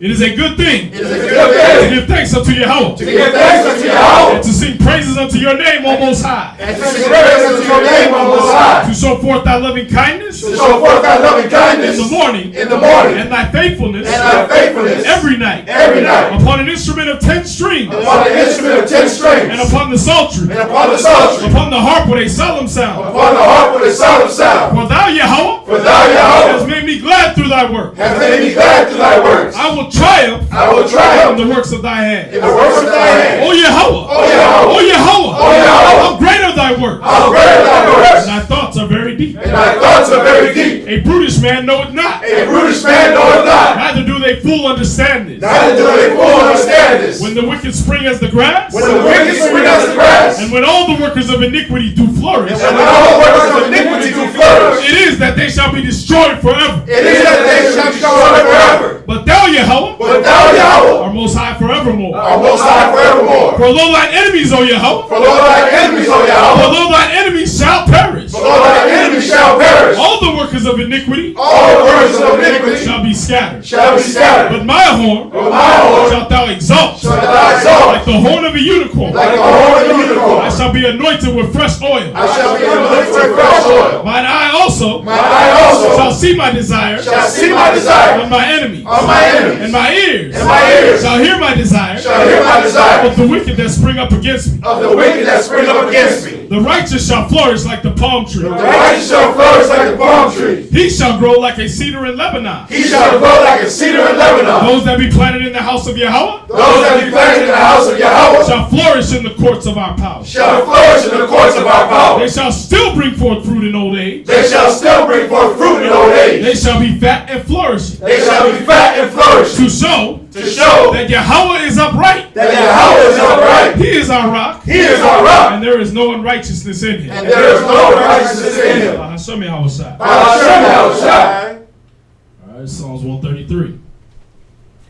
Shayar. Shayar. Ma'alwath. Ma'alwath. Ladawad. Ladawad. Hana. Hana. Matawad. Matawad. Bama. Ma'ayan, Shabbat, Achim, Gam, Yachad, Kashaman, Hatawa, Al, Hara'ash, Yarad, Al, Hazakwan, Aharan, Shayarad, Al-Paya, Badawatyawa, Katal, Karam 1, Shayarad, Al-Hararya, Tazayawan, Kaya, Sham, Tazawa, Yahweh, Ath, Habaraka, Chayayam, Aid, Ha'awalam. This is Psalms 133. Behold, how good and how pleasant it is for brethren to dwell together in unity. It is like the precious ointment upon the head, that ran down upon the beard, even Aaron's beard, that went down to the skirts of his garment, as the dew of Hermon, and as the dew that descended upon the mountains of Zion. For there the Lord commanded the blessing, even life forevermore. Ba'ashem Yahushai. Ba'ashem Yahushai. The water. Tamyad. Aman. Let's circle up. Sisters, please be seated.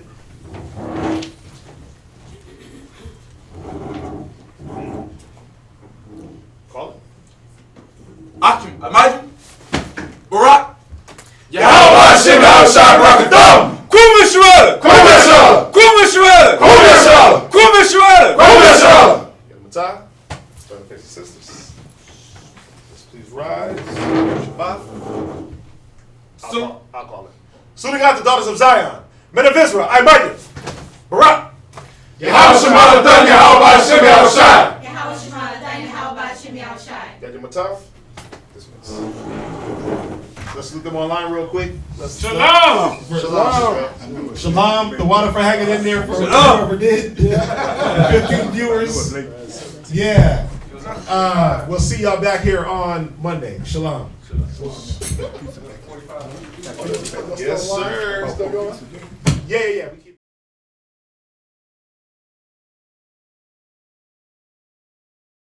You like a side piece. He's the God of mercy and wrath. So do you want to fly or do you keep the Bible on cop? The Most High is my rock. TK. Rock. The Most High is my rock. The Most High is my rock. My rock. The Most High is my rock. In the name of Messiah, the Most High is my rock. The Most High is my rock. My rock. The Most High is my rock. Yeah. The Most High is my rock. I keep my Bible on cop. The Most High is my rock. No time for cupcake and the cutting. Hit the streets and start cutting. The Israelites are bubbling. The Israelites are coming. I don't celebrate Thanksgiving. You can keep the stuffing. It's pagan, disdain, it's vain, it's nothing. The European Union about to hit the button. And I feel sorry for you if you think the Lord is bluffing. That's why I hit the booth and I tell the truth. Are you fishing with the truth? Homie, where's your fruit? If the Most High is your rock, don't treat him like a side piece. Come in this truth plan and treat you like a side piece. He's the God of mercy and wrath. So do you want to fly or do you keep the Bible on cop? The Most High is my